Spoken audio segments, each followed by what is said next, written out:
Hey guys, welcome back to the channel. This is part 1 of our story. If you like this What If story and want to see part 2, let me know in the comments below. Before we start, don't forget to like, subscribe, and share this video with your friends. Also, check the description for more great content and my playlist. This story was posted by MikeyPi on Wattpad. Now let's start. The faint sound of dripping water echoed in the silence, each drop slicing through the suffocating stillness like a blade. The air was damp, thick with the metallic tang of rust and mildew. A single, flickering bulb swung from the low ceiling, casting eerie shadows that danced along the cracked concrete walls. The space was small, no larger than a storage room, with a single barred window high above that let in slivers of moonlight. In the corner, slumped against the wall, was a boy.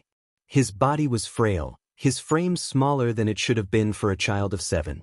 His knees were drawn to his chest, his thin arms wrapped tightly around them in a weak attempt to shield himself from the cold. A pair of wings curled around him like a feathery cocoon. Once brilliant and white, they now hung limp, their once shimmering feathers dull and streaked with grime. 𝐒𝐮𝐬𝐲 stirred, the clinking of chains around his wrists and ankles pulling him from restless sleep. His emerald eyes fluttered open, unfocused and bleary, before the sharp ache in his limbs brought him fully awake. He shifted slightly, wincing as the movement caused the heavy chains to dig into his bruised skin. His stomach growled, a hollow, painful sound. He had stopped keeping track of the days since he'd last eaten anything substantial. The villains gave him just enough food to keep him alive, scraps of stale bread or bowls of watery soup that barely quieted the gnawing in his gut. The boy's gaze fell to the ground, where his chains met the iron ring bolted into the floor. A quiet sigh escaped his lips, but it was more a whisper of despair than a breath of life. He wondered how long it had been. The thought came sluggishly, heavy with exhaustion. It felt like years. His memories of the world outside this place, of sunlight, laughter, warmth, had faded into a hazy dream. The only clear memory left was of his mother. Her face, her smile, the way she would cradle his head in her hands and call him her precious boy. His chest tightened as the memory surfaced. He squeezed his eyes shut, willing the tears away, but they came anyway, hot and silent. He had tried not to cry. Crying didn't help. It only made the guards laugh at him, and their laughter always brought more pain. But here, in the lonely silence of his cell, no one was watching. His wings trembled, a single feather falling loose and landing softly at his feet. Izuku stared at it, his breath hitching.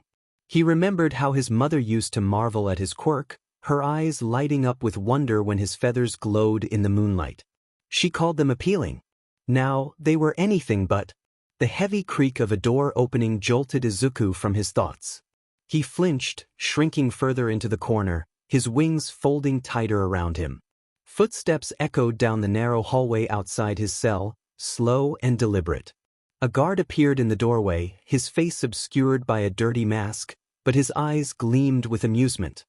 He greeted Izuku with a mocking tone, asking if he had slept well. Izuku remained silent, as he always did. The guard smirked, rattling the bars of the cell with a gloved hand. He commented on Izuku's quietness, suggesting that he was sulking again. Crouching down, he peered at the boy through the bars, belittling his wings, which had once been special but were now dirty and useless. Izuku's hands clenched into fists, his nails digging into his palms. The guard's words stung, but he bit his tongue, refusing to give him the satisfaction of a reaction. The guard chuckled, standing up and informing Izuku that he had work to do later, advising him to get some rest. With that, he turned and left, his laughter echoing down the hallway. The door slammed shut, leaving Izuku alone once more. He let out a shaky breath, his body trembling as he unfolded his wings. He didn't dare speak, even to himself. The guards would hear. Instead, his thoughts swirled in silence, heavy and oppressive. He wondered if this was what his life would be now, a tool for them to use. He shifted his gaze upward, to the tiny sliver of moonlight filtering through the window. It was his only glimpse of the outside world, a world he wasn't sure he'd ever see again. He thought of his mother, feeling sorry for not being strong enough or fast enough. Another tear slid down his cheek, falling onto his lap. And there, in the silence of his cell, the boy who once dreamed of being a hero let his wings fall limp against the cold, unforgiving ground. The door to Izuku's cell swung open with a loud, metallic screech. He flinched instinctively, shrinking against the wall, his wings curling around him like a shield. 2 guards entered, their boots heavy against the concrete floor, their presence suffocating. One of them barked at him to get up, his tone impatient. Izuku didn't move, his body frozen with fear and exhaustion. The guard nearest to him sighed in irritation, crossing the space in a few quick strides. He grabbed the chain attached to Izuku's shackles and yanked it hard, dragging the boy forward. He repeated the command, jerking him to his feet. Izuku stumbled, his legs weak and trembling beneath him. His wings drooped, their tips trailing against the dirty floor as the guards half-dragged, half-pushed him out of the cell. The cold hallway beyond was dimly lit, its walls streaked with grime. The air reeked of antiseptic, damp concrete, and something metallic. He wondered where they were taking him now. He didn't have the energy to resist, and even if he did, it wouldn't matter. He had tried before in the early days, and all it had earned him was pain.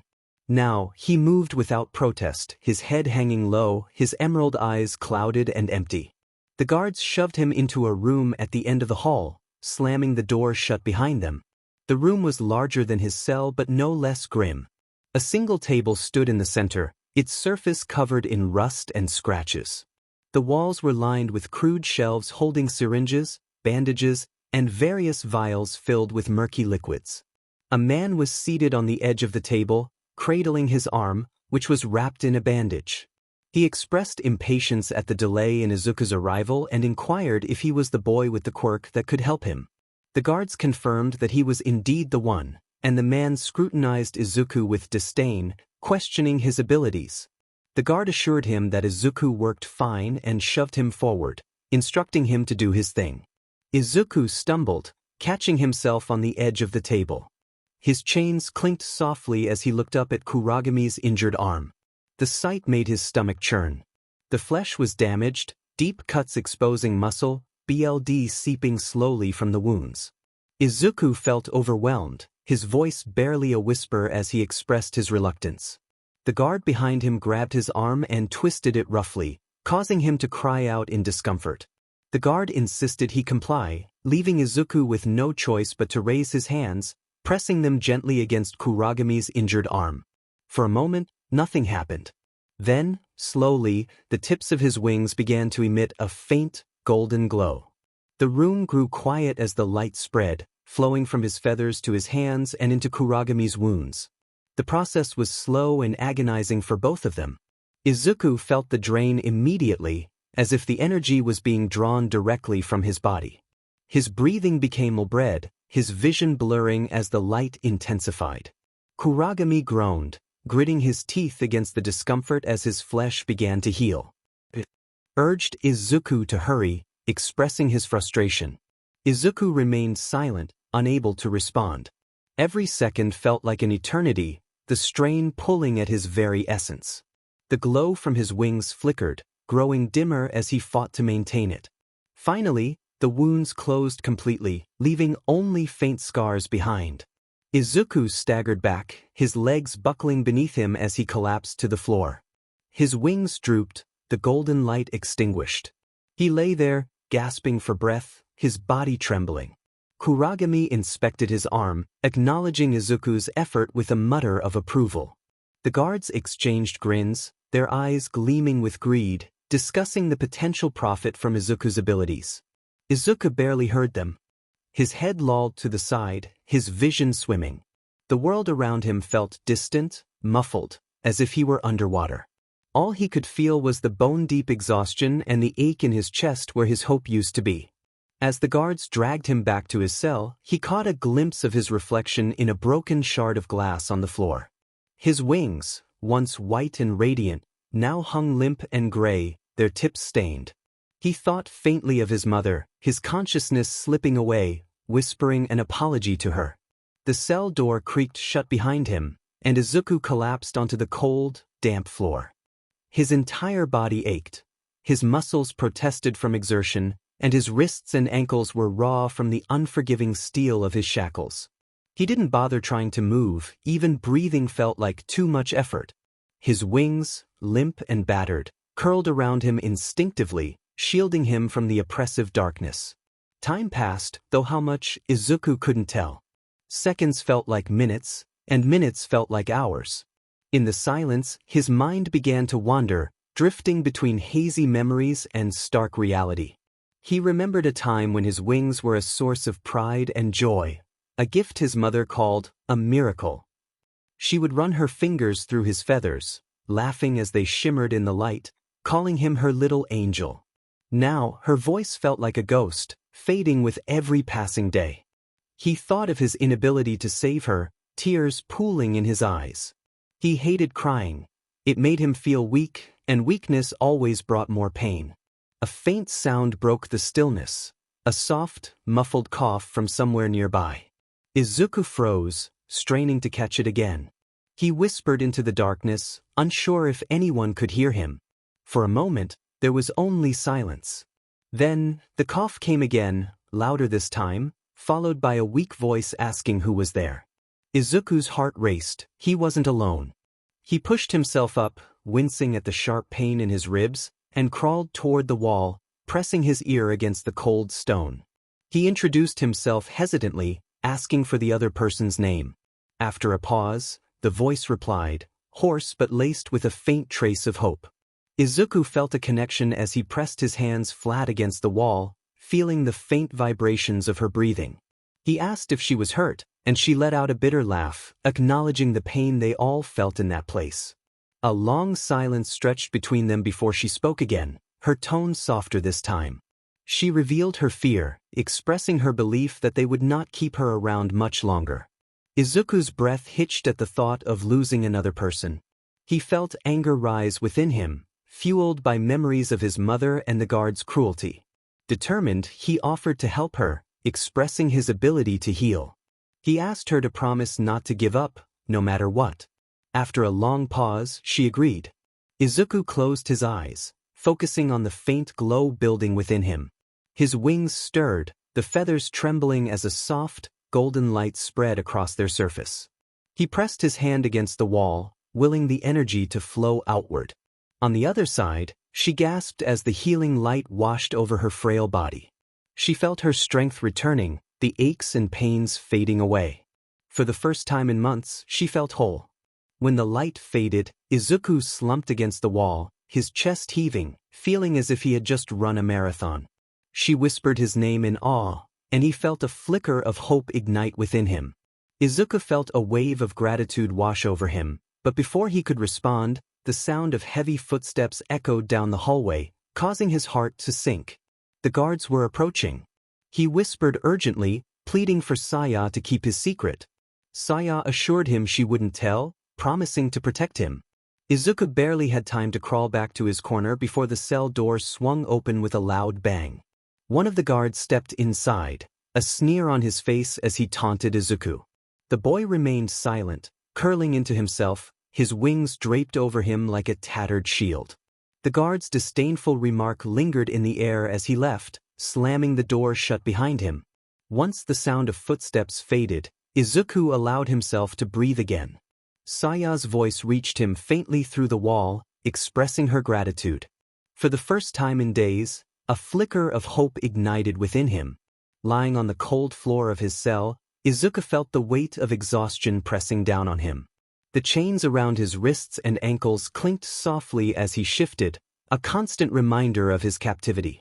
His once vibrant wings now drooped lifelessly behind him, their tips brushing against the damp ground. The golden light they once radiated felt like a distant memory, replaced by dull streaks of gray and black. The faint glow from Saya's healing lingered in his mind, a brief moment of feeling valued, but that light had been extinguished by the crushing weight of his reality. He stared up at the cracked ceiling, moonlight filtering through the small barred window above, making the moon seem so far away, like freedom itself. His thoughts spiraled in the suffocating silence, questioning the purpose of his existence. The words echoed in his mind, unbidden, as he struggled to push them away. He felt like a tool, a mere object to be used, and the weight of his perceived worthlessness pressed heavily on him. Clenching his fists, he dug his nails into his palms, seeking some grounding pain. Yet, the voice in his head continued its relentless assault, reminding him of his failures. Tears welled in his eyes, hot and bitter, falling silently down his cheeks. There was no one to witness his weakness here. The memories twisted in his mind, turning his mother's face into a haunting shadow. He recalled the night she died, the desperation in her voice urging him to run, but he had been frozen in place, paralyzed by fear as chaos erupted around him. The flash of light, the sound of her scream, and the way she had shielded him from harm were etched into his memory. He squeezed his eyes shut, trying to block out the images that tormented him. It felt like his fault, a burden he couldn't shake. If only he had been stronger, braver, perhaps things would have been different. He hugged his knees to his chest, his wings curling protectively around him, but the comfort they once provided was gone. The memory of his mother's warmth faded, replaced by the cold reality of his life. He could still feel the sting of the guards' cruelty, the laughter that followed his pain. He hated them for reducing him to nothing, but more than that, he hated himself. The voice in his head whispered cruelly, convincing him that he deserved this suffering, that he was worthless. He shifted his gaze to a small puddle of water in the corner of his cell, reflecting his pale, gaunt face and the shadow of his wings. He looked broken. His mother's words about the beauty of his wings felt like a distant echo, and he reached out to touch a stray feather that had fallen. It was dark and frayed, a stark contrast to the shimmering feathers he once cherished.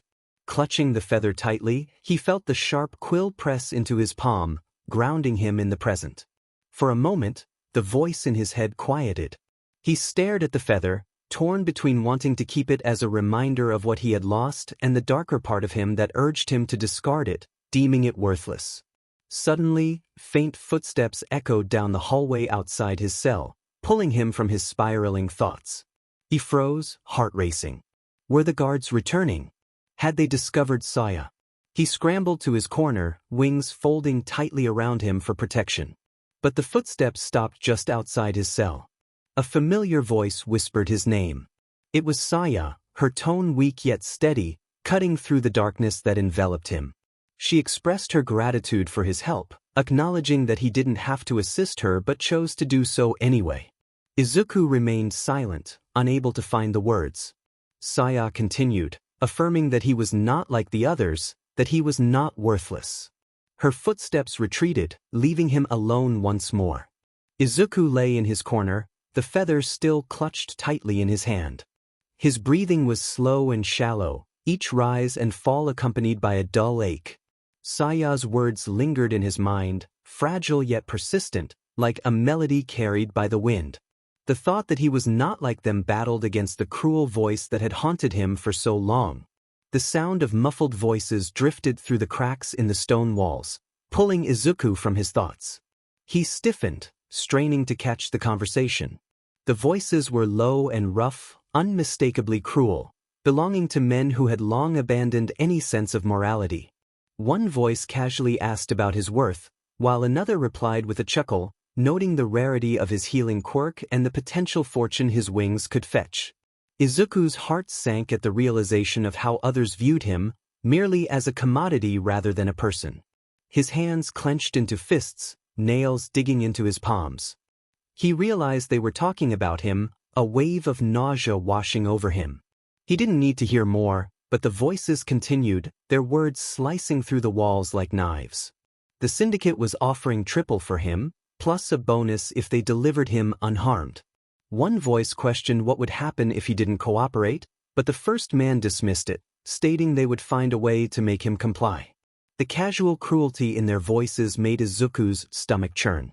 He pressed himself further into the corner, his wings trembling as he tried to make himself as small as possible. The voices grew quieter, muffled by distance. Izuku could no longer make out the words, but their meaning was clear. They weren't planning to keep him here forever, they were going to sell him. The realization struck him like a physical blow, knocking the air from his lungs. His mind raced, 1,000 thoughts crashing into each other like waves in a storm. Panic clawed at his chest, his breathing quickening as his thoughts spiraled out of control. He clenched the feather in his hand tighter, the quill digging into his skin. The small pain grounded him just enough to think clearly. He thought he couldn't let them take him, his heart pounding. But a voice in his head responded, dripping with venom, telling him he was weak and broken, unable to stand up to the guards, let alone escape from them. Izuku bit his lip, tears welling in his eyes.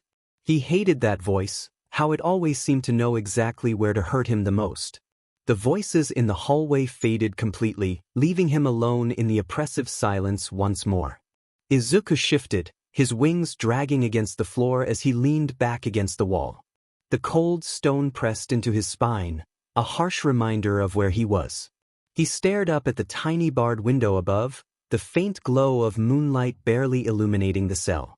He whispered to himself, wondering what his mother would do, what she would want him to do. The memory of her face appeared in his mind, vivid and full of life. He could almost hear her voice, warm and soothing, reminding him that he was stronger than he thought and could do anything if he believed in himself. The memory brought fresh tears to his eyes. He whispered that he wasn't strong, brave, or anything at all. The feather in his hand trembled as he stared down at it, his vision blurred by tears. It was dark and lifeless, like the part of himself he'd lost in this place. But even as despair threatened to consume him, something small, something fragile, flickered in his chest. It was Saya's voice, echoing in his mind, reminding him he wasn't like them. Izuku sat up straighter, his wings shifting slightly behind him. The movement was slow and hesitant, but it was enough to send a faint rustle through the cell. He wiped his tears on his sleeve, his jaw tightening. He didn't know what he could do or if anyone would come to save him. But for the first time in what felt like forever, he made a decision. He whispered to himself that he wouldn't give up, not yet. The moonlight caught the edge of his wings as they moved, highlighting the darkened feathers. They were broken and battered, but still there. Still his. And for now, that was enough.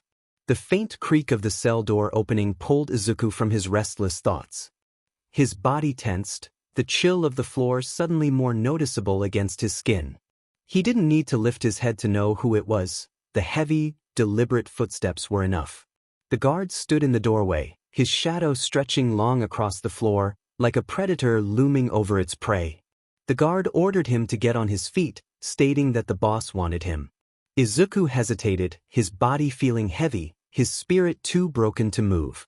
The guard's patience lasted only a moment before he stepped forward, grabbing the chain connected to Izuku's shackles and yanking hard. Izuku bit back a cry as the rough metal dug into his bruised wrists. The guard didn't care, his grip relentless as he hauled the boy to his feet. They moved through the dim, narrow hallway, the echo of their footsteps filling the suffocating silence. The air smelled of mildew and rot, the faint stench lingering like a ghost. Izuku didn't dare look up. His gaze remained fixed on the floor, on the cracks and stains that told the story of countless others who had walked this path before him. His wings dragged limply behind him, the tips of the feathers brushing against the rough ground. Once, he had tried to keep them folded neatly, to maintain some semblance of their former beauty. But now, he let them trail behind him, like the weight of his failures made physical. The guard pulled him into a larger room, slamming the door shut behind them. Izuku flinched at the sound, his shoulders hunching instinctively. The room was stark, with walls of cracked concrete and a single, grimy window set high above. The glass was filthy, streaked with grime, but the faint glow of moonlight managed to filter through, painting the room in shades of silver and shadow. Izuku's breath hitched as his eyes caught the light.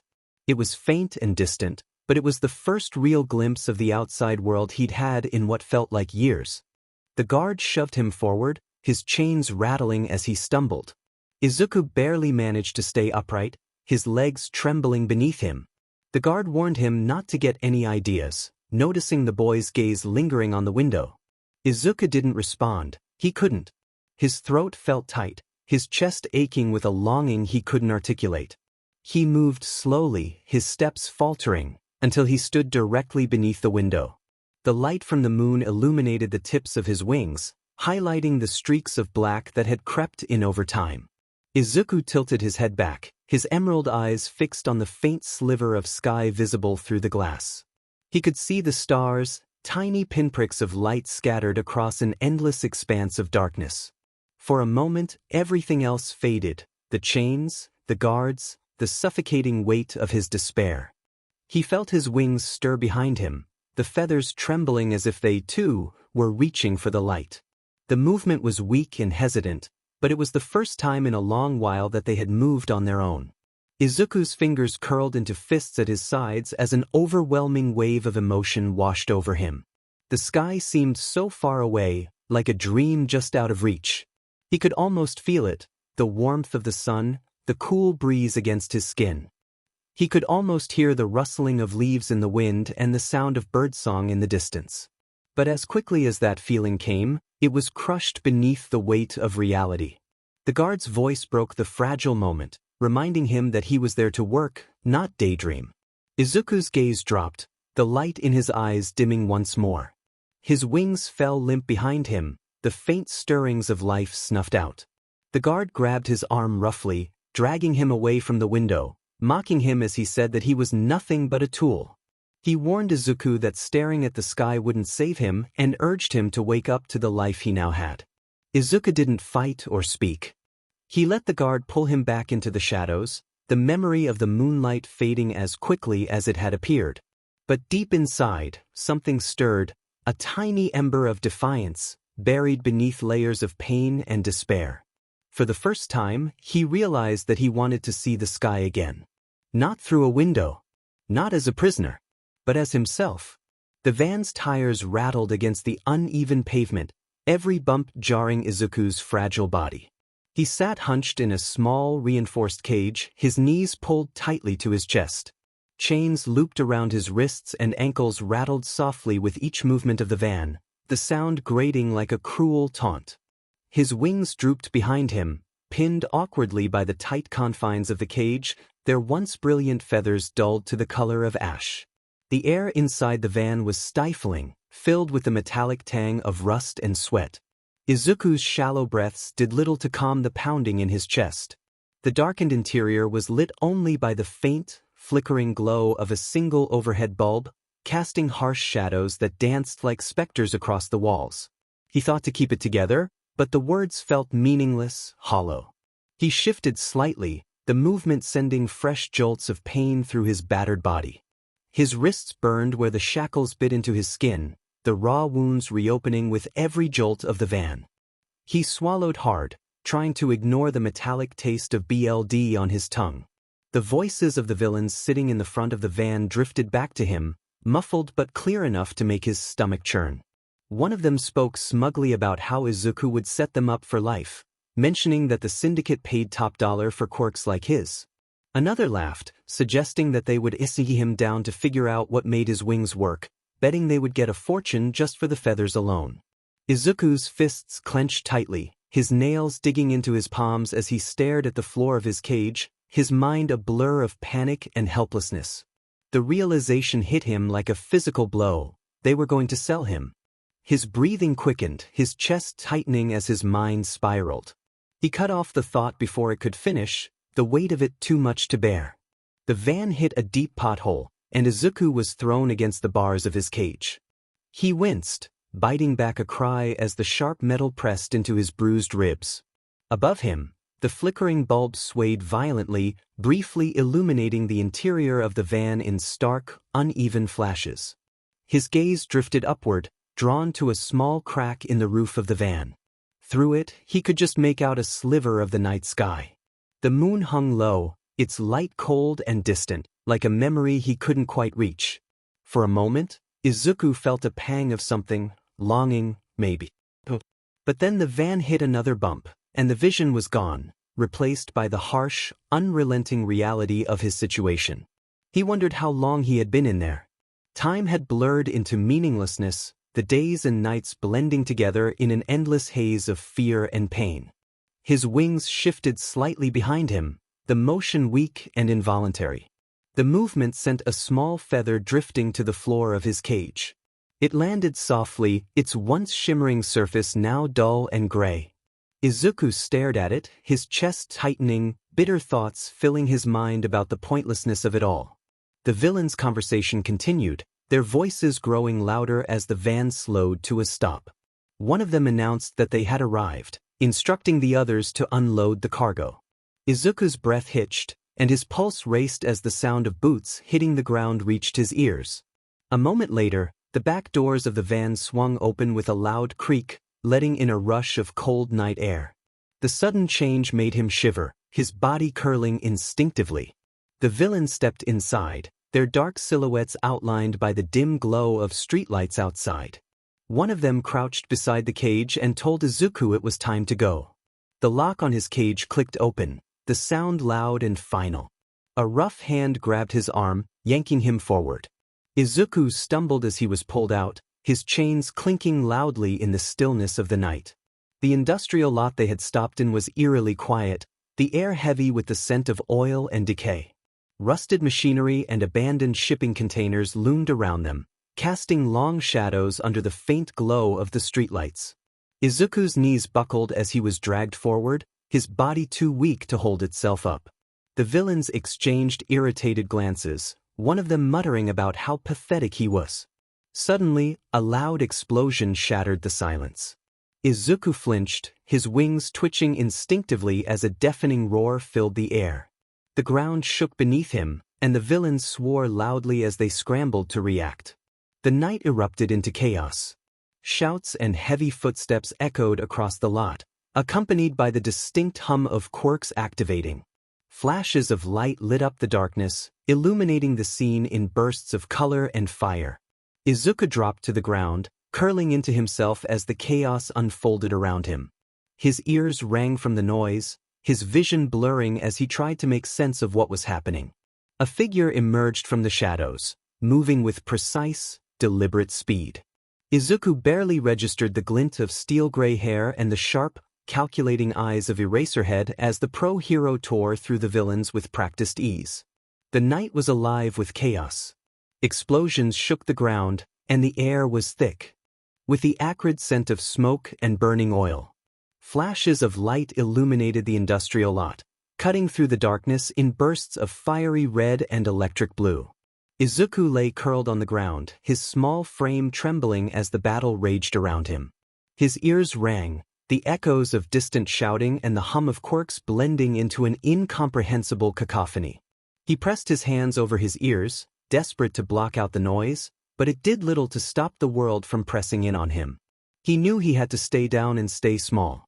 "Don't move," his thoughts repeated, a mantra born of survival. His wings twitched involuntarily, pinned beneath the weight of his chains. Each movement sent a dull ache through his body, but he didn't dare adjust them. He was too afraid to draw attention to himself. The villains around him scrambled to defend themselves, their curses and shouts cutting through the haze of noise. One of them yelled in panic that the heroes had found them. Another villain snarled, his quirk flaring in the darkness, ordering his comrades to keep the boy secure. The sentence was abruptly interrupted by a loud crash, followed by a grunt of pain. Izuku peeked through the gaps in his fingers, his heart pounding in his chest. A figure stepped into view, moving with a calm, calculated precision that seemed out of place amidst the chaos. His scarf lashed out like a striking serpent, tangling around the legs of a villain and bringing them down. Eraserhead. Izuku didn't recognize the hero by name, but the sight of him filled him with a strange mix of awe and dread. The man's eyes glinted in the dim light, sharp and unyielding, as if nothing could escape his notice. He moved quickly, neutralizing one villain after another with an efficiency that bordered on mechanical. Each movement was deliberate, every step purposeful. Izuku's breath hitched as Eraserhead's gaze briefly swept over him. He thought that the hero had seen him, and his chest tightened. They always see him. But the hero didn't stop. Instead, he turned his attention to another villain, his scarf whipping through the air to disarm them before they could strike. Around him, other heroes joined the fray, their quirks lighting up the night like fireworks. Flames roared, electricity crackled, and the ground trembled beneath the weight of their combined power. Izuku's fear deepened with each passing second. The hero's shouts were indistinguishable from the villains, their voices blending into a single, overwhelming force. To him, it didn't matter who was fighting or why, they were all dangerous. He shrank further into himself, his chains rattling softly as his wings curled protectively around him. It was happening again, his mind flashing back to the night his mother was taken from him. The noise, the light, the chaos, it was all the same. His breathing quickened, panic clawing at his chest. He pressed his hands harder against his ears, his eyes squeezed shut as if that would make it all go away. The van rocked violently as something heavy crashed into it, jolting Izuku out of his haze. He opened his eyes just in time to see the doors of the van ripped open, the hinges screeching in protest. A hand reached in, grabbing the bars of the cage he was still chained to. Izuku flinched, instinctively recoiling from the figure that loomed above him. He didn't see the hero's face, only the outline of their body against the harsh light of the flames outside. The figure assured him that they were there to help. Izuku shook his head violently, his chains rattling as he tried to press himself further into the corner of the cage. He whispered that he didn't want help, his voice barely audible over the noise. The figure hesitated, their hand hovering just outside the cage. For a moment, the chaos seemed to pause, the sounds of the battle fading into the background. They told him he was safe now, promising it softly. Izuku didn't believe them. He couldn't. They were lying, he thought, his mind racing. Everyone lies.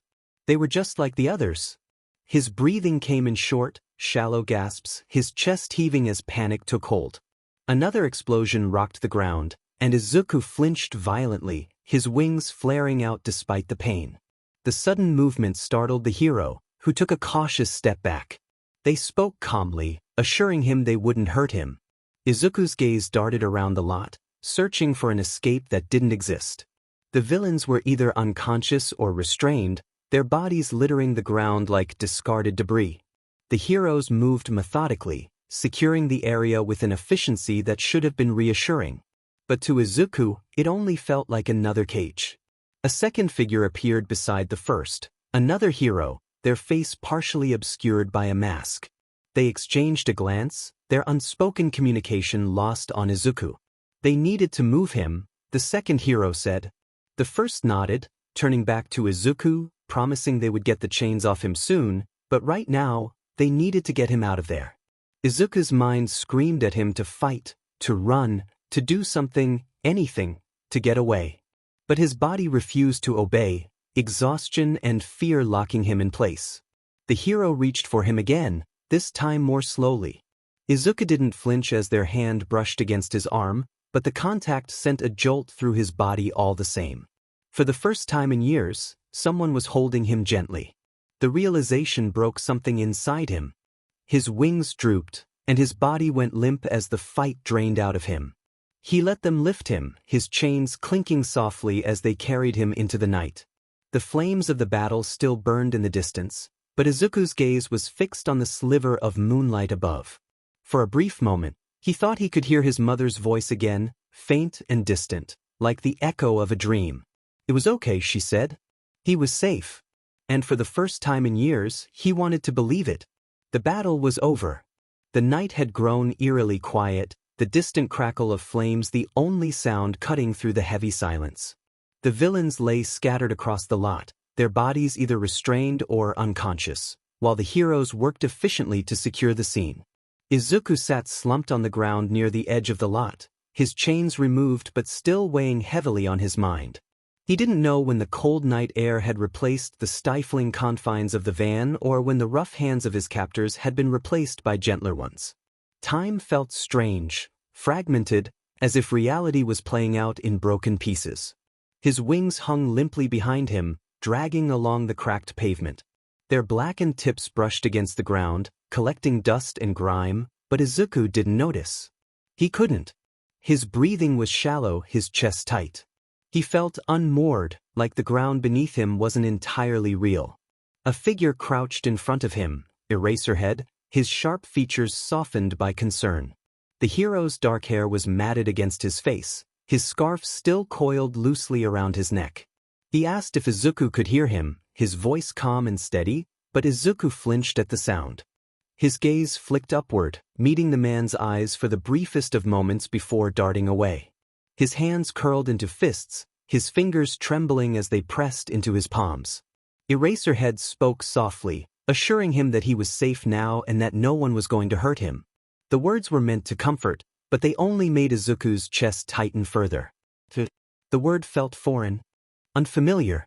He whispered that everyone lies, his voice barely audible. 𝐼𝐻𝐻𝐬 remained still, his posture relaxed but attentive, like he was waiting for a frightened animal to come closer. He repeated that no one was going to hurt him, not anymore. Izuku shook his head, tears pooling in his eyes. He didn't understand, his voice cracking as he spoke about the pain he had endured. The weight of his words lingered in the air, raw and heavy. 𝐼𝐻𝐻𝐬's expression shifted, a flicker of unreadable emotion crossing his face. Before he could respond, another hero approached, their footsteps deliberate yet cautious. It was Recovery Girl, her small frame dwarfed by the chaos around them. She gently asserted the need to get him to the hospital, her voice kind but firm, noting that he was in shock. 𝐼𝐻𝐻𝐬 nodded and rose to his feet, extending a hand toward Izuku, who flinched at the movement. He reassured Izuku that they were only there to help him stand. Hesitation gripped Izuku, his body frozen with indecision as he glanced between 𝐼𝐻𝐻𝐬's hand and the ground, his mind racing with conflicting thoughts about what would happen next. He feared that if he went with them he might face more harm, just as he had before. The cold pavement beneath him was unforgiving, and the exhaustion in his limbs was overwhelming. Slowly, he reached out, his small hand trembling as it brushed against 𝐼𝐻𝐻𝐬's. The hero's grip was firm yet gentle, grounding Izuku as he was pulled to his feet. The motion sent a wave of dizziness through him, and he staggered, his wings dragging heavily behind him. Recovery Girl was instantly by his side, her small hands steadying him with surprising strength. She encouraged him to take it one step at a time, reminding him that he had been through a lot. Izuku nodded faintly, moving on instinct as they guided him toward a waiting vehicle. Each step felt monumental, his legs trembling beneath him. The cool night air brushed against his face, carrying the faint scent of smoke and ash, a stark contrast to the suffocating darkness he had known.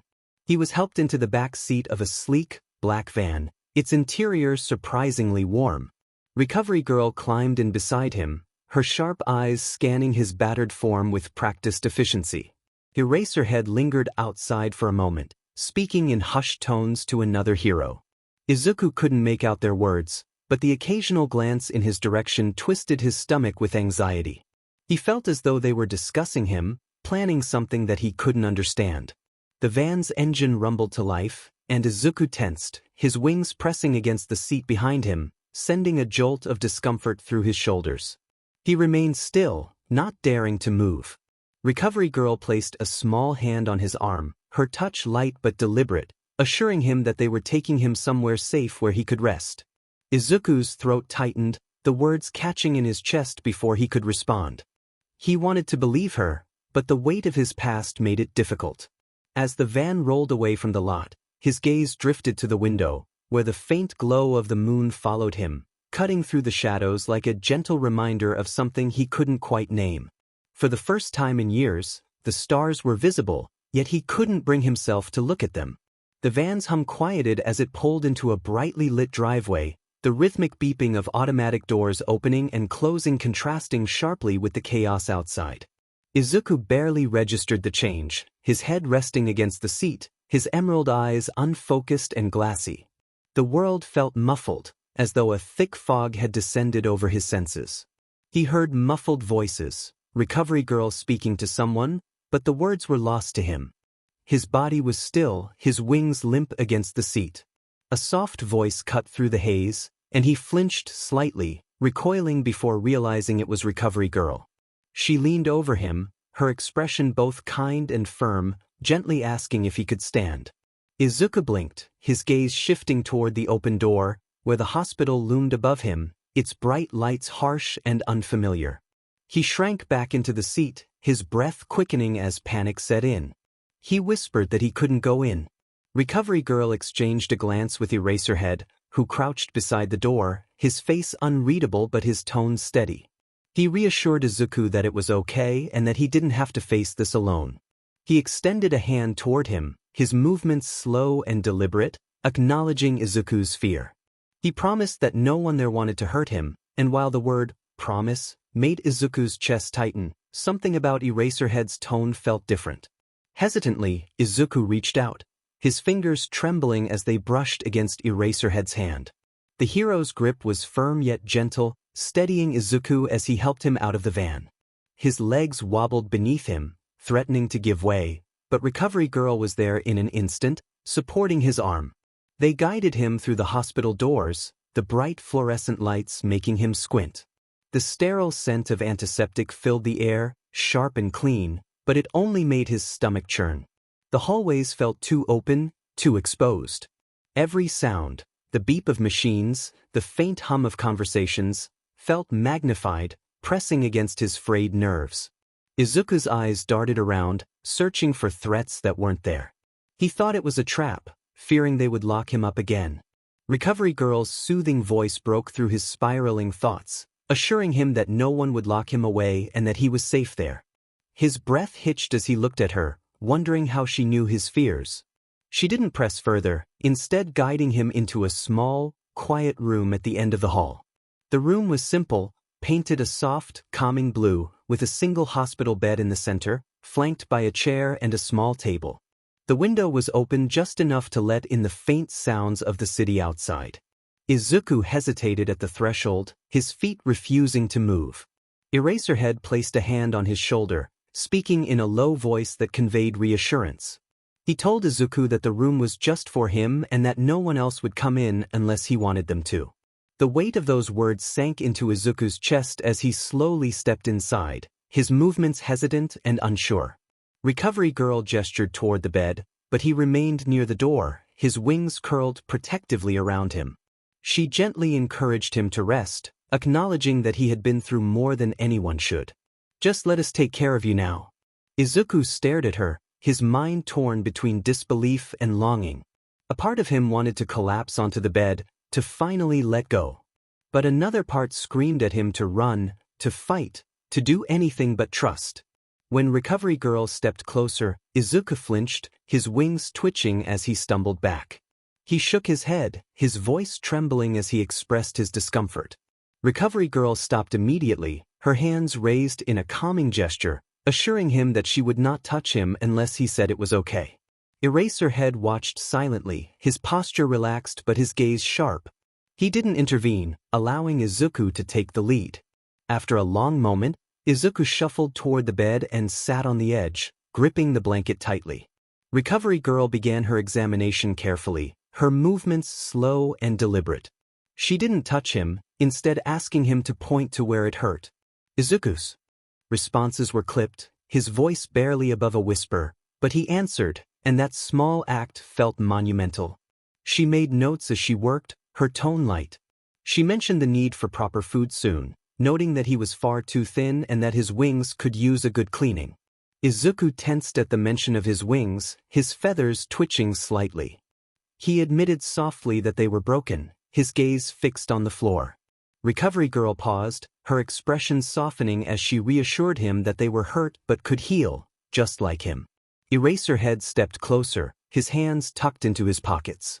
He acknowledged Izuku's struggles, emphasizing that no one expected him to be okay overnight and that they would be there to help him, no matter how long it took. Izuku's eyes flicked to him, his expression unreadable. He wanted to believe the words, to let them fill the hollow ache in his chest, but trust didn't come easily. As Recovery Girl finished her notes, she smiled at him, commending him for his efforts that night and encouraging him to get some rest, promising to check on him in the morning. Izuku didn't respond, his gaze distant as they left the room. The door clicked shut softly behind them, leaving him alone with his thoughts. The window was open, the faint sound of the city filtering in. The moonlight illuminated the tips of his wings, casting a faint shimmer over the darkened feathers. For the first time in years, Izuku was in a room with no locks, no chains, and no guards. But the freedom felt foreign, like a dream that didn't belong to him. The room was silent except for the faint hum of the air conditioning. Izuku sat on the hospital bed, his knees drawn to his chest and his wings draped limply around him like a worn blanket. The sterile scent of antiseptic clung to the air, sharp and unfamiliar, making his head feel heavier with each breath. The moonlight streaming through the window cast a pale glow over the room, softening its sharp edges and giving everything a faint, dreamlike quality. Izuku stared at the light as if it were a stranger, his tired eyes struggling to focus. The bed beneath him was softer than anything he had felt in years, and that alone made him uneasy. He hadn't known softness, warmth, or comfort in so long that the sensations felt alien, almost threatening. His gaze dropped to his hands, trembling lightly in his lap. The cuffs were gone, the raw wounds on his wrists cleaned and bandaged by the nurse who had come and gone earlier. But the absence of the chains didn't make him feel lighter. If anything, the weight in his chest was heavier now, the emptiness of freedom pressing against him. He thought to himself that it wasn't real, that they would put the chains back on. They always did. The memory of the villain's laughter echoed in his mind, their taunts sharp and cruel. They had told him he was nothing, a tool, a prisoner, a bird in a cage. And for so long he had believed them. He still believed them. Izuku's wings twitched weakly, the motion sending a dull ache through his shoulders. A single feather drifted loose, floating to the ground in front of him. He stared at it, his chest tightening. The feather was dark, its once radiant surface dull and lifeless. He reached out hesitantly, his fingers brushing against it. The quill was brittle, its edges frayed, a painful reminder of how far he had fallen. His mother's voice came to him then, faint and distant, like a whisper carried on the wind. She had told him that his wings were appealing, that they were a gift, and to never forget that. He squeezed his eyes shut, tears threatening to spill over. He thought bitterly that they were not appealing anymore, that they were broken, just like him. The sound of footsteps outside his door made him freeze. His heart raced, the faint ache in his chest replaced by sharp panic. He thought someone was coming back for him. The door creaked open slowly, and a shadow fell across the room. Eraserhead stepped inside, his scarf loosely draped around his shoulders. His movements were slow and deliberate, his expression calm as he took a seat in the chair by the bed. He didn't speak at first, letting the silence settle between them like a fragile thread. Izuku watched him warily, his body tense. He wasn't sure what the man wanted, what heroes ever wanted, but he knew better than to trust too easily. Finally, Eraserhead spoke, his voice low and steady, acknowledging that he understood Izuku's struggle to believe him and that trust takes time. Izuku didn't respond, his gaze dropping to the floor. Eraserhead leaned forward slightly, his elbows resting on his knees. He reassured Izuku that he didn't have to say anything if he wasn't ready, but he wanted him to know that no one there was going to hurt him. The words hung in the air, heavy with sincerity. Izuku wanted to believe them, wanted to let the calm in the man's voice wash over him, but his fear was louder. Eraserhead's eyes flicked to the feather on the floor. He picked it up gently, holding it between his fingers as he examined it. He remarked that a feather like that doesn't lose its strength just because it's a little damaged. Izuku's eyes snapped to him, confusion and uncertainty flashing across his face. Eraserhead set the feather down on the small table beside the bed, his expression softening. He explained that it might look broken, but it was still part of something strong, something alive. The words hit something deep within Izuku, something he hadn't let himself feel in a long time. He thought that he was not strong and never had been, but a small part of him, a part he didn't even know still existed, wanted to believe otherwise. Eraserhead stood, his movements slow and deliberate so as not to startle Izuku. He encouraged him to take it one step at a time and reassured him that they would be there when he was ready. He turned to leave but paused at the door, glancing back over his shoulder to wish him good night before closing the door behind him. The room fell silent once more, but the weight of the silence had shifted. Izuku sat motionless, his gaze flicking to the feather on the table. The moonlight caught its edges, illuminating faint traces of its once brilliant glow. For the first time in years, Izuku felt a tiny, fragile stir of something he couldn't quite name. It wasn't hope, not yet, but it was close. The room was dark, the only light coming from the faint glow of the moon outside. Izuku lay curled on the hospital bed, his body tangled in the thin blanket. His wings rested awkwardly on either side of him, heavy and limp, their blackened tips blending into the shadows. Sleep didn't come easily. It never did. When his eyes finally closed, exhaustion pulling him under, the dreams began. He found himself back in the cage. The air was cold and damp, the floor beneath him hard and unyielding. Chains rattled as he moved, the sound sharp and unforgiving. His wings twitched involuntarily, their feathers stiff and broken. The villains loomed around him, their faces twisted with cruel smiles. One of them shoved a man toward him, demanding that he fix him up or face dire consequences. Izuku hesitated, his hands trembling as he reached out. The man's BLD stained his skin, warm and sticky, as his quirk activated. The faint golden glow spread from his wings to his hands, and the wounds began to close. But the light flickered.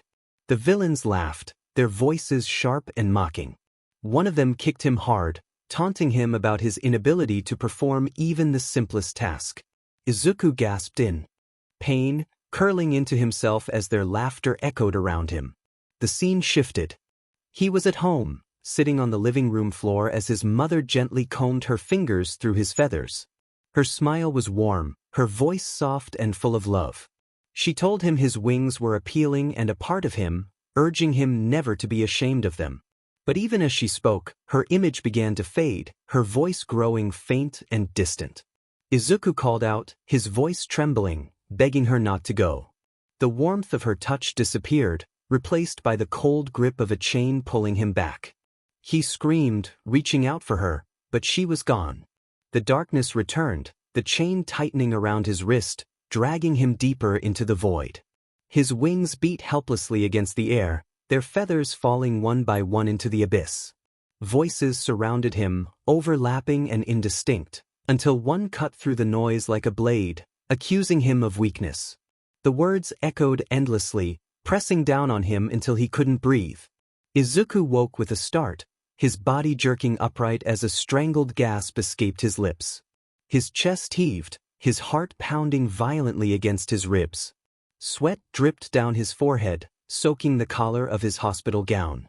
His wings quivered behind him, the feathers ruffling slightly before falling still. He pressed a hand to his chest, trying to steady his breathing.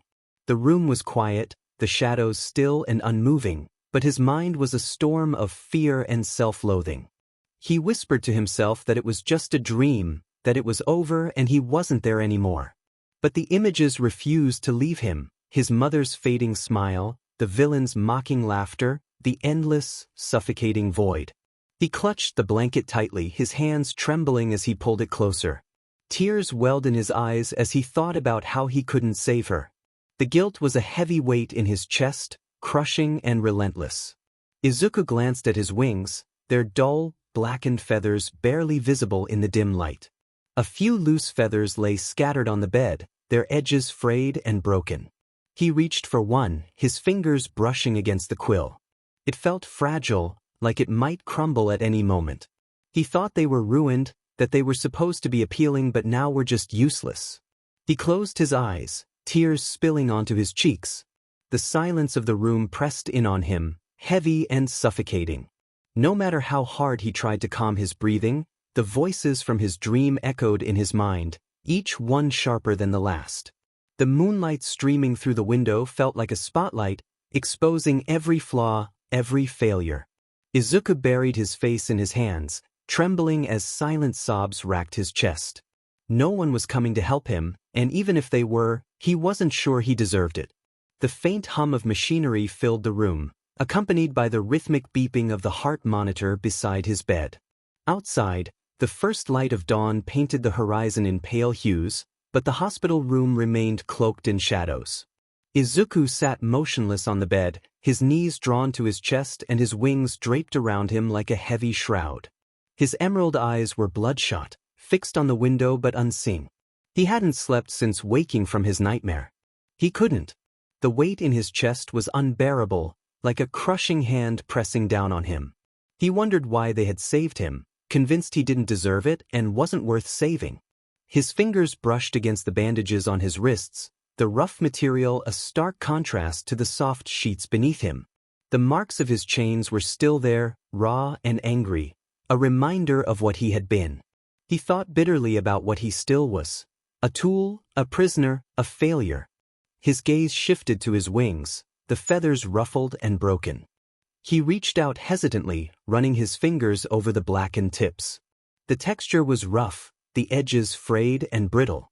Some feathers came loose at his touch, drifting silently to the floor like dying leaves. His breath hitched, his throat tightening. They were ruined just like him. He remembered how his mother used to comb through his feathers, her hands gentle and warm. She had told him his wings were a gift, a part of who he was. But now, they were nothing more than a reminder of everything he had lost. Izuku's mind spiraled, his thoughts growing darker with each passing moment. He believed she wouldn't be dead if it weren't for him, that if he had been stronger or braver, things might have been different. He shook his head, gripping his knees tightly. It was his fault. It had always been his fault. The voices from his dream returned, sharp and cruel, echoing in his heart.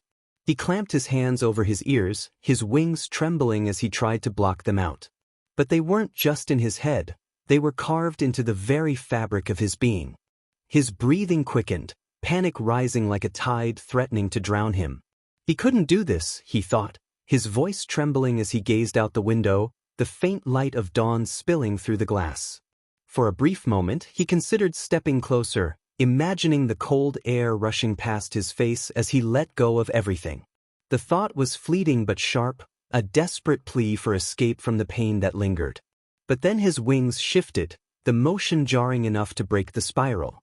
The ache in his shoulders served as a cruel reminder of their presence, of the weight he carried, both physical and emotional. He closed his eyes, tears slipping down his cheeks, feeling overwhelmed by fear and weakness. The silence in the room pressed down on him, heavy and suffocating. He felt small and insignificant, like a speck of dust in an endless, uncaring world. For the first time in his life, he wished he could simply disappear. Maybe it would be better, he thought, feeling his chest tighten. If he wasn't here, they wouldn't have to waste their time on him. The idea took root, spreading like a poison through his mind. But as the light outside grew brighter, something faint stirred within him. A small, fragile part that refused to let go entirely. It wasn't hope, not yet. It was something quieter, something that whispered, not yet. He wiped his tears with the edge of the blanket, his hands trembling. The weight in his chest didn't lift, but it shifted slightly, giving him just enough space to take another breath. He stayed like that for a long time, the faint light of dawn illuminating the broken feathers of his wings. The first rays of sunlight crept across the room, bathing the dull white walls in a soft golden glow. He sat on the bed, his knees drawn to his chest, feeling as if he hadn't moved for hours. His fingers idly brushed over the blackened tips of his wings, plucking another broken feather that floated silently to the floor. The rhythmic sound of the heart monitor filled the space, the faint beeps the only indication that time was still moving forward. His thoughts were heavy, circling in endless loops. He stared out the window at the awakening sky, but the sight didn't bring him peace. He thought he shouldn't be here, that he didn't deserve to be. The sound of the door creaking open broke the stillness. He flinched, his wings twitching behind him as he turned toward the noise. Eraserhead stood in the doorway, his expression calm but unreadable. He carried himself with an ease that didn't match the intensity in his dark eyes, the faint shadows beneath them hinting at a sleepless night. He greeted him with a low and steady. The boy didn't respond, his gaze dropping to his hands, fingers curling tightly against his knees. Eraserhead stepped inside, his movements deliberate but unthreatening. He pulled a chair closer to the bed and sat down, leaning forward slightly with his elbows on his knees. He asked how the boy was feeling, but the question hung in the air, unanswered. The boy's breathing quickened as he struggled to find words, but they caught in his throat like shards of glass. Eraserhead didn't push, he simply sat there, his calm presence filling the room. After a long moment, he spoke again, acknowledging that it was hard to talk about what happened but assuring him that he didn't have to carry it alone. The boy's hands tightened into fists, his nails biting into his palms. He thought that Eraserhead didn't understand, that he didn't know what it was like, what had been done to him. Eraserhead's gaze didn't waver as he admitted that he didn't know exactly what the boy had been through. But he emphasized that surviving was not something to be ashamed of. The words struck the boy like a hammer, cracking through his defenses. His chest heaved as tears welled in his eyes, but he turned his face away, his wings curling protectively around him. He whispered that he hadn't survived, that he wasn't even himself anymore. Eraserhead leaned back slightly, giving him space but not leaving his side. He assured him that it was okay to feel that way, but just because he felt broken didn't mean he was. The boy shook his head violently, tears spilling onto his cheeks. He insisted that he was broken, that his wings were ruined, and that he couldn't save anyone. His voice rose with each word, the emotions he had kept buried finally spilling out. Eraserhead waited patiently, letting the boy's words echo through the room before speaking again. He reassured him that his wings were hurt, not ruined, and that he was not useless. He had been through more than most could imagine, but he was still here, and that meant something. The boy's sobs quieted, his shoulders shaking as he tried to catch his breath. Eraserhead continued, his tone steady, explaining that no one expected him to be okay right now and that recovery takes time. He emphasized that he didn't have to do it alone.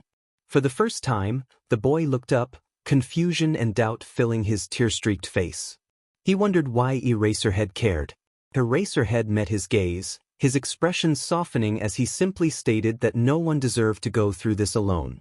The sincerity in his voice shook something loose in the boy, something he couldn't quite name.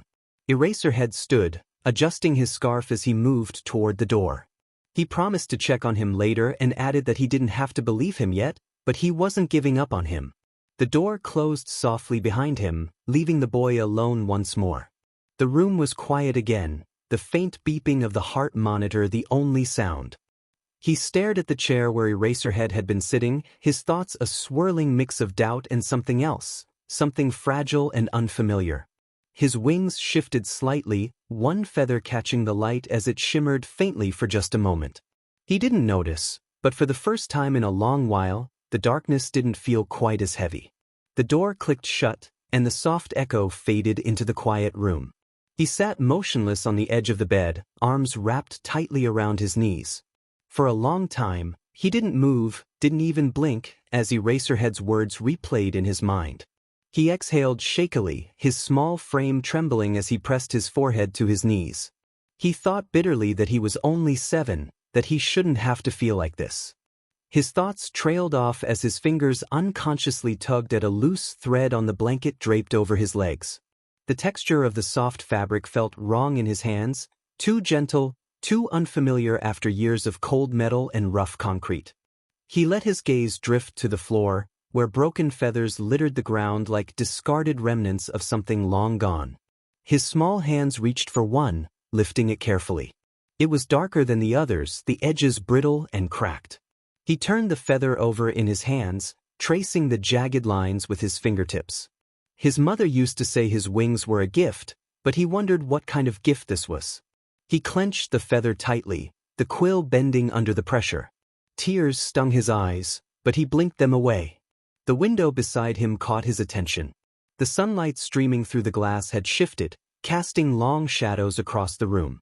Izuku's gaze lingered on the window pane, the outside world beyond it a stark contrast to the sterile walls surrounding him. The faint sound of city life drifted through the small gap in the window, a distant hum of traffic, the occasional chirp of a bird. He swallowed hard, feeling unsettled by the openness. It made him feel exposed, vulnerable, as if anyone could peer inside and see the parts of himself he tried so desperately to hide. His thoughts spiraled as his gaze remained fixed on the window.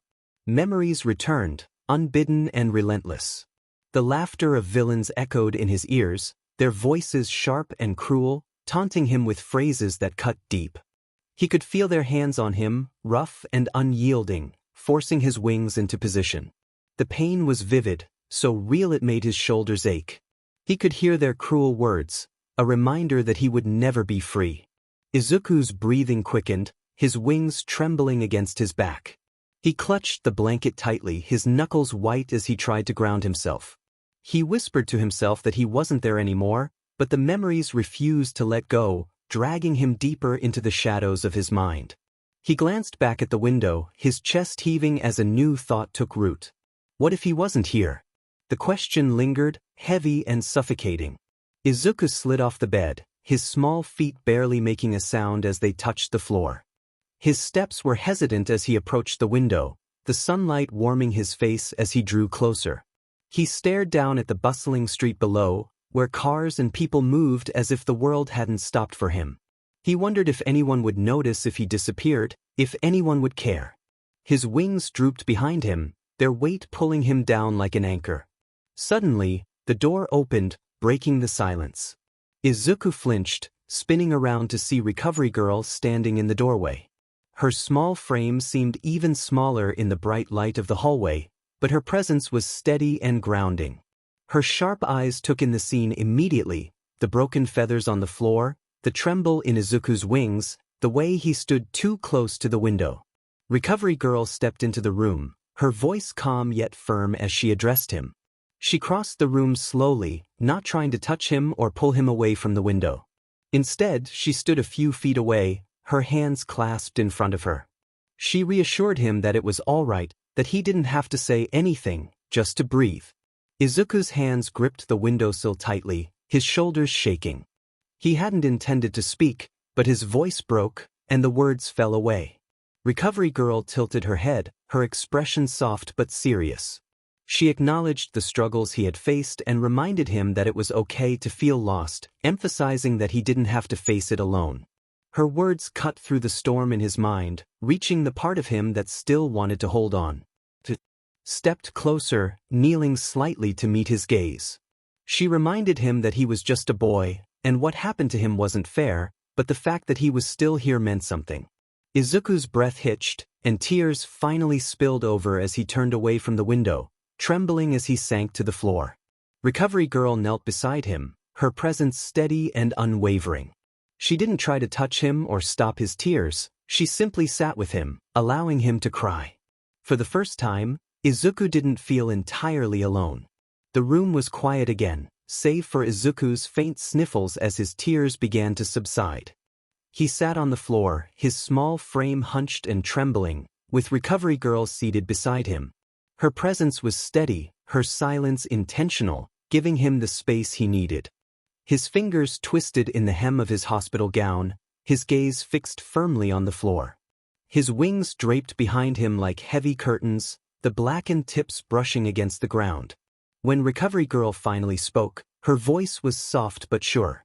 She told him it was okay to cry, that sometimes it was the only thing that helped. Izuku's lips parted, but no sound came out. His mind felt heavy, like a thick fog had settled over it. He wanted to respond, to say something, anything, but the words tangled in his throat. Recovery Girl didn't push. She simply sat with him, her small hands resting lightly in her lap. After a long moment, Izuku managed to whisper that he didn't know how to stop feeling like this. The admission felt like a crack in the dam he had been holding up for so long. His tears returned, falling silently down his cheeks as he gripped the fabric of his gown tighter. He confessed that he didn't know how to make it go away, that it hurt all the time, and he didn't know what to do. Recovery Girl's heart ached at the rawness in his voice, but she kept her expression calm. She reassured him that it was okay not to know, that no one expected him to have all the answers right now. Izuku shook his head, his wings trembling slightly as he whispered that he felt broken. Recovery Girl shifted slightly, her gaze softening as she looked at him. She assured him that he wasn't broken, just hurt, and that hurt could heal. The words lingered in the air, heavy with meaning. Izuku's shoulders sagged slightly, his breathing slowing as he processed them. He repeated the phrase softly, finding comfort in its simplicity. Recovery Girl reached out, her movements slow and deliberate. She picked up one of the feathers that had fallen to the floor, holding it carefully between her fingers. She pointed out that while it looked damaged, it was still part of something appealing and would grow back stronger, just like he would. Izuku's gaze flicked to her face, his expression conflicted as he asked how he could grow back and be strong again. Recovery Girl smiled softly, encouraging him to take one small step at a time. Izuku fell silent, her words settling into the corners of his mind. He didn't feel strong, not even close, but the idea that strength could return, that it wasn't gone forever, felt like a tiny spark in the darkness. As the light outside began to fade, Recovery Girl stood, brushing off her hands. She commended him for how well he had done that day, more than he realized, and encouraged him to rest, assuring him that tomorrow was a new day they would face together. She turned to leave but paused at the door, reminding him gently yet firmly that he wasn't alone anymore. The door clicked shut softly behind her, and Izuku sat alone once more. The silence in the room felt different this time, less suffocating, more still. He glanced at the feather on the table beside the bed, its edges faintly illuminated by the moonlight. He reached for it, holding it carefully in his hands. It was small, fragile, and imperfect, but it wasn't gone. Izuku climbed back onto the bed, curling under the blanket. His wings shifted slightly, one catching the light as it shimmered faintly in the darkness. For the first time in what felt like forever, he closed his eyes without fear. Izuku stirred as the faint glow of morning sunlight crept into the room, casting warm golden streaks across the sterile white walls. His small body remained curled under the blanket, his wings draped loosely around him. Even with the light filling the space, the lingering weight of the previous night's tears pressed on him. For a long while, he didn't move. The soft hum of the hospital's ventilation system was the only sound, its rhythmic drone oddly comforting. Izuku's tired eyes traced the patterns of shadows on the ceiling, his thoughts spinning. The question of what happened next circled in his mind, heavy and suffocating. He was free, at least physically, but the thought felt distant, almost meaningless. He clenched the edge of the blanket tightly, the fabric soft beneath his fingers. The anxiety of being deemed unworthy gnawed at him, and he wondered if they might send him back. His wings twitched involuntarily, the movement jarring enough to pull his attention downward. In the soft light, he could see the streaks of black still marring the feathers, their once pristine white dulled and lifeless. A loose feather lay on the bed beside him, brittle and frayed. Izuku picked it up gingerly, holding it between his small fingers. He turned it over, examining its jagged edges. It felt like a piece of himself, a reminder of everything he'd lost. He placed the feather back on the bed and buried his face in his hands. The soft creak of the door opening made him flinch. He sat up abruptly, his wings folding tightly around him as if to shield him from the world. A nurse stepped in, her expression kind but neutral. She carried a tray with a small breakfast, plain toast, scrambled eggs, and a glass of juice. She greeted him with a light but gentle voice. Izuku didn't respond. His wide, wary eyes followed her as she set the tray down on the table near the bed. The nurse paused, sensing his discomfort, and reassured him that no one would hurt him there. Her words hung in the air, but Izuku remained still, gripping the blanket tightly. The nurse offered him a small smile before stepping back toward the door, reminding him to press the call button if he needed anything. Izuku nodded faintly, more out of reflex than understanding. The door closed softly behind her, leaving Izuku alone once more. He glanced at the tray of food, his stomach twisting uncomfortably. It wasn't the hunger that unsettled him, it was the kindness. He wondered why they were doing this and what they wanted from him. The sunlight streaming through the window grew brighter, illuminating the edges of the room. Izuku stared at the food for a long time before finally reaching out. His hands trembled slightly as he picked up a piece of toast. The first bite was small and tentative. The taste was plain but comforting in its simplicity. He ate slowly, each bite a reminder of how long it had been since he'd had a real meal.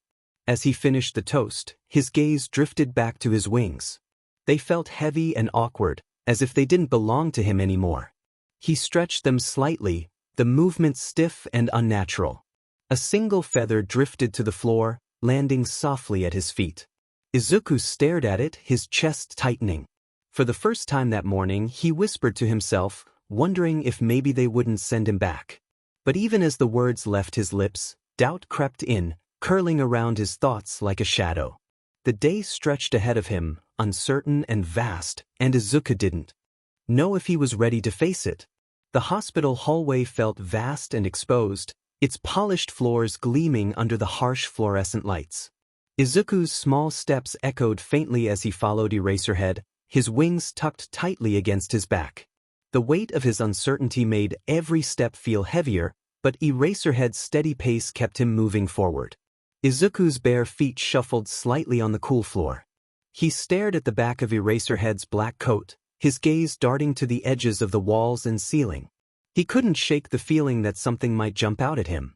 𝐼𝐻𝐻𝐸 reassured him that he was safe, his voice calm but firm, stating that no one there would hurt him. Izuku didn't reply, but the words settled faintly in his mind, like a soft echo he wasn't sure he believed. They stopped in front of a plain door, its surface marked with nothing but a small plaque reading Meeting Room C. 𝐼𝐻𝐻𝐸 turned the handle and stepped inside, gesturing for Izuku to follow. Izuku hesitated, his feet rooted to the floor. His hands curled into fists, his fingernails pressing into his palms as his chest tightened. 𝐼𝐻𝐻𝐸 gently encouraged him, explaining that it was just a room and the people inside wanted to help.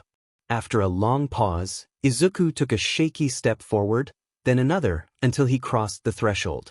The room was small and quiet, with a simple table and a few chairs arranged in a neat circle. Recovery Girl was already seated, her kind eyes immediately finding Izuku as he entered. Beside her was another figure, a man in a navy blue suit, his posture straight and professional but his expression warm and approachable. Recovery Girl greeted him softly, her smile gentle. The man beside her introduced himself as Detective 𝐒𝐮𝐬, stating he was there to help if Izuku needed anything. Izuku's gaze darted between them nervously, his wings shifting slightly as he hovered just inside the room. 𝐼𝐻𝐻𝐸 stepped beside him, placing a hand lightly on his shoulder, reassuring him that no one expected him to talk if he wasn't ready. Izuku swallowed hard and took a small step forward, his gaze fixed on the floor. The chair nearest him felt too big and imposing, but he sat down anyway, his legs barely reaching the ground. Recovery Girl leaned forward slightly, her tone light and conversational. She explained that they thought it might be nice for him to meet some of the people working to ensure his safety, emphasizing that there was no pressure. Detective 𝐒𝐮𝐬 spoke next, his voice calm and measured, acknowledging that this must be overwhelming for him. They were not there to make things harder, they just wanted to understand how to help him best. Izuku's fingers twisted in his lap, and his chest tightened as the weight of their attention pressed down on him. He thought about how they were being nice, but he wondered why and what they wanted. The silence stretched on, filled by Recovery Girl's steady presence. She reassured him that he didn't have to say anything, that just being there was enough for now. 𝐼𝐻𝐻𝐸 leaned back in his chair, arms crossed loosely, adding that no one would rush him and he could take all the time he needed. The calmness of the room felt foreign to Izuku, as if he were waiting for the inevitable snap of cruelty that always seemed to follow moments like this. He glanced at Recovery Girl, whose small, warm smile remained unwavering. His eyes moved to Detective 𝐒𝐮𝐬, whose kind expression didn't falter even when Izuku avoided his gaze. Finally, Izuku's eyes settled on 𝐼𝐻𝐻𝐸. The man's expression was unreadable, but his presence felt steady, like an anchor.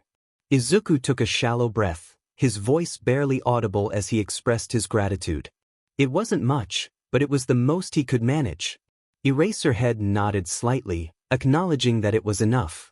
Detective 𝐒𝐮𝐬 leaned forward slightly, keeping his tone soft, assuring Izuku that they were all on his side and would be there to listen whenever he was ready. The meeting wrapped up shortly after, as the professionals sensed that Izuku had reached his limit. As they stood to leave, Recovery Girl placed a small notebook and pencil on the table beside him, saying it was for him to use however he liked, whether to write, draw, or doodle. No one else would see it unless he wanted them to. Izuku stared at the notebook for a long moment, his small hands fidgeting in his lap. He didn't reach for it, but he also didn't pull away. As 𝐼𝐻𝐻𝐸 led him back to his room, Izuku glanced over his shoulder at the people in the room. Their kind smiles lingered in his mind, their words echoing softly that no one was rushing him. For the first time, Izuku wondered if maybe, just maybe, they were telling the truth. The afternoon sunlight slanted through the blinds in Izuku's room, painting soft stripes across the walls and floor. He sat curled on the edge of his bed, his knees drawn tightly to his chest. The small notebook 𝗟𝐿 had given him sat untouched on the bedside table, the pencil neatly placed beside it. Izuku's gaze lingered on it, his thoughts a jumbled mess of confusion and doubt. He reached out hesitantly, his small fingers brushing against the notebook's smooth cover. The texture was unfamiliar but oddly comforting, like something distant and safe. The weight of the pencil in his hand felt strange, almost alien. It had been so long since he had held one or done anything for himself. Memories flickered at the edges of his mind, faint but persistent. He remembered sitting at his old desk, sketching clumsy drawings of heroes in action. His mother's soft laughter echoed faintly in his ears as she leaned over to admire his work, praising him with warmth and pride. The memory hit him like a wave, sharp and bittersweet. His grip on the pencil tightened, his chest constricting with emotion. For a long moment, he simply stared at the blank pages, feeling they were vast and intimidating, waiting for him to fill them with something meaningful. He thought bitterly about his past, feeling disconnected from the child he once was. His wings shifted behind him, brushing lightly against the headboard, startling him and breaking his spiral of doubt. He exhaled shakily, his small hands trembling as he lowered the pencil to the paper. The first line was hesitant, barely visible, a faint scratch across the pristine page. It didn't mean anything, didn't look like anything. But it was there. Izuku sat back, staring at the mark. It was small and insignificant, but it was real. His heart pounded in his chest as he drew another line, then another. His movements were slow and deliberate, each slide of the pencil feeling like a monumental effort. Gradually, the lines began to take shape.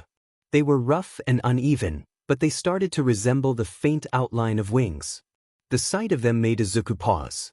His breath hitched as conflicting emotions filled his mind, grief, longing, and the faintest flicker of hope. The wings he had drawn weren't perfect. They were crooked, their edges frayed, and their feathers uneven. But they were still wings. Izuku stared at the drawing, his fingers brushing lightly over the lines. Something about the image made his chest ache in a way that felt different. Not better, exactly, but not worse either. A soft knock on the door startled him. Izuku hurriedly closed the notebook, clutching it tightly as if it were something precious. The door opened slowly, and 𝗟𝐿 stepped inside. Her kind eyes immediately fell on Izuku, her smile warm, but unobtrusive. She wanted to check on him and asked how he was feeling. Izuku didn't answer right away. His gaze darted to the notebook in his lap, his grip tightening on its edges. 𝗟𝐿 noticed but didn't comment. Instead, she picked up the tray from his earlier breakfast, observing that he managed to eat something, which was a good sign. "Small steps," she said. Izuku nodded faintly, his shoulders relaxing just a little. She placed the tray by the door before turning back to him, saying she would leave him be but reminding him that she was just down the hall if he needed anything. As she turned to leave, Izuku's voice stopped her. He thanked her softly, his voice barely audible. 𝗟𝐿 paused, glancing over her shoulder with a smile, assuring him that he was doing better than he thought. The door closed softly behind her, and Izuku was alone again. He opened the notebook slowly, his gaze falling on the fragile lines he had drawn. They weren't perfect, but they were his.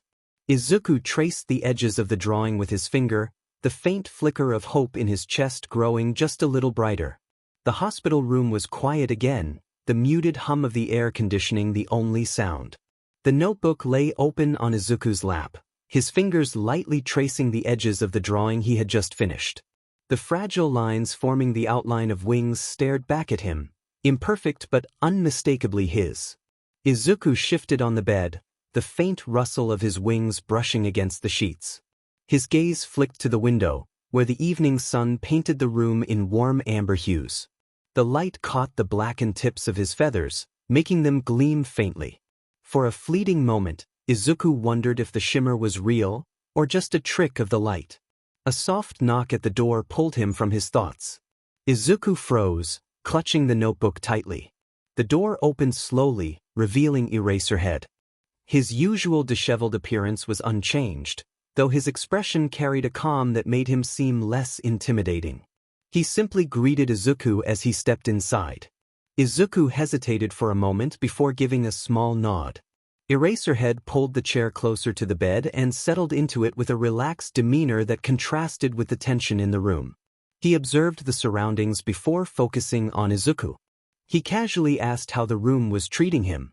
Izuku glanced around, his small shoulders shrugging slightly as he murmured that it was fine, his voice barely above a whisper.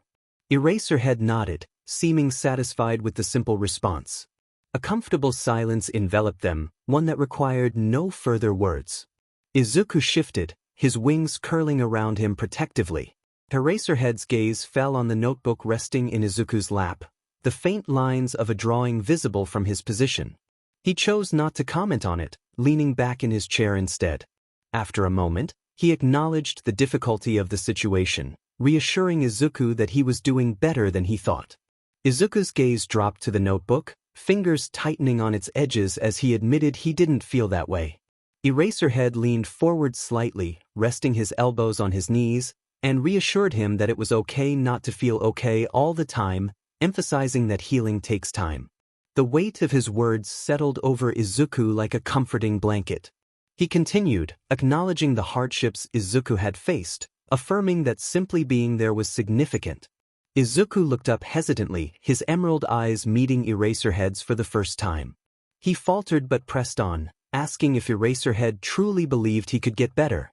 Without hesitation, 𝐼𝐻𝐻 affirmed his belief, stating that he knew Izuku was stronger than he realized. The conviction in his voice stirred something within Izuku, making his chest ache with a longing to believe. 𝐼𝐻𝐻 stood, his movements slow and deliberate, informing Izuku that he would leave him to rest but reminding him that he was not alone in this journey. As he turned to leave, Izuku's voice called out to him, expressing his gratitude with fragile sincerity. 𝐼𝐻𝐻 paused at the door, glancing back with a faint smile before exiting the room. Once again, silence enveloped the room, but the heaviness in the air had shifted slightly. Izuku stared at the closed door, replaying 𝐼𝐻𝐻's words in his mind. He looked down at the drawing in his lap, fingers brushing lightly over the lines. For the first time, his wings felt less like a burden and more like a beginning. The day had stretched long and heavy, moments blurring together in uncertainty and slow progress. Now, the hospital room was bathed in the soft glow of moonlight, its silvery beams filtering through the blinds and casting faint patterns on the walls. Izuku sat cross-legged on the bed, his notebook resting in his lap. The gentle hum of the hospital's ventilation system filled the silence, a steady rhythm that felt grounding. He had been staring at the pages for what felt like hours, the fragile outline of wings still visible, their imperfect strokes holding his gaze. Picking up the pencil, his fingers trembled slightly as he pressed the tip to the paper again. He hesitated, the weight of his thoughts pressing down on him like a heavy blanket.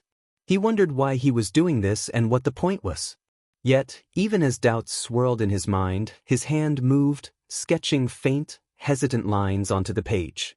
The wings he drew were broken, the feathers uneven, some missing entirely. Still they were there. He paused to examine his work, feeling a tightening in his chest as conflicting emotions churned inside him. The wings on the page reminded him too much of his own, damaged and incomplete, far from what they once were. But they were his. Izuku exhaled shakily, his small shoulders sagging as he set the pencil down. He ran his fingers lightly over the drawing, barely brushing the surface. He whispered that they couldn't fly, feeling the weight of his words echo in the quiet room. Izuku's wings shifted slightly behind him, the motion weak but deliberate. He turned his head, tracing the blackened tips of the feathers with his emerald eyes. For a moment, he wondered if they could ever be white again, if the shimmer they once held under the moonlight could return. The thought felt impossible, like trying to imagine the warmth of the sun in the dead of winter. He murmured softly, questioning if they really needed to be. Leaning back against the pillows, he pulled the blanket over his lap and rested the notebook on the bedside table.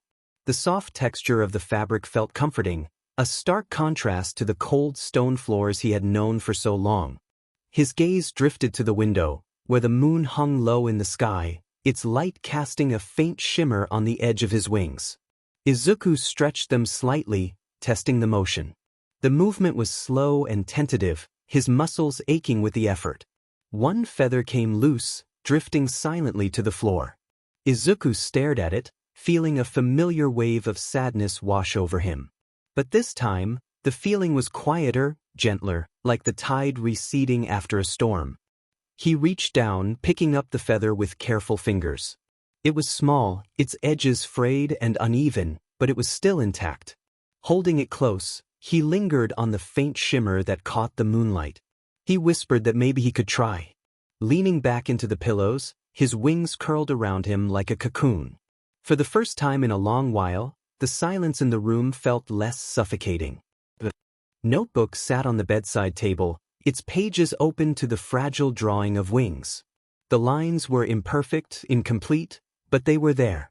As Izuku closed his eyes, the moonlight illuminated the room, casting a soft glow over him and the small, fragile feather in his hand. Slowly but surely, Izuku was improving. The morning light filtered softly through the blinds of his hospital room, casting gentle streaks of gold across the bed. Izuku sat cross-legged on the mattress, his wings folded tightly around him. The stiffness in his back reminded him of their weight, the blackened feathers brushing uncomfortably against his arms. His fingers rested on the edges of his notebook, but he hadn't opened it yet. The faint outline of wings he'd drawn the previous day lingered in his mind, stirring an ache in his chest. A soft knock at the door made him flinch. Before he could react, the door opened to reveal Recovery Girl, her warm smile radiating patient kindness. She carried a small tray, its contents hidden beneath a neatly folded cloth. She greeted Izuku softly as she stepped inside. He nodded faintly in response, his gaze dropping to the notebook in his lap. Recovery Girl placed the tray on the bedside table and pulled a chair closer, settling into it with a gentle sigh.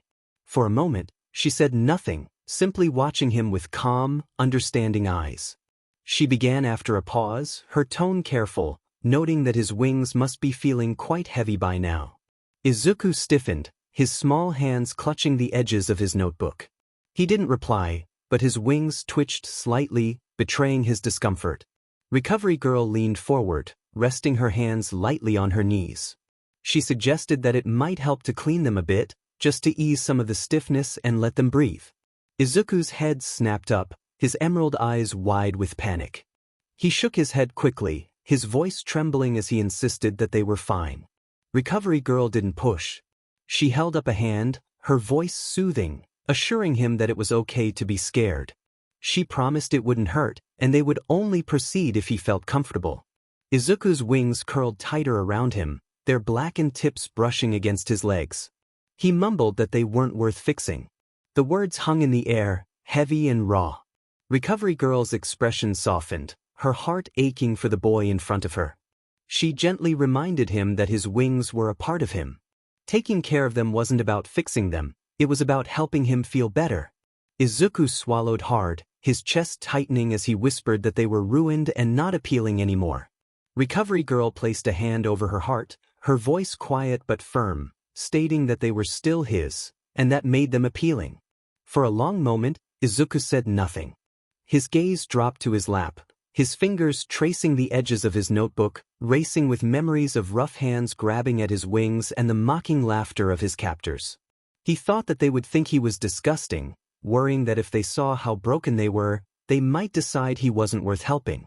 Sensing his thoughts, Recovery Girl reached for the tray on the table, carefully pulling back the cloth to reveal soft cleaning tools, a basin, gentle brushes, and small towels. She reassured him that they would take it one step at a time. He could watch first, and if it became too much, they would stop. There was no pressure. Izuku hesitated, his hands trembling as he clutched the notebook tighter. He glanced at the tools, their simplicity disarming some of his fear. The phrase, "one step at a time," anchored him. Finally, he gave a small nod, his voice barely above a whisper, agreeing to try. Recovery Girl smiled warmly, her relief evident but quiet, thanking him and assuring him that they would make sure this was as easy as possible for him. The hallway felt colder than usual, or maybe it was just Izuku's nerves. His bare feet padded softly on the polished floor, the muted sound barely audible over the faint hum of hospital activity. 𝐼𝐻𝐻𝐬 walked beside him, his steps measured and steady. Izuku kept his eyes fixed on the ground, his wings curled tightly against his back. Each step forward felt heavier than the last, the dread coiling in his stomach making it hard to breathe. He tried to calm himself, reminding himself that it was just cleaning. But the memories wouldn't leave him. Rough hands yanking at his feathers, mocking voices jeering at his pain, treating his wings like tools instead of a part of him. He stopped suddenly, his chest tightening, whispering that he couldn't do this. 𝐼𝐻𝐻𝐬 turned, crouching slightly to meet Izuku's eye level. His sharp features were calm, and his voice steady as he reassured Izuku that it was okay to be scared. This wasn't easy, and no one would rush him. Izuku blinked, his vision blurring with unshed tears, voicing his fears about it hurting and what others might think of him. 𝐼𝐻𝐻𝐬's expression softened as he shook his head, assuring Izuku that it wouldn't hurt and that no one there thought he was disgusting, least of all him. The words settled into Izuku's chest, fragile but grounding. He nodded slowly, though his feet still felt heavy as he forced himself to move forward. They arrived at the therapy room, its doors slightly ajar. 𝐼𝐻𝐻𝐬 pushed it open, revealing a softly lit space designed to feel welcoming. The walls were painted a calming shade of blue, and the room was furnished with a padded bench, a basin of warm water, and neatly arranged tools for cleaning. A nurse stood near the bench, their posture relaxed but attentive, smiling warmly at Izuku as they introduced themselves. Izuku froze in the doorway, his eyes darting around the room. The sight of the tools, the brushes, the towels, the water, made his chest tighten. It felt like too much, and his breathing quickened. 𝐼𝐻𝐻𝐬 placed a hand on his shoulder, his grip firm but reassuring, encouraging him to look at him. Izuku's gaze shifted to 𝐼𝐻𝐻𝐬, his small hands trembling as they clutched the fabric of his hospital gown. 𝐼𝐻𝐻𝐬 reassured him that he didn't have to do anything he didn't want to, but if he was willing to try, they would go at his pace. No one there would hurt him. Izuku hesitated, his heart pounding in his chest. He glanced at the nurse, who remained patient and still, then at the basin of water, its surface shimmering faintly under the soft light. He reminded himself of one step at a time, repeating Recovery Girl's words in his mind. Slowly, he nodded, though his legs still felt like they might give out beneath him. 𝐼𝐻𝐻𝐬 guided him to the bench, helping him sit down carefully. The padding was soft, almost too soft, as if it might swallow him whole. The nurse knelt beside him, keeping their movements deliberate and non-threatening.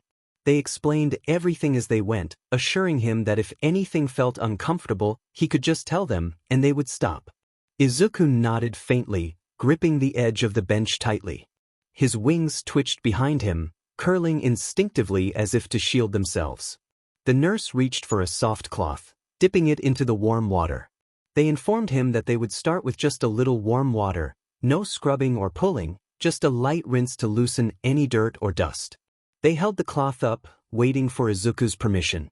His chest tightened as he stared at it, fear rising like a tidal wave. A voice in his mind whispered that they would hurt him, but another, quieter voice murmured that this was different. Finally, he gave a small, shaky nod.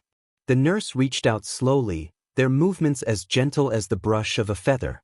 When the warm cloth made contact with the edge of his wings, Izuku flinched, every nerve in his body tensing. But the touch didn't hurt.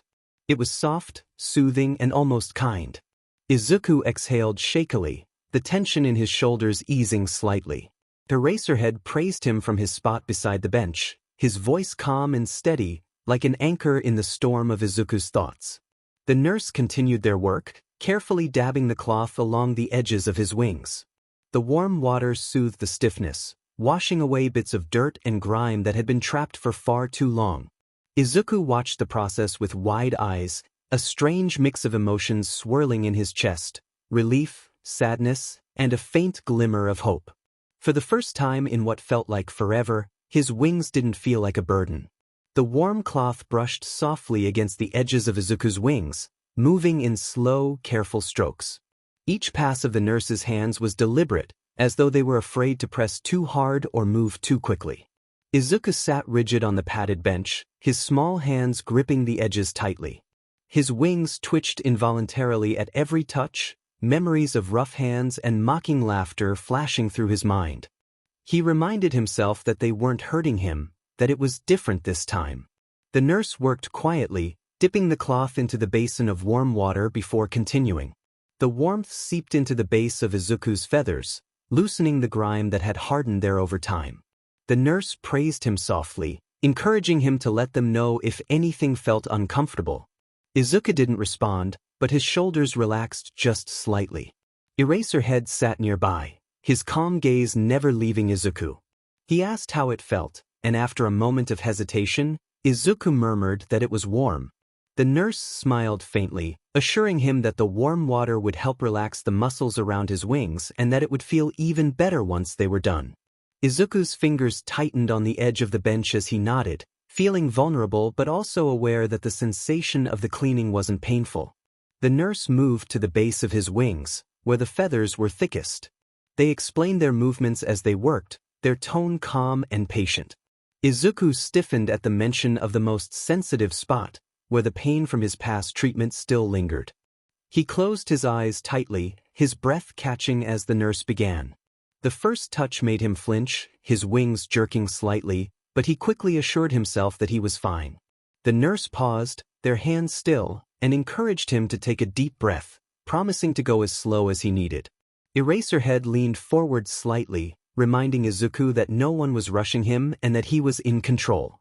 As he focused on the warmth of the room and the steady presence of those around him, Izuku reminded himself to take it one step at a time.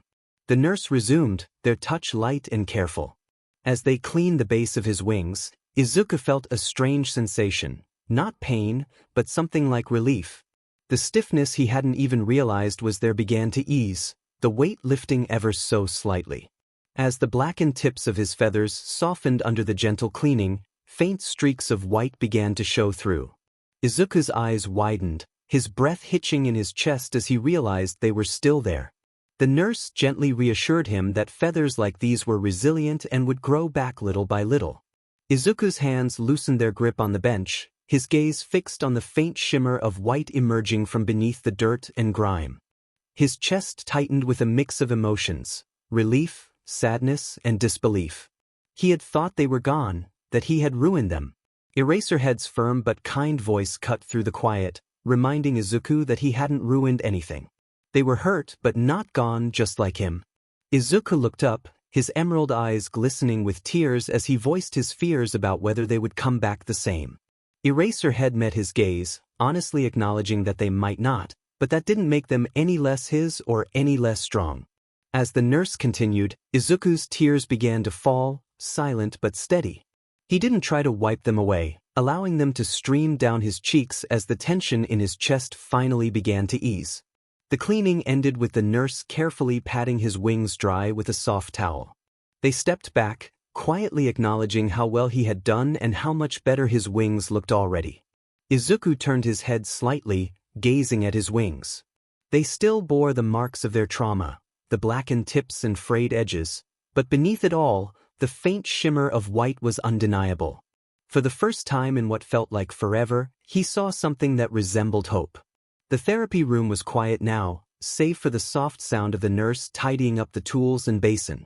Izuku sat on the padded bench, his hands resting in his lap and his wings still slightly outstretched. The faint shimmer of white beneath the blackened feathers caught the dim light, an almost imperceptible glint of something that had been buried for far too long. His small chest rose and fell unevenly, his breathing shaky as tears continued to stream down his face. He stared at his wings, his mind a whirlwind of emotions he couldn't untangle, relief, shame, hope, fear, it all pressed down on him at once. Recovery Girl entered the room quietly, her expression warm but laced with concern. She knelt down beside Izuku, placing a gentle hand on his arm and acknowledging his bravery. She encouraged him to feel whatever he was feeling and to let it out. At her words, Izuku's sobs broke free, raw, and unrestrained. His small body shook as he buried his face in his hands, his wings trembling weakly behind him. He expressed his fear that he had ruined them forever. Recovery Girl gently rubbed his arm, her presence steady and grounding. She reassured him that wings like his were strong, having been through so much but still remaining. 𝐼𝐻𝐻 moved closer, crouching down so his face was level with Izuku's. He gave the boy space to cry before speaking, firmly yet kindly addressing the lies Izuku had been told about being weak and broken. Izuku lifted his tear-streaked face, searching for reassurance. 𝐼𝐻𝐻 met his gaze evenly, reminding him that despite everything he had been through, he was still here, and that took strength. Izuku's lips quivered as more tears spilled down his cheeks, and he voiced his fears about not being able to fix his wings. 𝐼𝐻𝐻 placed a hand on the bench beside Izuku, his voice steady. He reassured the young hero that he didn't need to fix himself. He was not broken, just hurt, and hurt could heal. These words resonated deeply within Izuku, awakening a quiet part of him that had been buried under years of pain and fear. He clutched the edge of the bench tightly, his small hands trembling. The nurse approached cautiously, holding one of the blackened feathers that had fallen during the cleaning. They extended it toward Izuku, their voice soft, explaining that it had come loose during the process and was still part of him, even if it had fallen away. Izuku hesitated, his fingers trembling as he took the feather. It was small and frayed, its edges brittle, but it still felt warm in his hand. He stared at it for a long moment, wondering if they would really grow back. Recovery Girl smiled gently, assuring him that while they might not look exactly the same, they would grow back and be just as strong, perhaps even stronger. Izuku's gaze flicked to his wings again, the faint shimmer of white catching his attention once more. He reached back hesitantly, brushing his fingers against the newly cleaned feathers. The texture felt different, lighter, freer than it had in years. A small, fragile spark flickered in his chest. It wasn't hope yet, but it was close. 𝐼𝐻𝐻 stood, stretching slightly as he motioned toward the door, suggesting they return to his room. Izuku nodded, clutching the feather tightly in his hand as he slid off the bench. His legs wobbled slightly, but Recovery Girl steadied him with a light touch. As they left the room, Izuku glanced over his shoulder at the basin and tools. The sight of them no longer filled him with dread. Instead, he felt lighter. The room was dark except for the soft glow of moonlight spilling through the window. Izuku sat cross-legged on the bed, his wings folded loosely behind him, no longer as stiff or heavy as before. The silence of the room felt different now, not suffocating or oppressive, just quiet. In his hands, he held the small feather that had fallen loose during the cleaning. Its edges were frayed, its blackened color still stark in the moonlight, but to Izuku, it no longer felt broken. It felt like a reminder. He ran his fingers lightly over the feather's surface, his emerald eyes tracing every detail. The gentle touch made his chest ache, but it was a softer ache now, a warmth breaking through the cold. He whispered to himself that they would grow back, echoing Recovery Girl's words. Maybe they could grow back. Izuku's gaze drifted to the small mirror mounted on the wall. He hesitated for a long moment before standing, the feather still clutched tightly in his hand. Taking slow, deliberate steps, he approached the mirror. His heart pounded in his chest, his breathing uneven as he came face to face with his reflection. His wings looked different in the soft moonlight. Though still darkened and damaged, the faint shimmer of white that had emerged during the cleaning caught his eye. The contrast was stark, like light breaking through shadows.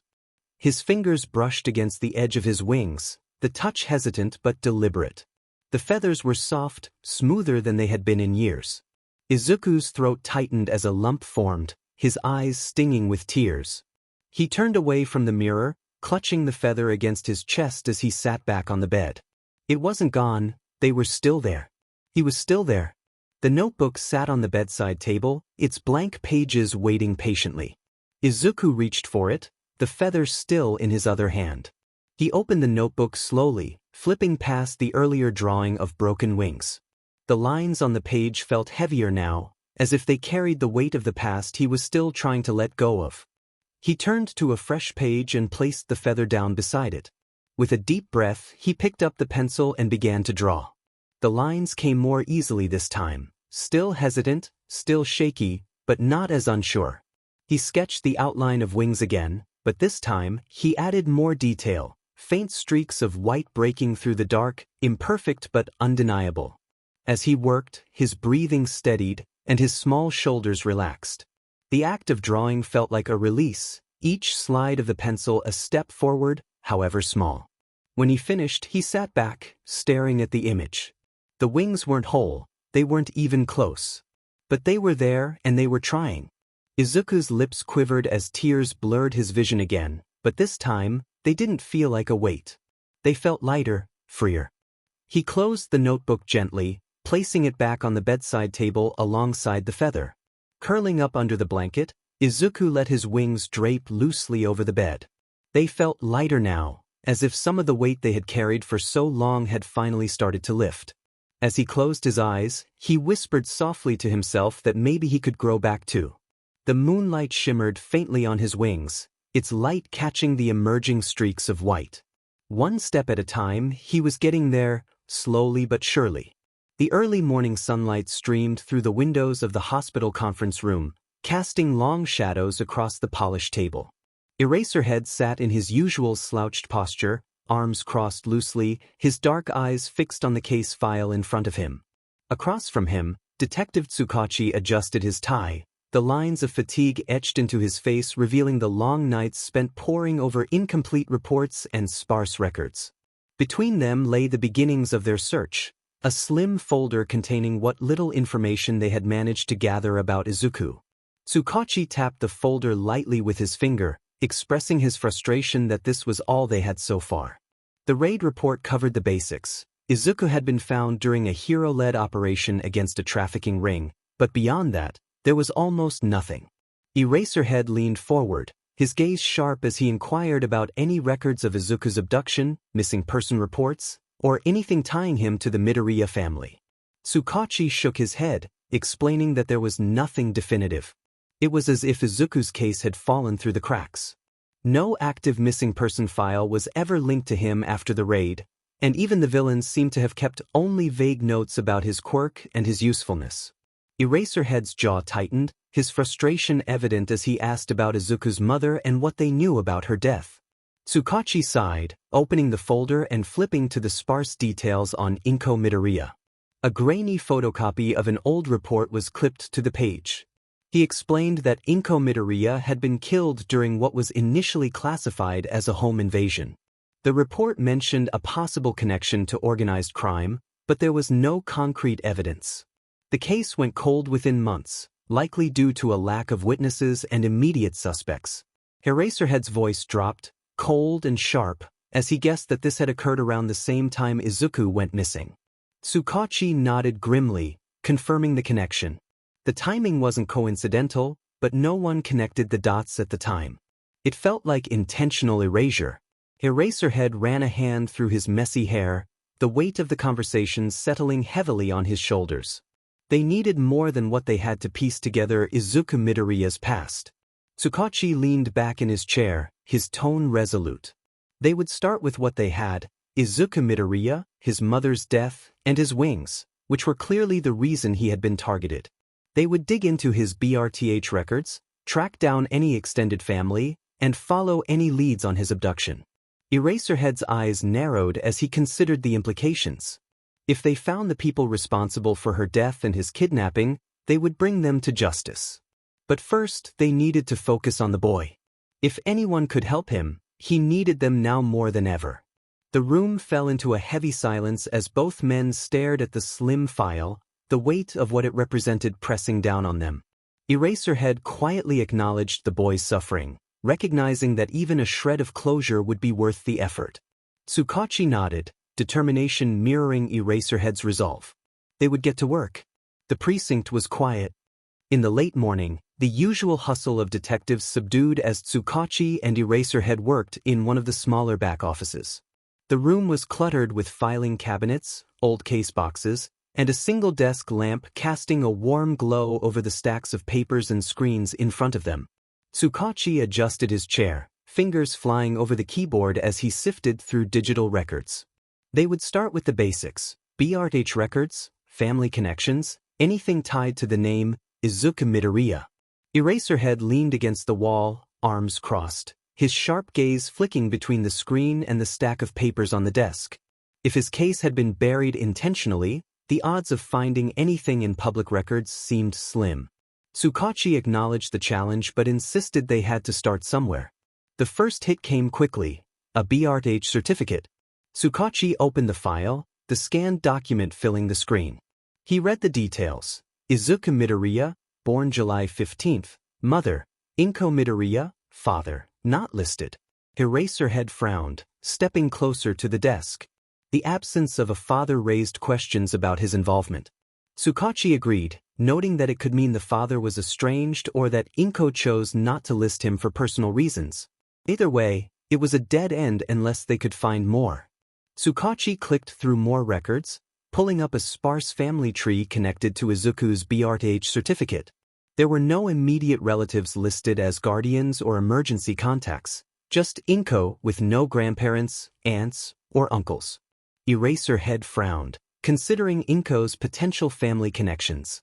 𝐶𝐶 began another search, filtering for connections to 𝐒𝐮𝐽 Midoriya. After several tense minutes, a result appeared, an address history for 𝐒𝐮𝐽 linked to her old residence.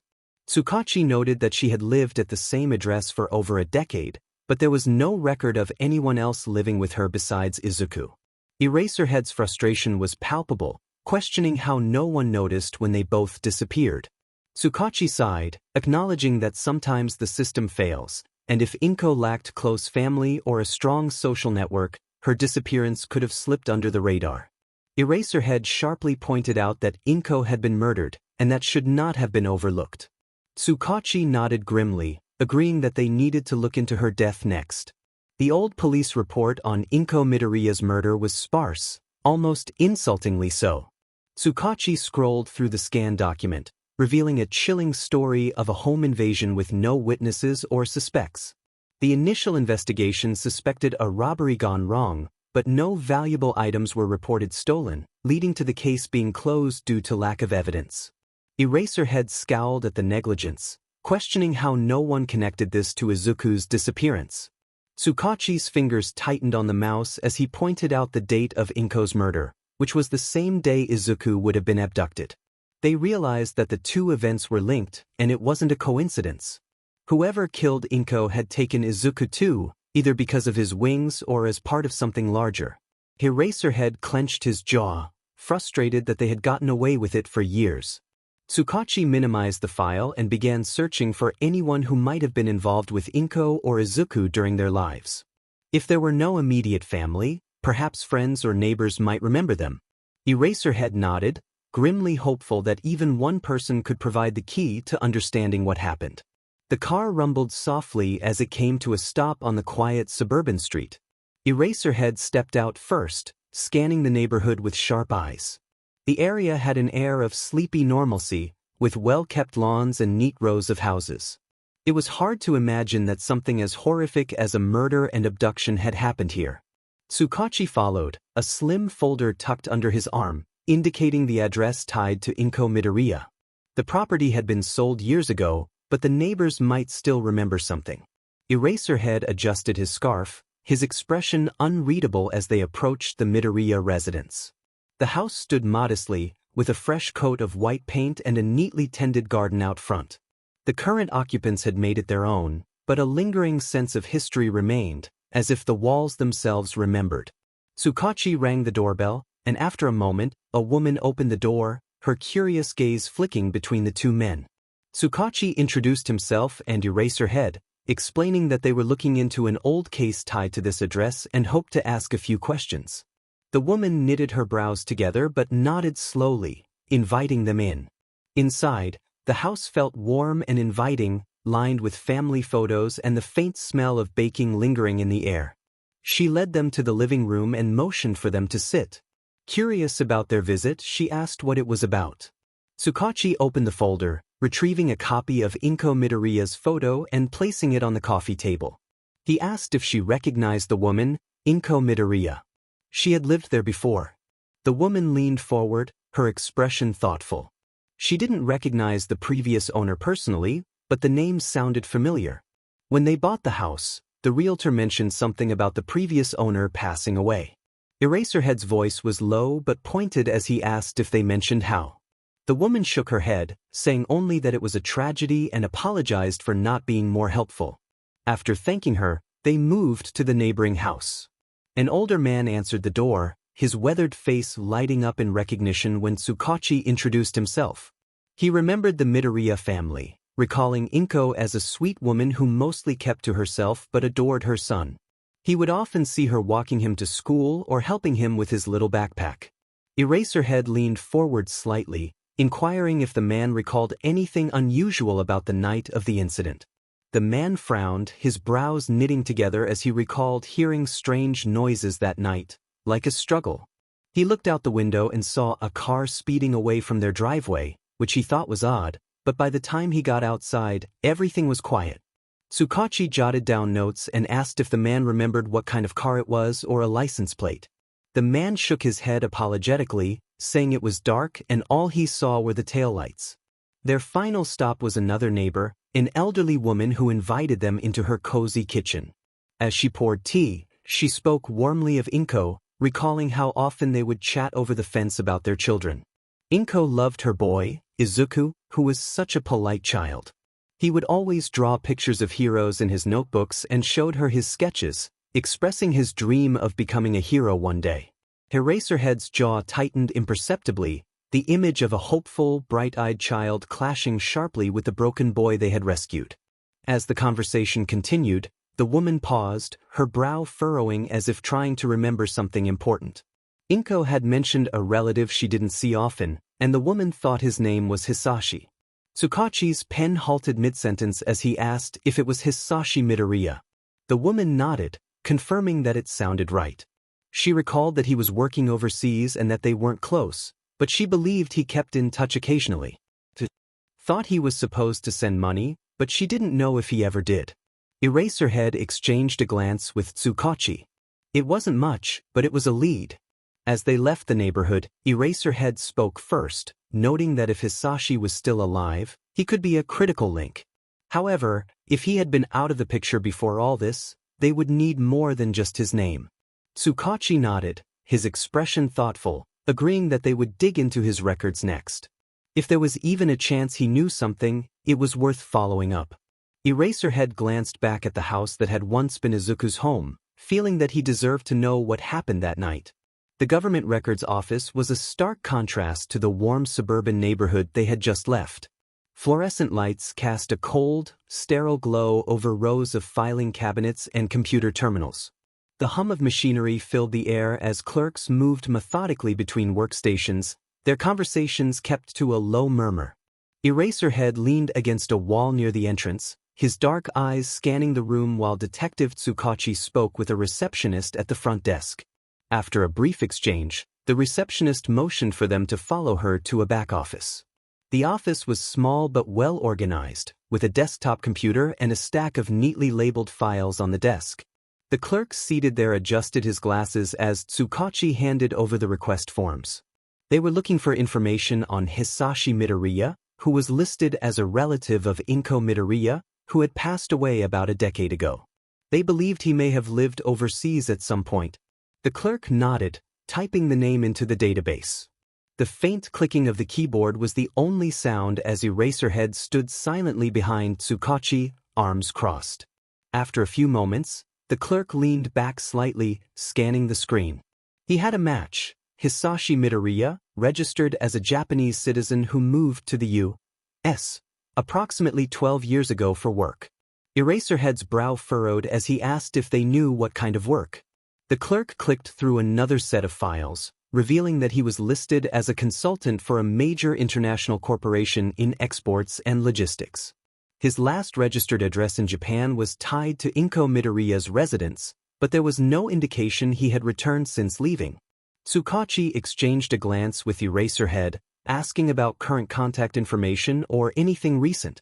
The clerk frowned, shaking his head, stating that Hisashi's residency in the U.S. appeared to have been temporary, with no current address or contact listed in either country.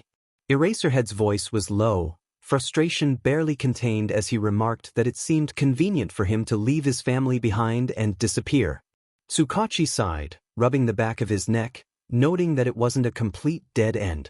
They knew where he worked and could follow up with the company for more recent information. The clerk handed over a printed summary of Hisashi Midoriya's records, including the name of the corporation and the timeline of his overseas move, apologizing that it was everything they had. As they left the records office, Eraserhead's expression was unreadable, but his silence spoke volumes. He muttered that this was starting to feel like another dead end. Tsukachi shook his head, insisting it was not nothing. If Hisashi Midoriya was still alive, he might know more about what happened to Inko and Izuku. Even if he didn't, he was still a piece of the puzzle. Eraserhead's gaze hardened, stating that if he was still alive, he had a lot to answer for. The two men climbed into Tsukachi's car, the printed records tucked neatly into the detective's folder. As Tsukachi started the engine, he spoke in a more measured tone, suggesting that if Hisashi wasn't around when Inko was killed or Izuku was taken, it might explain why he hadn't surfaced in all this time. He might not even know what happened. Eraserhead stared out the window, his voice quiet but sharp, proposing that he could have known and chosen not to act. Either way, they needed to find him. The drive back to the precinct was quiet, both men lost in thought. The discovery of Hisashi's records had raised more questions than answers, but it was still progress. Eraserhead finally broke the silence as they neared their destination, asking what their next step would be. Tsukachi glanced at him, stating they would contact the corporation Hisashi worked for to see if they had any records or leads. In the meantime, he would dig further into the Midoriya family's connections, anyone else who might have known them. They were not giving up yet. Eraserhead nodded, his gaze hardening, affirming that Izuku deserved answers. The precinct was quiet as the evening shadows stretched long across the room. Detective Tsukachi sat at his desk, papers scattered in front of him, his tired eyes scanning the screen of his computer. Eraserhead leaned against the edge of the desk, his expression unreadable, arms crossed tightly over his chest. He inquired if there was anything new, his voice low and even. Tsukachi shook his head, explaining that Hisashi Midoriya's trail was cold for now. He had contacted the corporation Midoriya worked for and filed a request for records, but it could take days or even weeks before they received a response. Eraserhead's brow furrowed, but before he could reply, Tsukachi's phone buzzed. He picked it up, his expression shifting as he read the notification. Eraserhead straightened, curious about the news. Tsukachi turned the screen to show a name highlighted on a cross-referenced list of emergency contacts from an older file, Mitsuki Bakugo. Eraserhead raised an eyebrow, asking who she was. Tsukachi leaned back in his chair, his tone more energized than it had been all day. He explained that she was an old emergency contact for Inko Midoriya from years ago, but the connection might still hold since she lived in the same neighborhood as the Midoriya family. This could mean she was a friend or at least someone who knew them well. Eraserhead nodded, his sharp eyes narrowing as he asked if they had an address. Tsukachi tapped a few keys, pulling up the relevant details, confirming that she was still listed as living in the same area. They could visit her that night or first thing the next morning. Eraserhead stood, his voice decisive, insisting they go now. If she remembered anything, it could change everything. The drive to Mitsuki Bakugo's house was quiet but charged with anticipation. The neighborhood looked familiar in the dim light, its streets winding back toward the area they had visited earlier that day. Upon arrival, Eraserhead stepped out first, his gaze sweeping over the house, which was well maintained with a neatly trimmed lawn and soft light glowing from the windows. Tsukachi rang the doorbell, the chime echoing faintly inside. The door opened a moment later, revealing a woman with a confident posture and sharp features.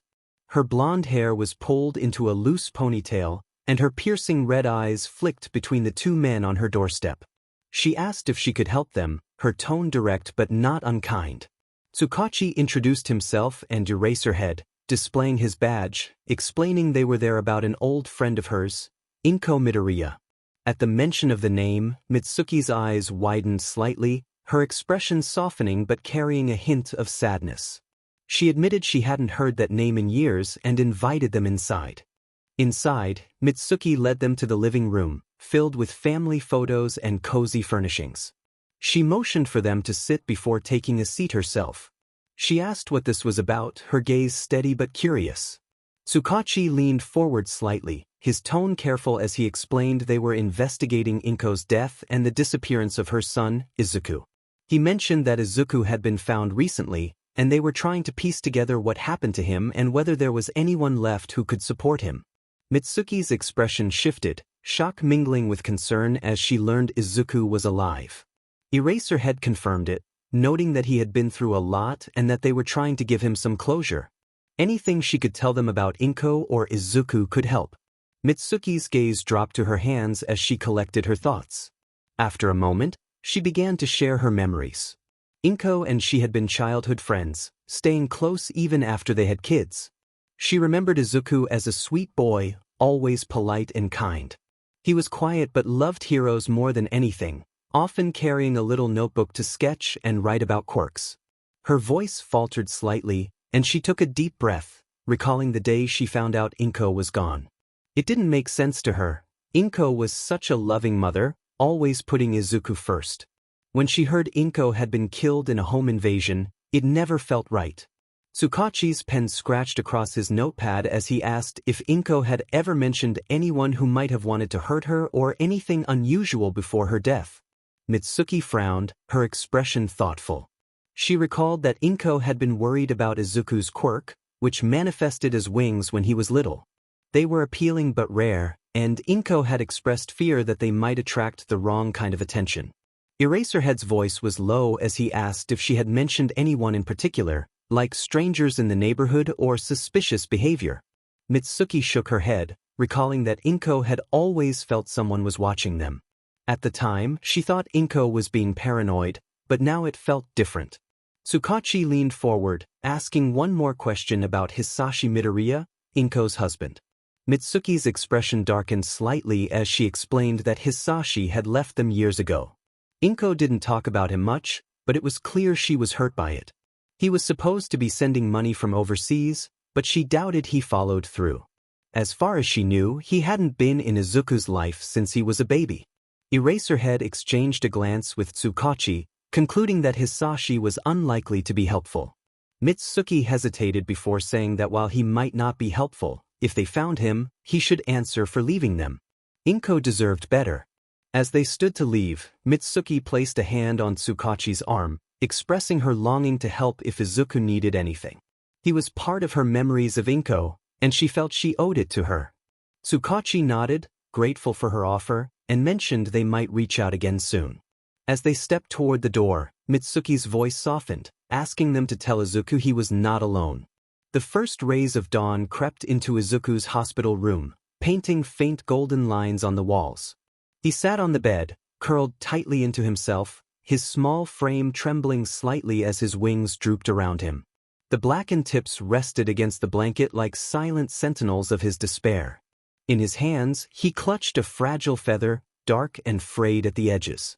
It had become a lifeline of sorts, something solid to hold when the weight of his thoughts threatened to pull him under. Izuku's emerald eyes, dull with exhaustion, stared out the window. The world beyond seemed vast and unreachable, as though it belonged to someone else entirely. He thought about how they were trying to help him but worried about what they might find. What if it was worse than he remembered? Fragments of his life before the darkness teased the edges of his mind. His mother's laughter, her soft hands tucking him into bed, the faint smell of her favorite tea. But every time he reached for those memories, they slipped away, replaced by sharper, darker images. The voices, the cold, the pain. The way they yanked at his wings, mocking him.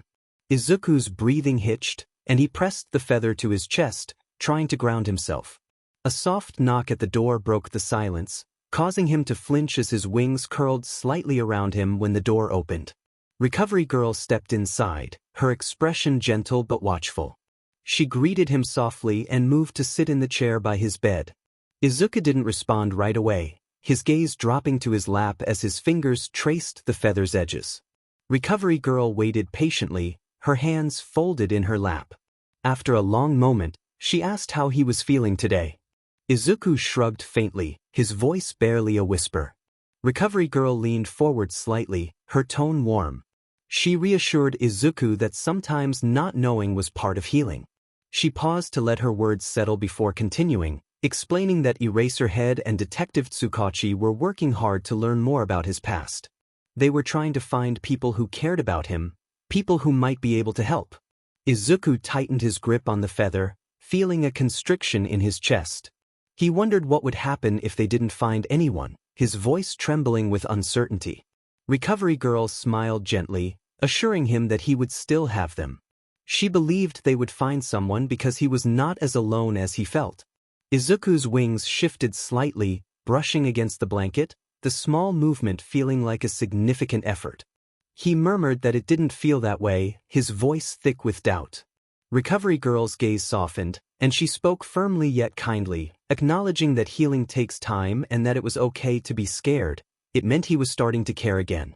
For the first time that morning, Izuku looked up at her, his emerald eyes glistening with unshed tears, expressing his fear of being too broken to get better. The weight of his question hung in the air. Recovery Girl reached out, resting a hand lightly on his arm, reassuring him that he was not broken. He had been hurt, and that hurt ran deep, but he was still here, which meant a part of him hadn't given up. Her words wrapped around him like a comforting blanket, easing the tightness in his chest, if only slightly. As she stood to leave, she turned back to him with a warm expression, mentioning that someone wanted to meet him that day, a friend of his mother's who was excited to see him again. Izuku blinked, his breath catching at the mention of his mother's friend. Recovery Girl confirmed that she remembered him and was eager to reconnect.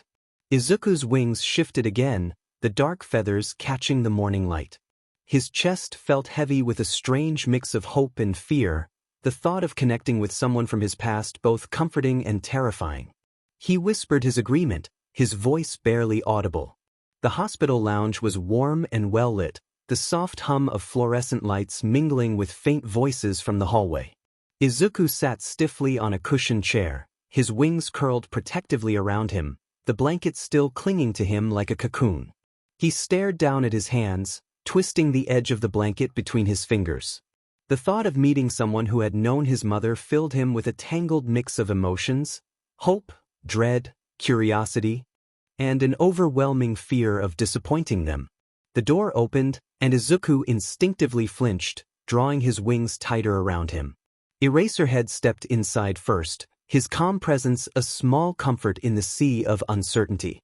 Behind him came a woman, tall with sharp red eyes that took in the room. Her blonde hair was tied back in a loose ponytail, and her strong yet gentle expression softened as she looked at Izuku. She stepped forward but hesitated, her gaze softening as she addressed him. Izuku's fingers froze, gripping the blanket tighter, and he nodded faintly without looking up. Mitsuki felt her heart ache at the sight of him, this small, fragile boy wrapped in a blanket, his wings drooping as if carrying the weight of the world. She knelt down a few feet away, not wanting to overwhelm him. She introduced herself as Mitsuki Bakugo, a friend of his mother's from their childhood. Her words hung in the air, pressing down on Izuku. He peeked up at her through his messy green hair, his emerald eyes wide and uncertain. He barely managed to whisper that she knew his mom. Mitsuki smiled, tinged with sadness, and confirmed that she did. She recalled how kind his mother was and how she often spoke about him, emphasizing how smart and sweet he was and how much she loved him. Izuku's chest tightened, the lump in his throat making it hard to breathe. He wanted to ask her to tell him more, but the words wouldn't come. Mitsuki sensed his hesitation and sat down on the floor, crossing her legs casually to appear less intimidating. She recalled that he probably didn't remember her, laughing softly as she mentioned how he used to carry around a notebook and draw heroes. A faint flicker of recognition sparked in Izuku's mind, recalling a blurry image of a woman with a loud laugh and a kind smile, someone who had ruffled his hair and called him Little Hero. He murmured that she used to call him that, his voice so soft it was almost a breath. Mitsuki's eyes widened slightly before her smile returned, brighter this time. She remembered how he was always scribbling ideas for quirks and costumes, telling him he would grow up to be the best hero. The memory hit Izuku like a wave, sharp, warm, and painful all at once. He curled in on himself, his wings trembling slightly as tears welled up in his eyes. Mitsuki's heart clenched, but she remained where she was, afraid of scaring him. She reassured him that it was okay and that she just wanted to see him, to let him know he wasn't alone. Izuku wiped at his eyes with the corner of the blanket, his voice shaking as he asked if she remembered his mom. Mitsuki nodded, her expression gentle as she recounted everything about her. She described his mother as funny and sweet, yet tough when needed, emphasizing how much she loved him and how proud she was of him. Izuku's tears spilled over, his small hands clutching the blanket tightly as he expressed how much he missed her, even though he didn't remember everything. Mitsuki felt her throat tighten but kept her tone steady, acknowledging that she missed her too, as she had been her best friend. She reassured him that his mother would be proud of him for being so strong. Izuku shook his head, his wings drooping further as he insisted he wasn't strong, feeling broken instead. 𝐼𝐻𝐼𝐸 stepped closer, his voice calm but firm, affirming that he was not broken. He had been hurt, but he was still here, which took strength. Mitsuki nodded, her gaze never leaving Izuku's tear-streaked face, echoing that his mother would have said the same thing. She believed in him.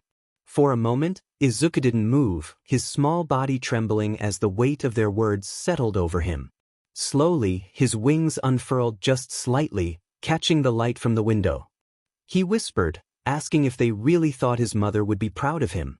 Mitsuki's smile softened, her red eyes shimmering with emotion as she assured him that she knew she would. The room was quiet except for Izuku's soft sniffles as he wiped his face again. He struggled to find the right words, overwhelmed by the emotions swirling inside him. For the first time in what felt like forever, he didn't feel entirely alone. However, the door to his hospital room clicked softly shut, leaving him alone once more. The warmth of Mitsuki Bakugo's words lingered in the air, but instead of comfort, they left Izuku feeling raw and exposed. He shuffled back to the bed and sank onto it, pulling his knees up to his chest. His wings curled around him instinctively, shielding him from the emptiness of the room. His hands trembled as he gripped the blanket tightly, his thoughts spiraling into a tangled mess. Mitsuki had said his mother was proud of him, and the memory of her kind smile flashed through his mind. But doubts crept in. Would she still be proud if she saw him now? If she saw what he had become? The image of his mother's face, soft and warm, flickered in his mind, faint like trying to see through a fog. He recalled her gentle laugh and the way she held his hand as they walked to school. Then came the darker memories, her absence, the cold, the pain. The nights he cried for her, only to be met with silence, and the cruel laughter of his captors echoed in his ears. Izuku clutched his head, his breathing quickening as the weight of it all bore down on him. He squeezed his eyes shut, trying to block out the memories, but they pressed in, relentless. He whispered to himself that he couldn't do this, it was too much. The thought of Mitsuki, someone who had known his mother so well, brought both comfort and fear. What if she saw through the broken pieces of him? What if she realized he wasn't the boy she remembered? His wings trembled slightly, their darkened feathers brushing against his arms. He thought bitterly that she would hate him if she saw what he had become. He felt like nothing. A soft knock at the door startled him, and his wings flinched as it creaked open. 𝐼𝐻𝐼𝐸 stepped inside, his calm, steady presence filling the space. He didn't speak right away, instead pulling up a chair and sitting across from Izuku. The silence between them stretched, but it wasn't uncomfortable. 𝐼𝐻𝐼𝐸 leaned forward slightly, resting his elbows on his knees. He noted that Izuku was overthinking again, and Izuku blinked, surprised by the bluntness of the observation. 𝐼𝐻𝐼𝐸 pointed out that he could see it in the way Izuku's wings were shaking. Izuku's gaze dropped to the bed, his fingers fidgeting with the blanket. He admitted that he just didn't know what to do. 𝐼𝐻𝐼𝐸 nodded, his tone softening, assuring him that it was okay not to have all the answers right now. Izuku hesitated and then asked if 𝐼𝐻𝐼𝐸 thought Mitsuki really meant it when she said his mother would be proud of him. 𝐼𝐻𝐼𝐸's expression remained steady, but there was warmth in his voice as he assured Izuku that she meant it. His mother loved him, and nothing could change that. Izuku's chest tightened as he wondered what would happen if he was too broken for her to be proud of him. 𝐼𝐻𝐼𝐸 leaned back slightly, his gaze unwavering, and reassured him that he wasn't broken. He had been hurt badly, but that didn't make him less worthy of love or pride. The words struck a deep chord within Izuku, a place he had buried beneath years of pain and shame. His wings shifted slightly, their edges trembling as he tried to process what Eraserhead was saying. After a long pause, Eraserhead spoke again, this time quieter. He reminded Izuku that he had survived things no one should ever have to endure, and that alone was something to be proud of. Izuku's eyes stung with tears, but he didn't wipe them away. Instead, he nodded faintly, his voice barely audible as he acknowledged Eraserhead's words. Eraserhead stood, giving him a small nod, and told him to rest for now. When he was ready, Mitsuki would be there, and she wasn't going anywhere. As the door closed behind him, Izuku sat in silence, his wings slowly unfurling from around him. The weight in his chest felt less suffocating, though it was still there. He looked at the feather in his hand, tracing its frayed edges with his finger. For the first time, he allowed himself to believe, just a little, that maybe, just maybe, he wasn't as alone as he thought. The late afternoon sun bathed the hospital's therapy room in a warm, golden glow. The room was quiet, save for the faint sound of colored pencils clicking against each other in a small plastic box on the table. Izuku sat at one end of the low table, his posture stiff and uncertain. His wings hung loosely at his sides, their blackened tips brushing against the floor. Across from him, Mitsuki Bakugo rummaged through the box of pencils, a bright red one in her hand as she scanned for another color. She asked if green was still his favorite, her tone light and conversational. Izuku blinked at her, startled by the question. Mitsuki grinned, her expression softening as she explained that his mother had told her. She mentioned how his mother said he loved green because it reminded him of his quirk and how she even bought him a green backpack for his first day of school, which he had proudly shown off. Izuku's chest tightened at the memory, faint and blurred though it was. He recalled the bright green backpack with little hero patches sewn onto it and could almost hear his mother's laughter as she adjusted the straps on his shoulders. He whispered that he thought he still had it somewhere. Mitsuki's grin softened into a smile as she slid the box of pencils toward him, encouraging him to pick out a green one and show her what he had. Izuku hesitated, his small hands hovering over the box before finally selecting a green pencil. The smooth wood felt strange in his grip, a faint echo of a time when drawing had been a source of joy instead of a way to escape his pain. Mitsuki leaned back, crossing her legs beneath her as she started sketching on her own paper. Her movements were casual, her pencil strokes confident but unhurried.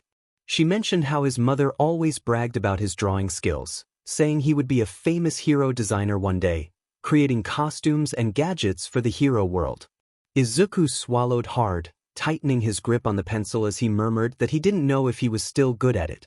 Mitsuki glanced up from her paper, her sharp red eyes meeting his. She firmly stated that it didn't matter. What mattered was that it had once made him happy, and maybe it still could. Izuku stared at her for a moment before lowering his gaze to the blank paper in front of him. He took a shaky breath and pressed the pencil to the page. The first line was faint, almost hesitant, but as he continued, his movements grew steadier. He drew the shape of wings, broad and feathered, with streaks of white breaking through the dark edges. Mitsuki watched quietly, her smile growing as she saw the image take shape. When Izuku paused, seemingly uncertain, she leaned over slightly, her tone encouraging. She told him it was appealing, admiring the detail in the feathers and affirming that he still had it. Izuku blinked at her, his cheeks flushing faintly, and asked if she really thought so. Mitsuki nodded, her grin returning, saying he was a natural and that his mother would have framed it in a heartbeat. The mention of his mother brought a wave of emotion over Izuku, but it felt like a soft ache, bittersweet but bearable. He looked down at the drawing, murmuring that he thought she liked his drawings more than he did sometimes. Mitsuki chuckled, her voice warm and genuine, saying that sounded like her. She always had a way of making everything he did feel special. They sat in comfortable silence for a while, the only sound the soft scratch of pencils on paper. Izuku found himself relaxing slightly, his wings settling more naturally at his sides. When Mitsuki finished her sketch, she turned it around with a flourish. It was a cartoonish drawing of a small boy with wings, his green hair sticking up in messy tufts. The boy was smiling brightly, holding up a notebook. Izuku stared at it, a small laugh escaping him before he could stop it. He expressed disbelief that it was supposed to be him. Mitsuki grinned, reminding him that he was her little hero. For the first time in what felt like forever, Izuku smiled. A real, genuine smile that lit up his face like a sunrise. Mitsuki leaned back, crossing her arms with a satisfied look, saying that was the smile she remembered. Izuku ducked his head, his cheeks warming, but the smile lingered. For a moment, the weight on his chest felt a little lighter, the darkness a little less suffocating. The sky outside was a deep shade of twilight as Izuku sat on the edge of his hospital bed, his wings folded loosely behind him. The air in the room felt heavy with unspoken thoughts, the emotions from earlier still lingering in the corners of his mind. A soft knock at the door startled him slightly. Before he could respond, Mitsuki stepped inside, holding something small in her hands. Her expression was gentle but tinged with hesitation. She greeted him softly, closing the door behind her, and said she had something for him. Izuku tilted his head, curiosity flickering in his emerald eyes. Mitsuki crossed the room and sat in the chair beside his bed, holding out the object, a photograph encased in a simple wooden frame. She explained that she found it while cleaning out some old boxes at home. It was a picture of him and his mother. Izuku's hands trembled slightly as he reached out, taking the frame with care. His breath hitched as he looked at the image.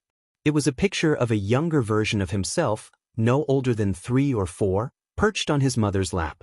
Inko's arms were wrapped protectively around him, her smile bright and warm. His own face was lit up with joy, his small wings, still pristine and white, spread out behind him like a beacon of light. A wave of emotion surged through Izuku, so strong it made his chest ache. He clutched the frame tightly, his wings trembling as tears filled his eyes. He whispered that he didn't remember this. Mitsuki leaned forward, her tone soft but steady, explaining that he was so little back then. His mother always said he loved having his picture taken, especially when he could show off his wings. She was so proud of him. Izuku traced the edge of the photograph with his finger, his tears spilling over and streaming down his cheeks. He murmured that she looked so happy. Mitsuki smiled gently, her own eyes glistening with unshed tears, affirming that she was. He was her whole world, and everything she did was for him. The words struck something deep within Izuku, a place he had tried to bury for years. He clutched the photograph tighter, his small frame trembling as he expressed how much he missed her. Mitsuki moved closer, placing a comforting hand on his shoulder. She told him it was okay to miss her and to cry, that he didn't have to hold it all in. The dam broke, and Izuku sobbed openly, his wings shaking as the grief poured out of him. Mitsuki stayed by his side, her hands steady on his shoulder, offering quiet reassurance. She gently reminded him that his mother loved him more than anything and would want him to know it was okay to feel sad and to let himself heal. Izuku's sobs gradually quieted, his breathing ragged as he wiped at his tear-streaked face. He looked down at the photograph again, his fingers brushing over the image of his mother's smiling face. He asked if she would really be proud of him, his voice small and uncertain. Mitsuki's smile was unwavering as she assured him that she would be and that she would want him to be proud of himself too. He had been through so much and he was still here, that was something to be proud of. Izuku's wings shifted slightly, their dark feathers catching the faint light from the window. He stared at the photograph for a long moment, the weight of Mitsuki's words settling over him like a soft blanket. Finally, he looked up at her, his emerald eyes shimmering with a mix of sadness and something softer, something like hope. He thanked her, clutching the photograph close to his chest. Mitsuki nodded, her expression warm, assuring him that he wasn't alone in this anymore. The room fell quiet again, but this time the silence felt lighter, less oppressive. Izuku sat with the photograph in his lap, his fingers tracing the edges as he let the memory wash over him. For the first time in a long while, he felt a small, fragile connection to the boy in the picture, and to the mother who had loved him so fiercely. Night had settled over the hospital, the quiet punctuated only by the faint hum of machinery in the hallway. The moonlight spilled through the blinds of Izuku's room, casting soft beams across the bed where he sat, his knees pulled to his chest. In his hands, he held the photograph Mitsuki had given him earlier.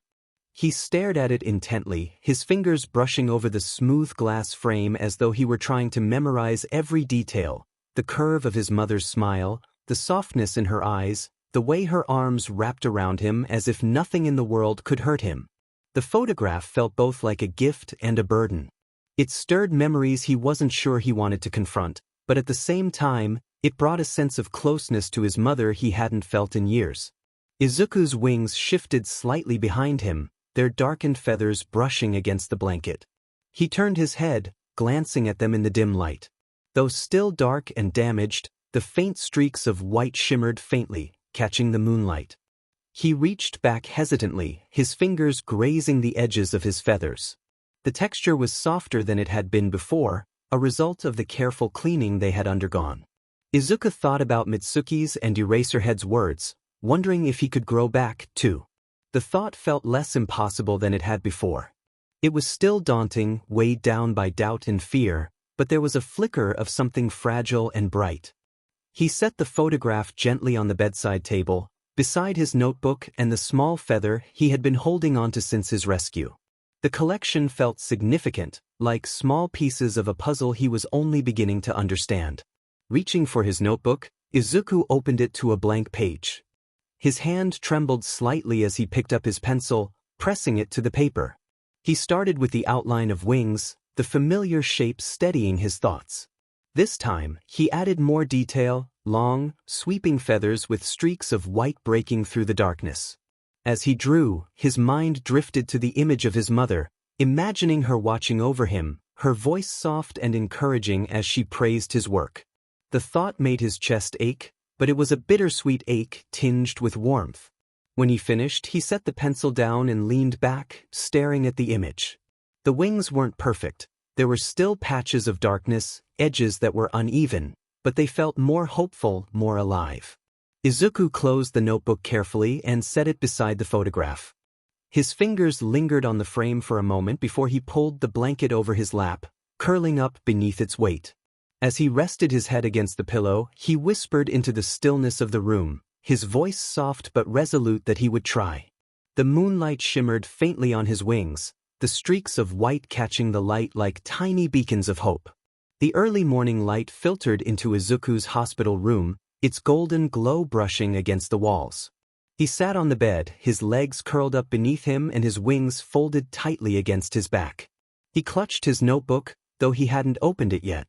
The photograph Mitsuki had given him lay on the table beside him, its frame catching the sunlight. A soft knock on the door made him flinch, causing his wings to shift slightly as the door opened. 𝐼𝐻𝐻𝐿 stepped inside, his expression calm and neutral. Behind him, Detective Tsukachi followed, holding a thin manila folder in his hands. 𝐼𝐻𝐻𝐿 greeted him, pulling a chair closer to the bed. Izuku glanced up at them, his fingers tightening around the edge of the blanket draped over his lap.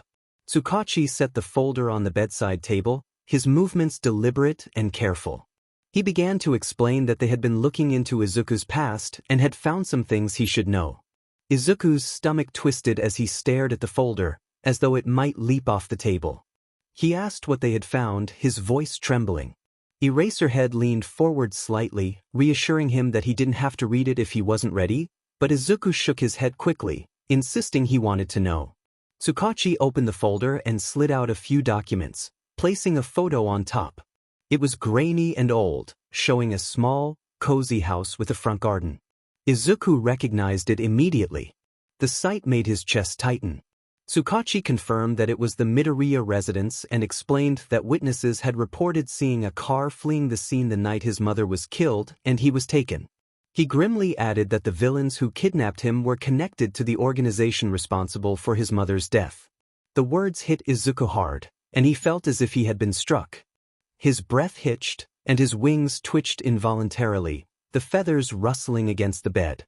He asked if they had killed her because of him, his voice breaking.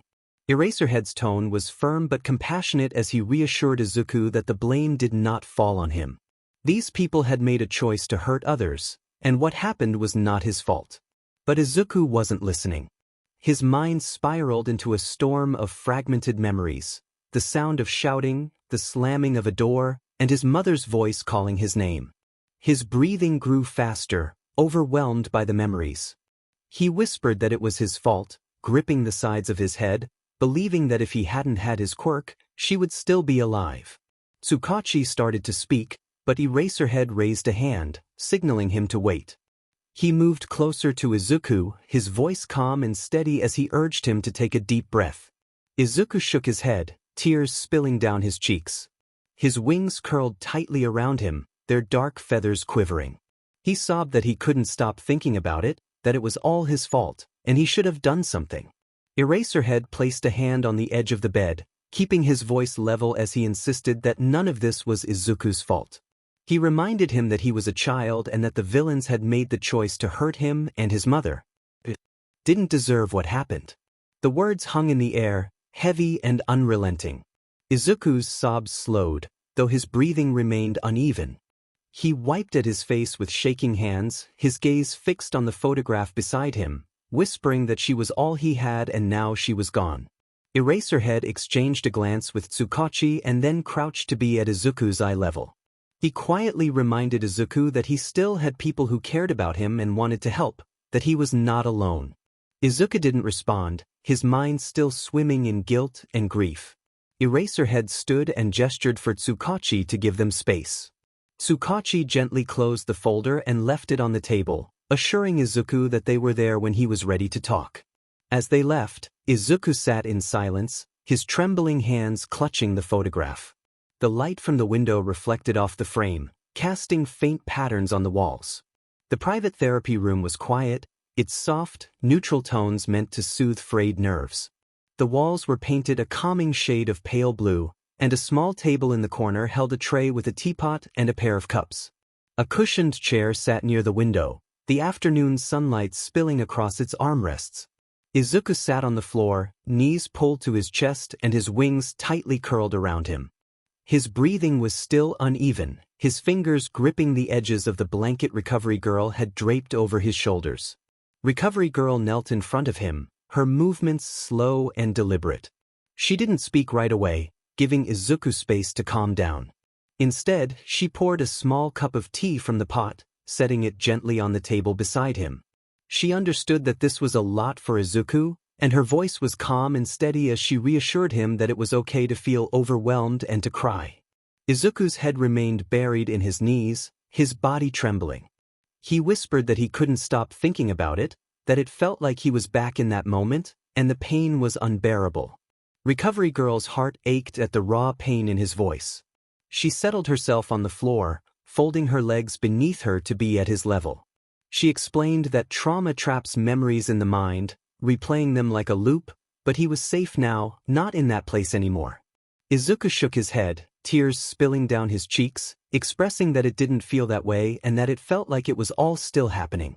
Recovery Girl reached out, her hand hovering near his shoulder before she withdrew, sensing his need for space. She acknowledged that the feeling wouldn't go away overnight but assured him that it could get better with time and support. Izuku sniffled, lifting his head slightly, his emerald eyes red and swollen from crying, filled with doubt as he asked how it could get better when he couldn't stop thinking about it. Recovery Girl smiled softly, her tone steady and reassuring. She suggested they start small, one step at a time, focusing on helping his body feel safe again. When the body is calm, it becomes easier for the mind to catch up. Izuku blinked at her, still shaky in his breathing, and asked what he should do. Recovery Girl adjusted her position on the floor and proposed something simple, focusing on his breathing. She wanted him to take a deep breath in slowly and let it out. Izuku hesitated but then gave a small nod. Recovery Girl encouraged him warmly, guiding him through the process. As he focused on his breathing, the tension in his shoulders began to ease, and his wings, which had been tightly folded around him, unfurled slightly, their dark feathers catching the light from the window. After a few minutes, Recovery Girl asked how he felt now. Izuku's voice was small but steadier as he admitted he felt a little better. Recovery Girl smiled, her eyes warm, acknowledging that every little step counts. Izuku looked down at his hands, still trembling slightly, and whispered that it still hurt. She gently reminded him that pain like this doesn't disappear, but he didn't have to carry it alone. Letting others help and allowing himself to feel was how he could start to heal. Izuku's gaze flicked toward her, uncertainty flickering in his eyes as he asked what if it was too much. Recovery Girl leaned forward slightly, her tone firm but kind, assuring him that it was never too much when he let others share the burden. He wasn't alone, they were all there to help him. Izuku's chest tightened, but the weight felt just a little lighter, and he nodded faintly, his wings shifting behind him. Recovery Girl stood slowly, motioning toward the tea on the table, reminding him to have a sip when he was ready, emphasizing the importance of small steps. As she left the room, Izuku sat quietly, his breathing steady as he reached for the teacup. The hospital lounge was quiet in the early afternoon, the soft hum of air conditioning the only sound. Izuku sat curled in an armchair near the window, his wings drawn tightly around him like a shield. The blanket Recovery Girl had draped over his shoulders earlier was still there, its warmth a faint comfort against the chill of his thoughts. His gaze was distant, fixed on the streaks of light reflecting off the window, but his mind was trapped in the echoes of his mother's voice and the haunting memories of the night she was taken from him. The sound of the door opening made him flinch, and his wings twitched slightly, but he didn't move or turn to see who had entered. Mitsuki's voice called softly, the warmth in her tone standing in stark contrast to Izuku's frozen demeanor. She crossed the room slowly, her boots clicking faintly on the polished floor.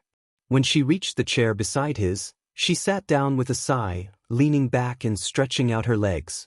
She casually remarked on the nice view, suggesting it must look amazing at sunset. Izuku didn't respond, his fingers tightening around the edge of the blanket. Mitsuki glanced at him from the corner of her eye, her expression softening as she acknowledged that he had been through a lot that day. After a long pause, Izuku whispered that he couldn't stop thinking about her, about what happened, and that it felt like it was all his fault. Mitsuki's heart clenched at the raw pain in his voice, but instead of reaching out, she leaned forward, resting her elbows on her knees. She gently asked why he thought that. Izuku's voice cracked as he explained that if he didn't have his quirk, if he didn't have his wings, she wouldn't have been hurt. They wanted him, not her, and she got in the way because of him. Mitsuki's hands tightened into fists for a moment, her jaw clenching, but her voice remained calm and steady as she told him that the people who did this were the ones to blame, not him. Izuku shook his head, tears welling in his eyes, insisting that she was gone because of him. Mitsuki sat back, exhaling slowly as she searched for the right words. She shared that she missed 𝐼𝐻𝐬 too, that she was her best friend, strong, funny, and kind, always looking out for the people she loved. She glanced at Izuku, her red eyes glimmering with unshed tears, and reminded him that he was her whole world. Everything 𝐼𝐻𝐬 did, everything she fought for, was all for him. Izuku's breath hitched, and he turned to look at her, his face streaked with tears, expressing how he survived while she didn't and how he could live with that. Mitsuki leaned closer, her expression fierce but filled with compassion. She told him that he could honor her memory by remembering her and living in a way that honored her love for him. It didn't have to be perfect or have it all figured out, but he needed to give himself a chance.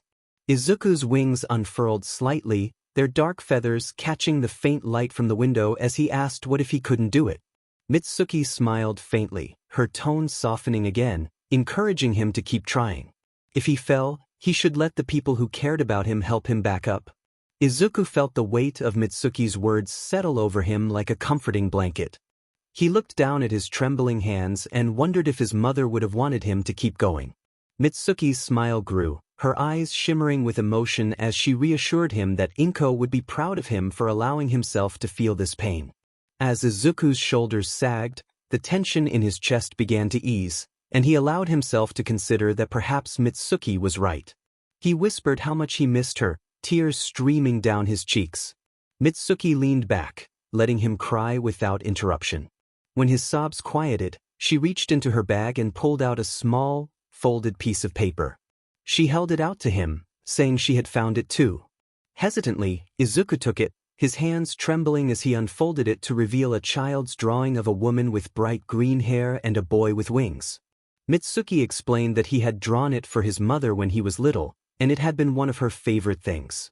Izuku stared at the drawing, a bittersweet warmth filling him as he clutched it to his chest, whispering his gratitude. Mitsuki smiled, her voice filled with quiet determination, assuring him that he would be okay.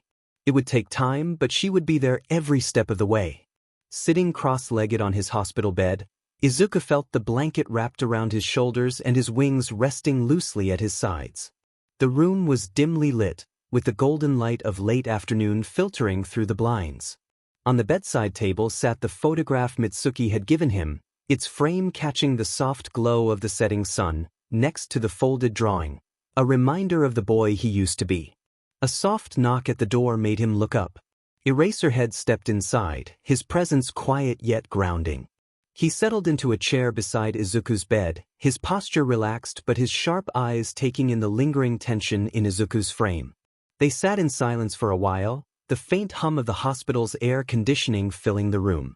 Finally, 𝐼𝐻𝐻 spoke, his voice low and even, mentioning that Mitsuki had told him about Izuku's conversation regarding his mother.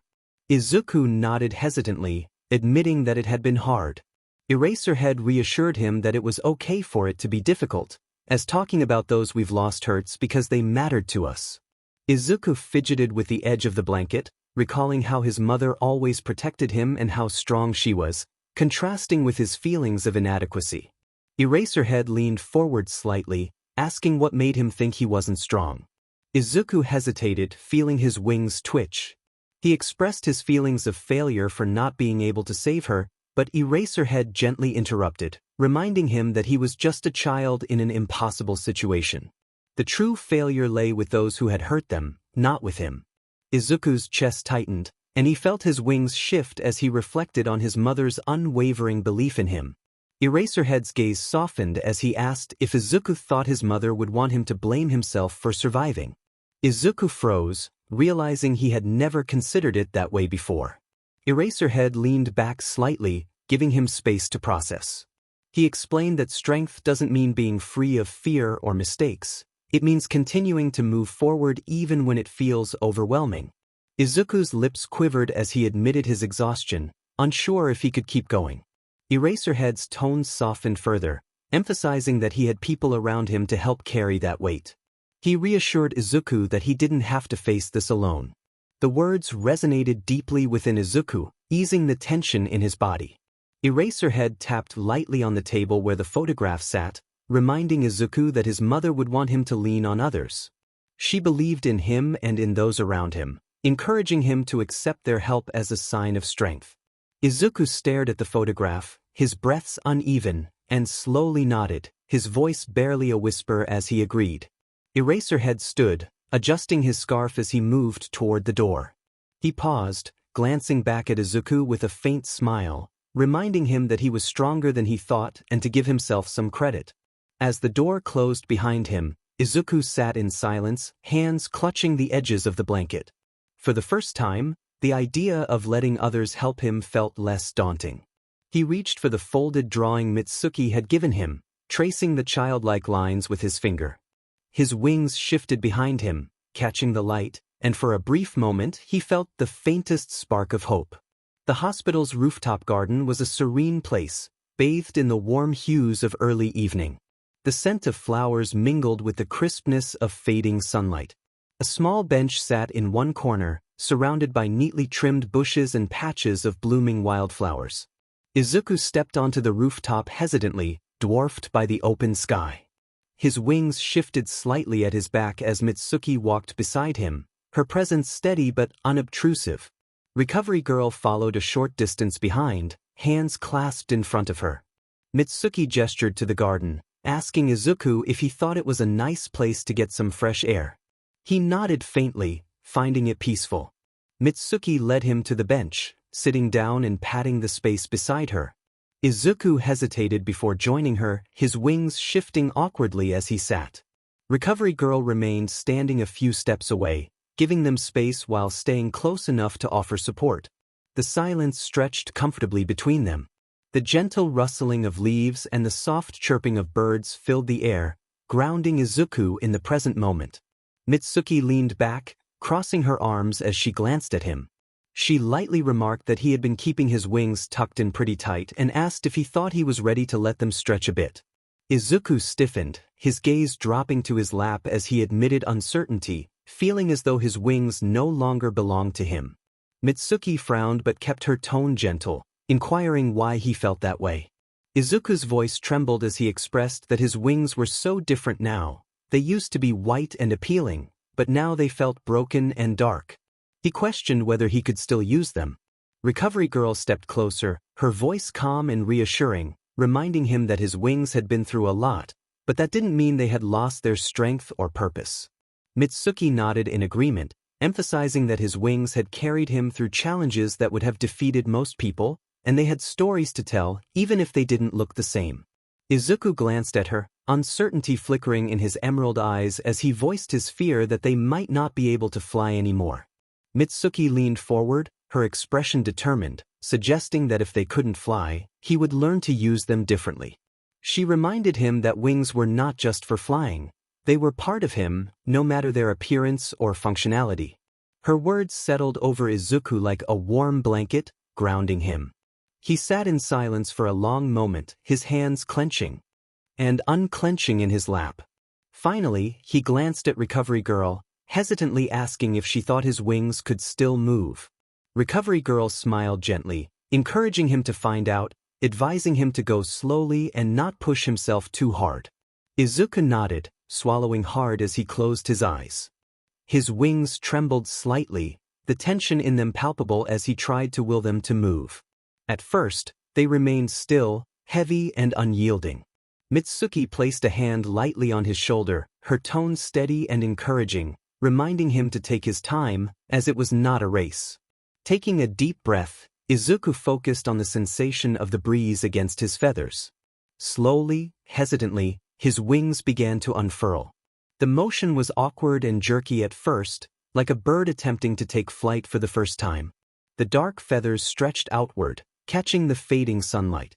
Though still frayed at the edges, faint streaks of white shimmered along their length, a quiet testament to the strength still within them. Izuku opened his eyes, breath catching as he looked at his wings, feeling them as unfamiliar yet undeniably his. He whispered in awe that they were moving. Mitsuki grinned, leaning back with a satisfied look, reminding him that she had said they weren't done yet and that he still had a lot of life in those wings.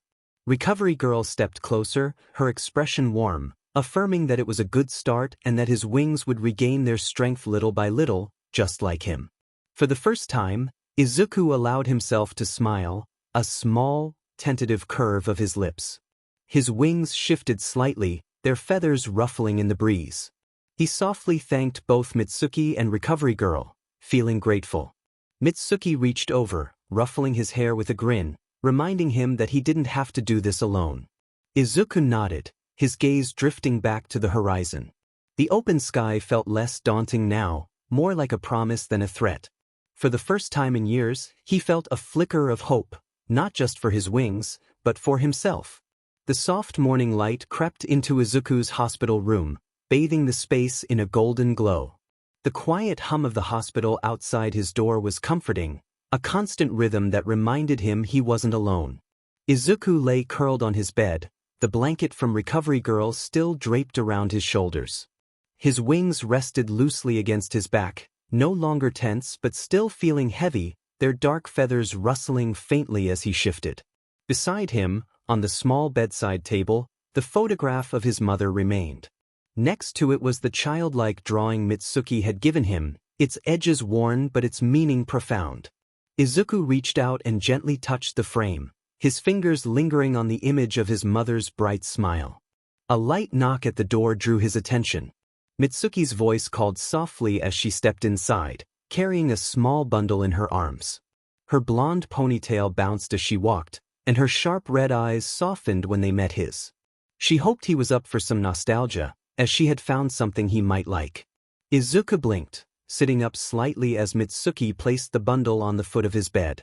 It was a stack of old notebooks, their covers faded and edges frayed. Nestled on top was a small box of colored pencils, some broken and worn from use. Mitsuki explained that she had been going through some old boxes at home, recalling how his mother used to talk about how much he loved writing about heroes. She figured these might bring back some good memories. Izuku stared at the notebooks, his breath catching as he recognized them instantly. His notebooks.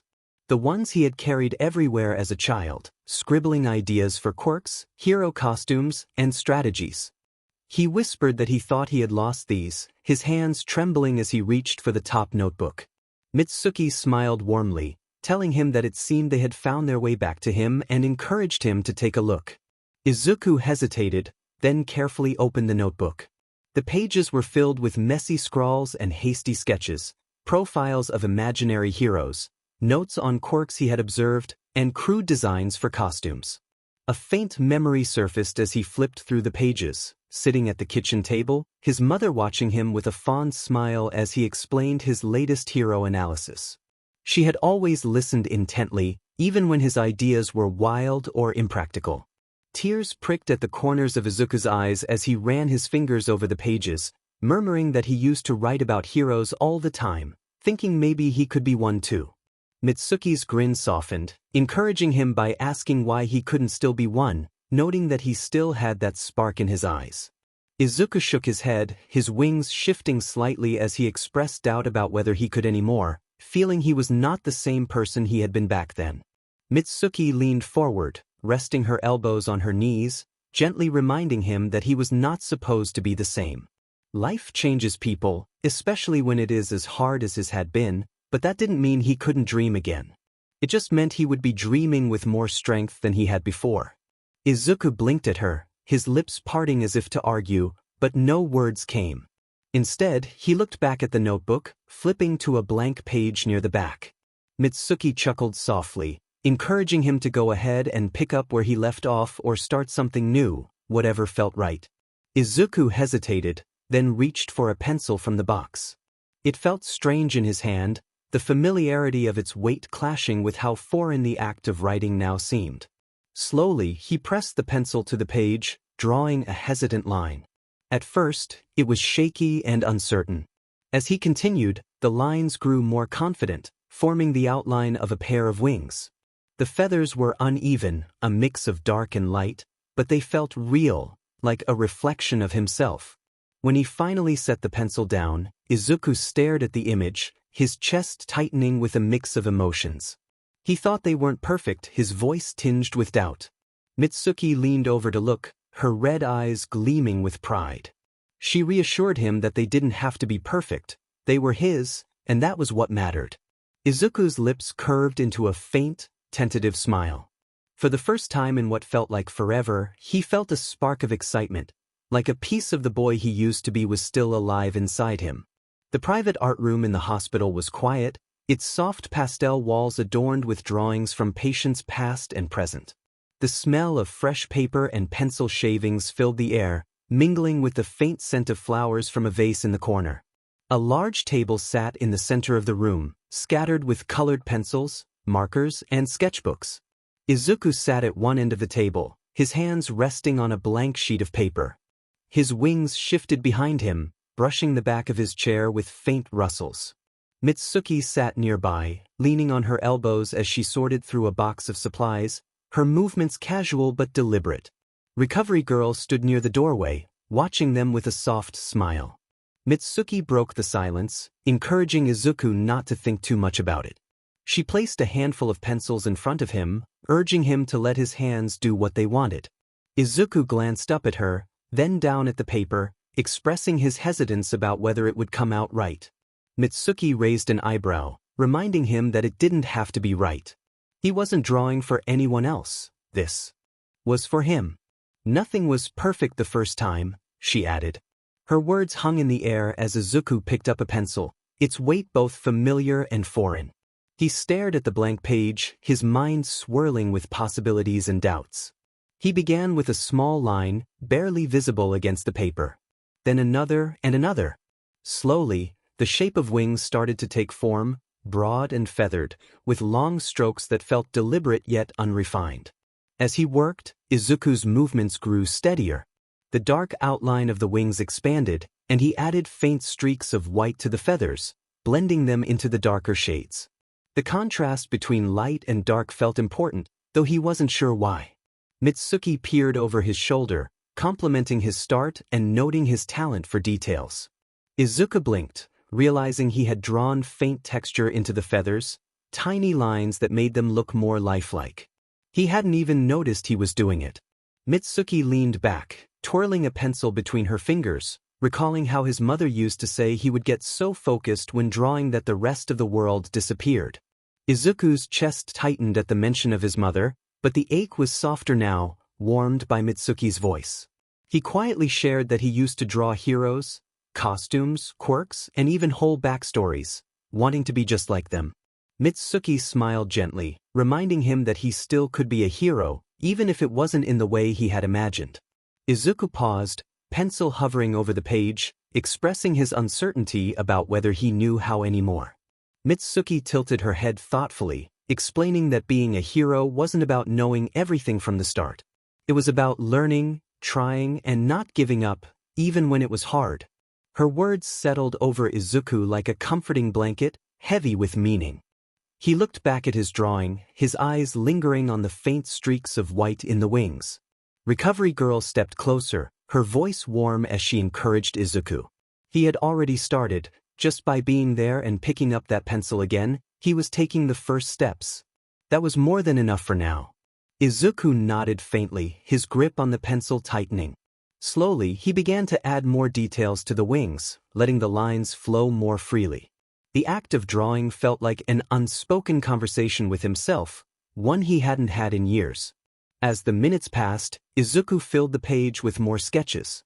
He added smaller wings, feather patterns, and abstract shapes that didn't need to mean anything. The act of creating felt like reclaiming something he had lost, a piece of himself he thought was gone forever. When he finally set the pencil down, his hands were smudged with graphite, and his chest felt lighter than it had in a long time. Mitsuki leaned over to examine his work, her grin bright as she praised his talent. Izuku's lips twitched into a small smile, feeling grateful for her encouragement. Recovery Girl placed a gentle hand on his shoulder, reminding him that this was just the beginning. He was taking steps toward something bigger, even if it didn't feel like it yet. Izuku looked down at his drawing, the dark and light wings intertwining on the page. For the first time, he felt like those wings might not be broken after all. The hospital lounge was quiet in the early afternoon, sunlight streaming through the tall windows and casting long golden beams across the floor. Izuku sat on one of the plush chairs, a notebook open on his lap. His wings were loosely folded behind him, their edges brushing the armrests. Mitsuki sat across from him, leaning forward with her elbows on her knees, holding an old, worn notebook in her hands, the faded cover marked with small scratches and scuffs. She held it up, grinning as she asked if he recognized it. Izuku blinked, leaning forward slightly to get a better look. His heart skipped a beat as he saw the familiar green and white notebook, the one he had carried with him everywhere as a kid. He whispered in surprise that it was one of his. Mitsuki handed it to him, her smile softening as she explained that his mother had kept all of them, saying they were proof of how much he loved heroes. Izuku's hands trembled slightly as he took the notebook. The edges were frayed, and the pages had yellowed with time, but it was unmistakably his. He opened it carefully, the smell of old paper rising as he flipped through the pages. Inside were scribbled notes, messy sketches, and clumsy handwriting, profiles of heroes, detailed analyses of their quirks, and pages filled with doodles of hero costumes. He remembered one drawing, tracing the image of a hero with a fire-based quirk, recalling how he thought he could figure out how their quirks worked if he studied them enough. Mitsuki chuckled, leaning back in her chair, recalling how he had been like a little detective, always analyzing quirks and trying to come up with ways to make them better. His mother had said he had an answer for everything. Izuku's chest tightened at the mention of his mother, but this time, the ache was tempered by a faint warmth. He turned another page, discovering a sketch of a boy with a notebook and a pair of small wings. He reflected on how that was meant to represent him, expressing a longing to be a hero back then. Mitsuki tilted her head, her expression thoughtful as she inquired about his current feelings. His fingers stilled on the page as he stared at the drawing, his wings shifting slightly behind him. He admitted to her that he was unsure if he could still be that person. Mitsuki's red eyes softened with concern as she asked why he felt that way. Izuku hesitated, his gaze dropping to the notebook. He confessed that he felt different now, lacking the strength and bravery of the heroes he once admired, and he questioned his own identity. Mitsuki leaned forward, resting her chin on her hand, reassuring him that he didn't need to be the same person he once was. She explained that bravery didn't mean the absence of fear, but rather the ability to keep moving forward despite it. Izuku's eyes shimmered with unshed tears as he looked up at her, voicing his fear of not knowing how to continue. Mitsuki smiled gently, her voice warm as she encouraged him to take things one step at a time and reminded him that he didn't have to face it alone. The room fell quiet as Izuku returned his focus to the notebook, tracing the lines of his old sketches. Memories of his childhood dreams surfaced, imagining himself among the heroes he idolized, using his wings to save others. For the first time in years, he allowed himself to wonder if that dream was still achievable. Recovery Girl entered the lounge, her gentle presence filling the space. She noticed the notebook in Izuku's hands and smiled kindly, asking if he was rediscovering his old passions. He nodded faintly, expressing his uncertainty about whether he could still aspire to be a hero. Recovery Girl sat beside him, her expression thoughtful as she spoke about the power of hope. She explained that hope didn't mean ignoring pain or pretending everything was fine. It was about believing in something worth striving for, even when it felt distant. Izuku's wings twitched slightly, catching the sunlight. He voiced his fear of trying and failing. Recovery Girl placed a gentle hand on his shoulder, encouraging him to keep trying. She reminded him that healing and living were about taking small steps, and he had already made significant progress. Mitsuki chimed in, crossing her arms with a grin, assuring him that he had support and was not alone in this journey.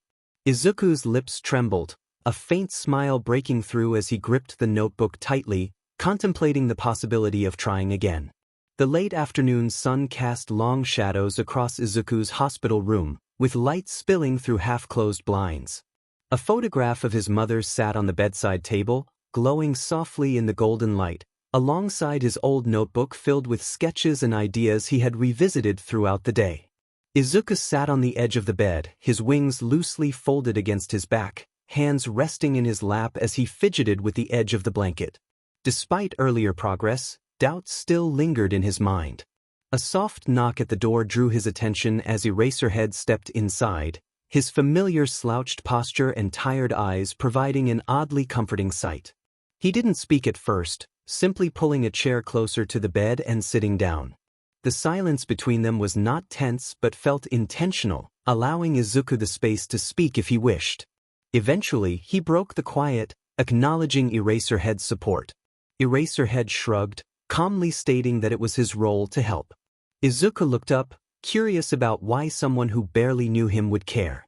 𝐼𝐻𝐼𝐻𝐸 tilted his head, his dark eyes steady as he explained that he understood enough about Izuku's struggles and recognized his worth. Izuku felt a tightness in his chest, grappling with the conviction in 𝐼𝐻𝐼𝐻𝐸's voice. He hesitated, questioning whether he could meet others' expectations. 𝐼𝐻𝐼𝐻𝐸 leaned forward, resting his elbows on his knees, sharing that he had faced similar doubts himself. He revealed that there was a time when he didn't believe he could be a hero and struggled with feelings of inadequacy. The weight of his words hung in the air as Izuku's wings shifted slightly, the tips brushing against the bed. He asked what had motivated 𝐼𝐻𝐼𝐻𝐸 to keep going, his voice barely above a whisper. 𝐼𝐻𝐼𝐻𝐸's eyes softened as he explained that he hadn't done it alone. He had people who believed in him, giving him the strength to keep trying. He locked his gaze onto Izuku's, affirming that Izuku was already taking steps forward, even when it felt overwhelming. Izuku voiced his fear of failure, questioning if trying would ever be enough. 𝐼𝐻𝐼𝐻𝐸's response was firm yet gentle, emphasizing that true heroism lay not in winning every battle but in the refusal to give up. The room fell silent again, the weight of 𝐼𝐻𝐼𝐻𝐸's words enveloping Izuku. He stared at the photograph on the table, thinking of his mother's smile and wondering if she would want him to try again. 𝐼𝐻𝐼𝐻𝐸's gaze softened further as he reassured Izuku that his mother would be proud of him for even considering that question and would want him to hold on to hope, even in difficult times. Izuku's wings shifted again, the tension easing slightly as he began to believe that perhaps he wasn't as broken as he thought. 𝐼𝐻𝐼𝐻𝐸 stood, adjusting the scarf around his neck, reminding Izuku that he didn't have to figure everything out at once. He encouraged him to take it one step at a time and assured him that he was not alone in this journey.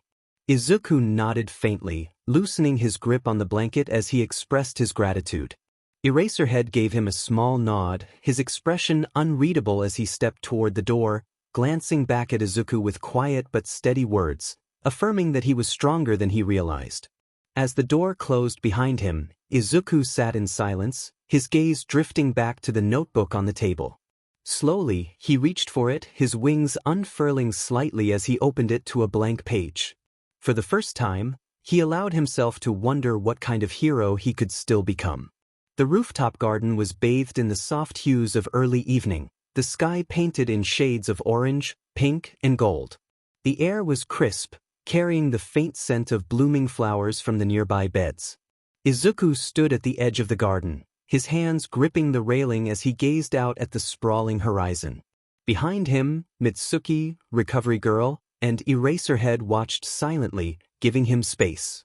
His wings shifted slightly, the faint streaks of white catching the dying light like glimmers of hope. Mitsuki stepped closer, commenting on the beauty of the view and how it made one feel part of something bigger. Izuku nodded, his fingers tightening on the railing, expressing that it felt peaceful. Recovery Girl approached next, gently acknowledging Izuku's progress and the significance of being able to stand there and look out at the world. Izuku's wings twitched at her words, but he remained silent, his gaze fixed on the horizon. 𝐼𝐻𝐼𝐸 leaned against the wall nearby, calmly stating that the next step was up to Izuku. He reassured him that no one was rushing him, but when he was ready, he would know what to do. Izuku turned to look at them, uncertainty flickering in his emerald eyes as he questioned whether he was ready. Mitsuki offered a reassuring smile, suggesting that he wait until he felt ready, but she believed he had more potential than he realized. She gestured toward the open space at the center of the garden, encouraging him to stretch his wings a little, emphasizing that he didn't have to do anything big, just see how it felt. Izuku hesitated, feeling a mix of fear and longing at the thought of using his wings again. He whispered his concern about them not working, and Recovery Girl stepped closer, kindly assuring him that they would work as much as he allowed them to. She advised him to take it slow, reminding him that he was not there to prove anything to anyone, only to himself. Looking down at his wings, Izuku took a step away from the railing and toward the open space. His heart pounded as he unfurled his wings, the dark feathers stretching outward. They felt heavier than he remembered, their movements awkward and stiff. However, as he spread them further, the faint streaks of white seemed to glow brighter, catching the last rays of sunlight. Mitsuki watched him closely, encouraging him to let his wings breathe. Taking a deep breath, Izuku shifted his weight and glanced back at the others, finding their quiet encouragement grounding. With a hesitant beat of his wings, he pushed off the ground. The movement was clumsy and unsteady, causing him to stumble as he landed a few feet away. His knees hit the grass, and his wings drooped at his sides, brushing the ground. Izuku expressed his frustration, feeling overwhelmed. Mitsuki was beside him in an instant, gently reassuring him that it was okay not to get it perfect on the first try. Recovery Girl crouched beside him, emphasizing that what mattered was that he had tried. Izuku's breath hitched as he looked down at his hands, admitting that it felt strange but also good. 𝐼𝐻𝐼𝐸 approached, encouraging him to try again and keep trying, even if it felt strange or hard. Izuku nodded slowly, his wings shifting behind him. This time, he pushed himself to his feet without hesitation, turning back to the open space with a stronger resolve. He spread his wings again, their feathers catching the fading light. With another deep breath, he pushed off the ground. This time, the movement was smoother. His wings beat unevenly, but they carried him a few feet further than before. When he landed, it was with a stumble, but he managed to stay on his feet. A small, breathless laugh escaped him as he turned to look at the others, feeling a mix of disbelief and pride. Mitsuki grinned, celebrating his achievement. Recovery Girl smiled warmly, acknowledging his progress in reclaiming what was his, one step, or one flight, at a time. 𝐼𝐻𝐼𝐸 nodded, his expression unreadable but clearly approving. Izuku's wings folded behind him as he stood there, the cool evening air brushing against his face. For the first time in years, he felt a flicker of something he had almost forgotten: freedom. As the sun dipped below the horizon, painting the sky in soft purples and blues, Izuku whispered to himself that he would keep trying. His wings shimmered faintly in the twilight, their streaks of white glowing like tiny beacons of hope. The soft morning light filtered into Izuku's hospital room, illuminating the small space with a warm glow. He sat at the edge of his bed, his wings resting loosely behind him. In one hand, he held the notebook Mitsuki had returned to him, open to a sketch he had made the previous evening. A pair of wings, dark feathers streaked with white, catching the light in a way that felt both hopeful and hesitant. There was a knock at the door, followed by Mitsuki's familiar voice asking if he was up for a visitor. Izuku blinked, snapping out of his thoughts and responding affirmatively. Mitsuki stepped inside, carrying a thermos and a small paper bag. She grinned as she set the items on the bedside table, mentioning that she hoped he would enjoy something other than hospital food for once. Izuku's lips twitched into a faint smile as he glanced at the bag, thanking her. Mitsuki pulled up a chair, sitting down and resting her elbows on her knees. Her smile softened as she studied him, acknowledging his progress and mentioning Recovery Girl's report about his gliding practice. Izuku felt his cheeks flush, downplaying his achievement by saying it was just a few feet. Mitsuki shook her head, insisting that a few feet was significant when starting over. She encouraged him not to sell himself short, reminding him that every step counts. They sat in companionable silence for a moment, the sounds of the hospital bustling faintly in the background. Then Mitsuki straightened, her expression turning slightly more serious as she began to share her thoughts about his time in the hospital. But had Izuku considered what came next? He blinked, his wings twitching slightly. He repeated, his voice hesitant. Mitsuki nodded, explaining that he was still recovering and there was no rush, but eventually, he would want to be somewhere that felt less like the hospital. She gestured around the room with a kind expression, suggesting a place that felt more like home. The word, home, struck Izuku unexpectedly, tightening his chest as memories of the house he had shared with his mother surfaced: bright mornings, quiet evenings, the comforting smell of her cooking. He stared down at his hands, his voice trembling as he admitted that he no longer had a home. Mitsuki reached out, her hand resting gently on his arm. She understood, having been close friends with 𝐒𝐮𝐬, Izuku's mother. If 𝐒𝐮𝐬 were here, she would want Mitsuki to look after him. Izuku glanced up, confusion and uncertainty flickering in his eyes. Mitsuki offered him a small, reassuring smile and proposed that he stay with her family for a while, just until he was ready to figure out his next steps. There would be no pressure or strings attached, just a safe place to start feeling like himself again. Izuku's breath caught at the unexpected kindness of the offer. His wings twitched behind him, their feathers rustling faintly as he processed her words. He asked if she would really let him stay with her, his voice barely above a whisper. Mitsuki leaned back in her chair, her smile softening as she assured him that they had plenty of space and that her son, Katsuki, might take some getting used to, but he wasn't as intimidating as he seemed. Izuku's gaze dropped to his lap, gripping the edge of the blanket. The thought of leaving the hospital felt overwhelming. It was the only place he had known since his rescue, the only place where he felt secure. The idea of stepping into a new environment with new people filled him with a mix of fear and longing. He admitted that he didn't know if he was ready, expressing his worries about being a burden. Mitsuki's expression softened further as she leaned forward, her tone firm yet kind. She reassured him that he was not a burden to her or anyone who cared about him. He had been through so much and no one expected him to have everything figured out. All she was offering was a place to start figuring things out at his own pace. Tears filled Izuku's eyes, and he quickly wiped them away with the back of his hand. He whispered that it was a lot to think about.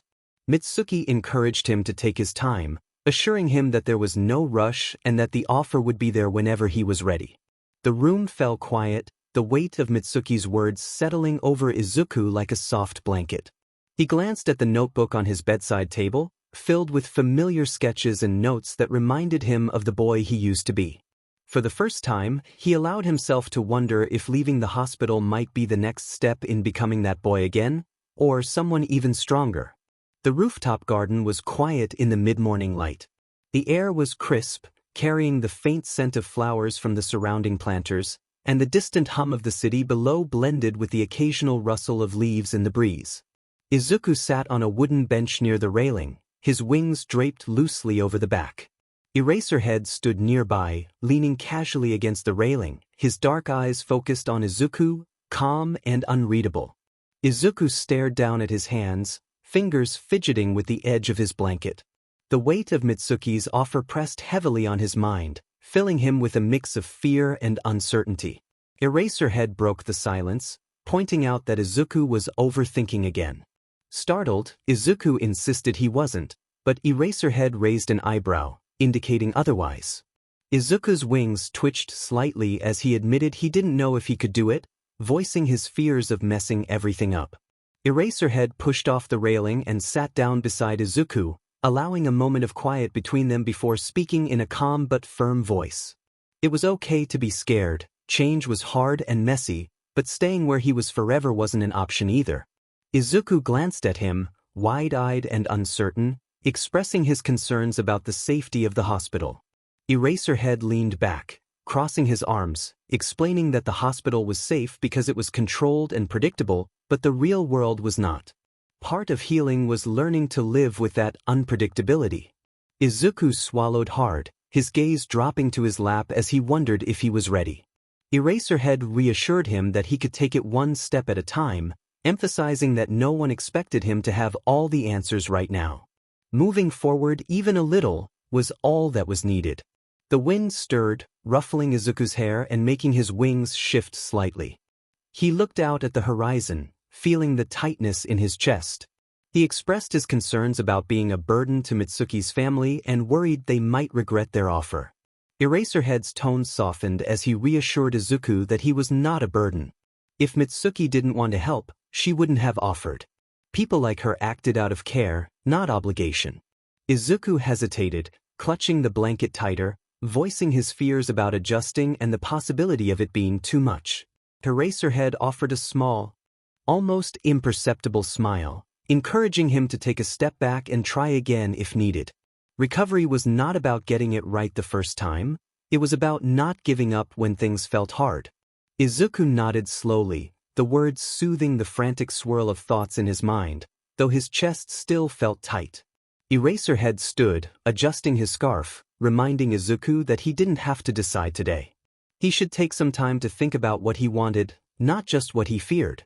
Izuku glanced up, his emerald eyes shimmering with uncertainty as he asked if 𝐼𝐻𝐻𝐬 really believed he could do this. 𝐼𝐻𝐻𝐬 met his gaze with a steady expression, affirming that he knew Izuku could. He had already faced harder challenges, and this was just the next step. As 𝐼𝐻𝐻𝐬 walked away, leaving Izuku alone with his thoughts, the boy stared out at the horizon once more. The world beyond the hospital felt vast and intimidating, but for the first time, it didn't seem entirely out of reach. He took a deep breath, the cool air filling his lungs, and let it out slowly. His wings shifted slightly, their dark feathers catching the sunlight. He thought to himself that maybe he could try. The hospital lounge was quiet in the early afternoon, sunlight streaming through the large windows and casting golden patterns on the floor. Izuku sat in one of the cushioned chairs, his wings folded neatly behind him. On the small table beside him lay his notebook and a familiar photograph of his mother. Mitsuki entered with her usual energy, a warm smile lighting her face as she carried a cup of tea and a small plate of cookies. She set the treats on the table and plopped into the chair across from him. Izuku offered her a shy smile and thanked her softly, his fingers brushing the edge of the notebook. Mitsuki leaned back, crossing her legs and studying him thoughtfully. She noticed the look on his face, the one that suggested he was deep in thought. Izuku's cheeks turned pink as he glanced down at his lap, denying that he was overthinking, though his wings twitched behind him, revealing his nerves. Mitsuki raised an eyebrow, playfully urging him to share what was on his mind. Izuku hesitated, fidgeting with the edge of his blanket. He admitted that he was considering her offer about staying at her house. He expressed his concerns about potentially messing things up or being in the way. Mitsuki sighed softly, leaning forward and resting her elbows on her knees. She shared a memory of her friendship with Inko, Izuku's mother, emphasizing that he was not just a stranger to her but like family. She reassured him that this was not a favor but something she genuinely wanted to do. Izuku felt a warmth from her words, though he still worried about disrupting her life. Mitsuki grinned, teasing him about her son, Katsuki, and how he was a whirlwind of energy. She assured Izuku that compared to Katsuki, he would be a breath of fresh air. She also mentioned that Katsuki understood what Izuku had been through and that she would ensure he behaved. Izuku smiled at her confidence, feeling grateful for her kindness. He thanked her softly for everything, and Mitsuki responded that he didn't need to thank her, as this was what family does. For a moment, they sat in silence, the sunlight painting the room in warm hues. Izuku's gaze drifted to the photograph of his mother, her smile glowing in the light. He quietly admitted that he missed her every day and was struggling to remember her voice. Mitsuki reached across the table, resting a hand on his. She reassured him that grief changes over time but that he still carried pieces of her with him. She promised that when he stayed at her house, they would keep her memory alive, providing a space for him to talk about her or anything else he needed. Izuku looked at her, feeling a mix of heaviness and gratitude in his heart. For the first time, the idea of leaving the hospital felt less daunting. He promised to think about it, his voice steady despite the emotions swirling within him. Mitsuki smiled, patting his hand and assuring him that there was no pressure or rush, just an open door whenever he was ready. The late afternoon sunlight cast long, golden beams across Izuku's hospital room. The familiar hum of machines and distant chatter from the hallway created a background rhythm, but today the room felt different, charged with quiet anticipation. Izuku sat on the edge of his bed, his wings partially unfurled behind him. On the small table beside him were the few possessions he had gathered over the past months. His notebook, a small stack of art supplies, the photograph of his mother, and a drawing Mitsuki had found. Mitsuki stood nearby, her hands on her hips as she surveyed the room. She noted that he didn't have much to pack, making her job easier. Izuku gave a small, nervous laugh, admitting that he hadn't really brought anything with him. Mitsuki softened her stance, stepping closer and crouching slightly to meet his gaze. She encouraged him, saying that not having much meant he had room for new things, and her house had plenty of space for all the treasures he would collect over time. Izuku smiled faintly, though he felt a tightness in his chest. The thought of leaving the hospital, the only place he had felt safe for so long, filled him with a mix of fear and hope. The door creaked open, and Recovery Girl entered with her usual calm energy, a clipboard tucked under one arm. She greeted Izuku warmly before glancing at Mitsuki. They exchanged light banter about the packing process, and Izuku felt a flush of embarrassment as he insisted he wasn't dragging his feet but was simply overwhelmed. Recovery Girl acknowledged his feelings, reminding him that it was natural to feel nervous about such a big step. She reassured him that he was ready for this transition and that he wouldn't be alone.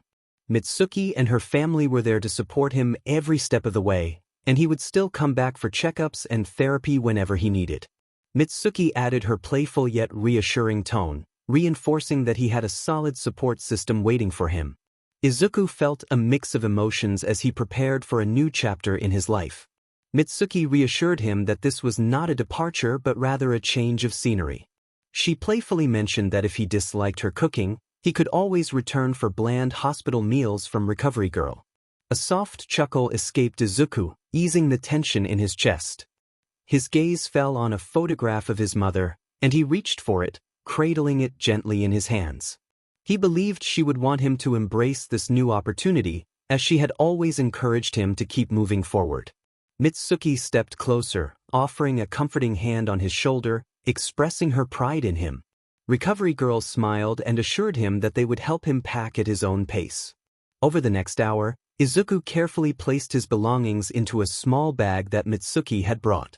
Each item felt significant: a notebook filled with sketches representing his creativity and hope, a photograph symbolizing his connection to his mother, and a drawing that reminded him of his childhood dreams and the support he had now. With his bag zipped up, Izuku sat back on the bed, feeling the room's emptiness but also a lightness in his heart. Recovery Girl approached him gently, asking how he felt. He hesitated but managed a small smile, admitting he was scared yet a little excited. Mitsuki encouraged him, saying that feeling scared and excited was a sign of being alive and ready for the future. As the sunlight began to fade, Izuku stood with Mitsuki's help, taking a deep breath and looking around the room one last time. He felt ready, despite the whirlwind of emotions inside him. Mitsuki guided him toward the door, urging him to embrace his new chapter. The drive to the Bakugo household was quiet but not uncomfortable, with Mitsuki filling the space with stories of her son Katsuki's childhood antics.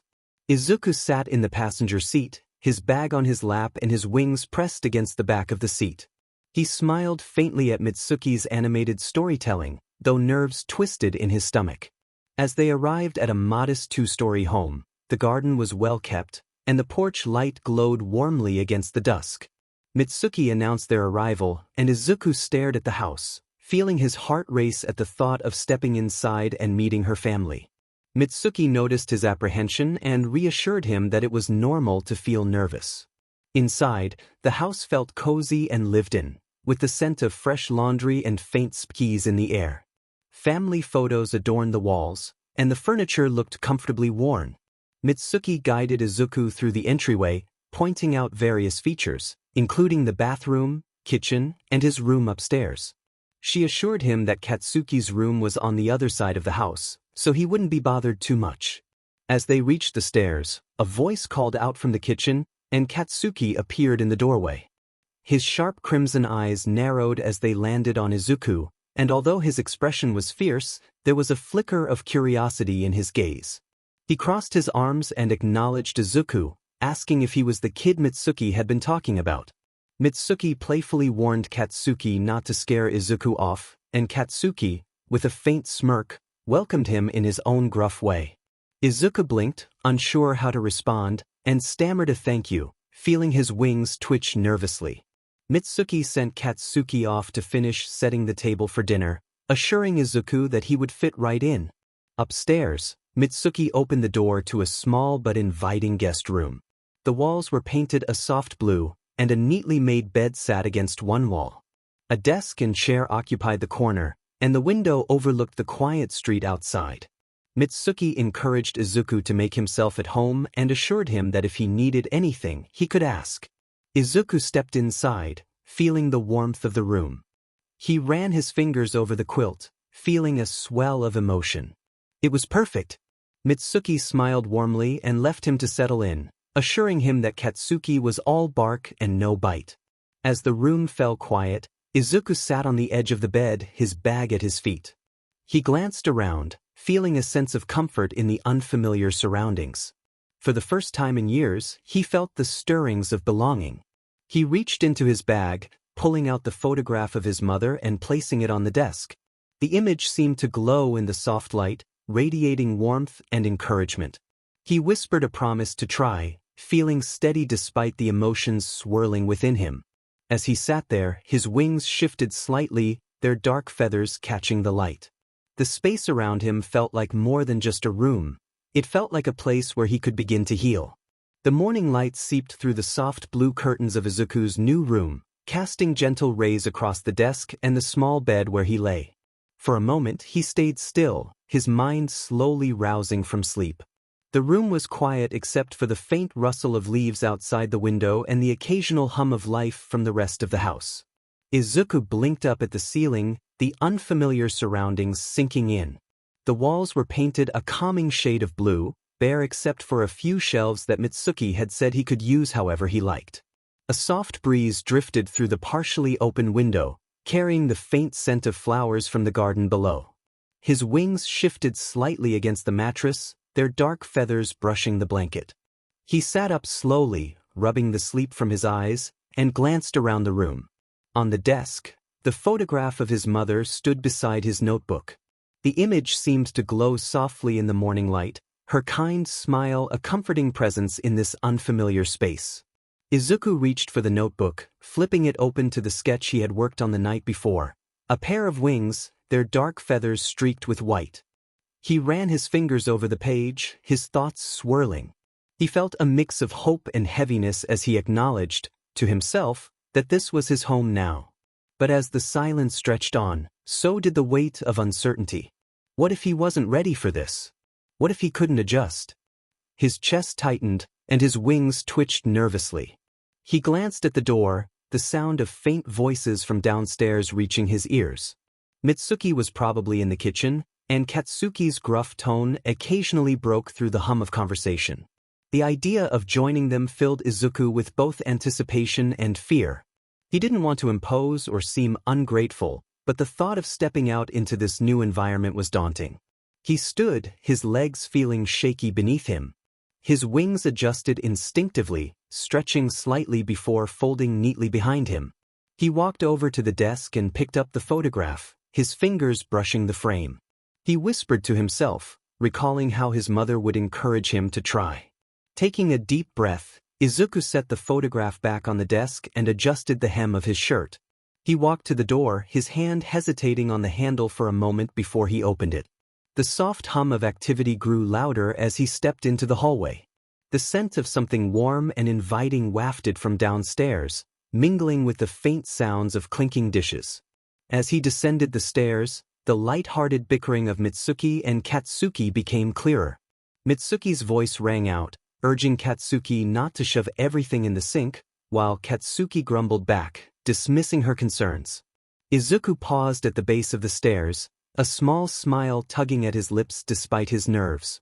The warmth and liveliness of the household were unlike anything he had experienced in years. Taking another deep breath, he stepped into the kitchen, ready to face whatever the day might bring. The kitchen was warm and bustling, filled with the scent of freshly cooked food.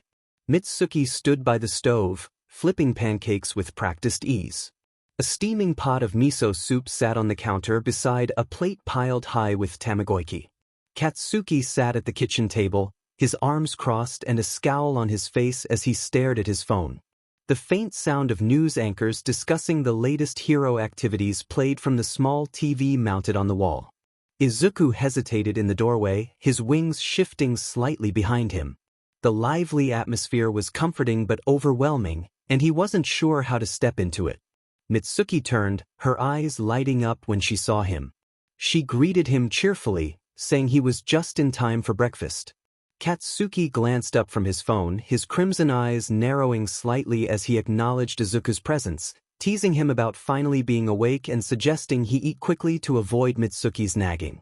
Mitsuki playfully smacked Katsuki lightly on the shoulder with a spatula, reminding him not to talk about nagging. Despite himself, Izuku smiled faintly at their banter. He shuffled to the table, his wings twitching nervously as he sat down across from Katsuki. The table was already set with bowls of rice, plates of pickled vegetables, and a stack of pancakes in the center. Mitsuki placed a fresh plate of tamagoyaki in front of Izuku, along with a cup of tea, encouraging him to eat up for the energy he would need to keep up with the household. Izuku nodded, murmuring a soft thank you as he picked up his chopsticks. The first few bites were hesitant, but the warm, savory flavors were comforting. He found himself relaxing slightly as he ate, though he kept his eyes mostly on his plate. Katsuki broke the silence, asking if Izuku was still into hero analysis. Startled by the question, Izuku looked up to find Katsuki watching him, his expression unreadable. He cautiously replied that he guessed he still was, though he hadn't done much with it lately. Katsuki snorted, leaning back in his chair and commenting on how Izuku used to scribble in those notebooks like a maniac, always talking about quirks and strategies. Mitsuki shot Katsuki a warning look, reminding him to be nice. Katsuki shrugged, but there was no malice in his tone as he added that if Izuku was still interested, he better start brushing up since he was living with the best. Izuku's cheeks flushed, a mix of embarrassment and faint amusement at the compliment. He promised he would try. Mitsuki clapped her hands, breaking the tension and suggesting they focus on getting through breakfast without any glaring. Despite her playful tone, Izuku felt the knot in his chest loosen. The atmosphere, while chaotic, was undeniably warm, reminding him of the mornings he used to share with his mother, filled with teasing and laughter even on the difficult days. As they finished eating, Mitsuki placed a hand on Izuku's shoulder, praising him for fitting in already. Izuku looked up at her, his emerald eyes shimmering with gratitude as he thanked her again, his voice steadier this time. Katsuki grunted, picking up his plate and heading for the sink, joking that Izuku shouldn't get too comfortable since Mitsuki was just buttering him up to help with the dishes. Mitsuki playfully threw a kitchen towel at Katsuki, laughing as he ducked and grumbled his way out of the room. Izuku couldn't help but smile, feeling his wings relax slightly as he sat back in his chair. For the first time since his arrival, he felt a flicker of hope that maybe, just maybe, he could find a place here. After breakfast, the house quieted as Mitsuki busied herself in the kitchen, cleaning up the morning mess, and Katsuki disappeared upstairs to his room. Izuku found himself standing awkwardly in the living room, unsure of what to do next. The house felt alive, even in its stillness.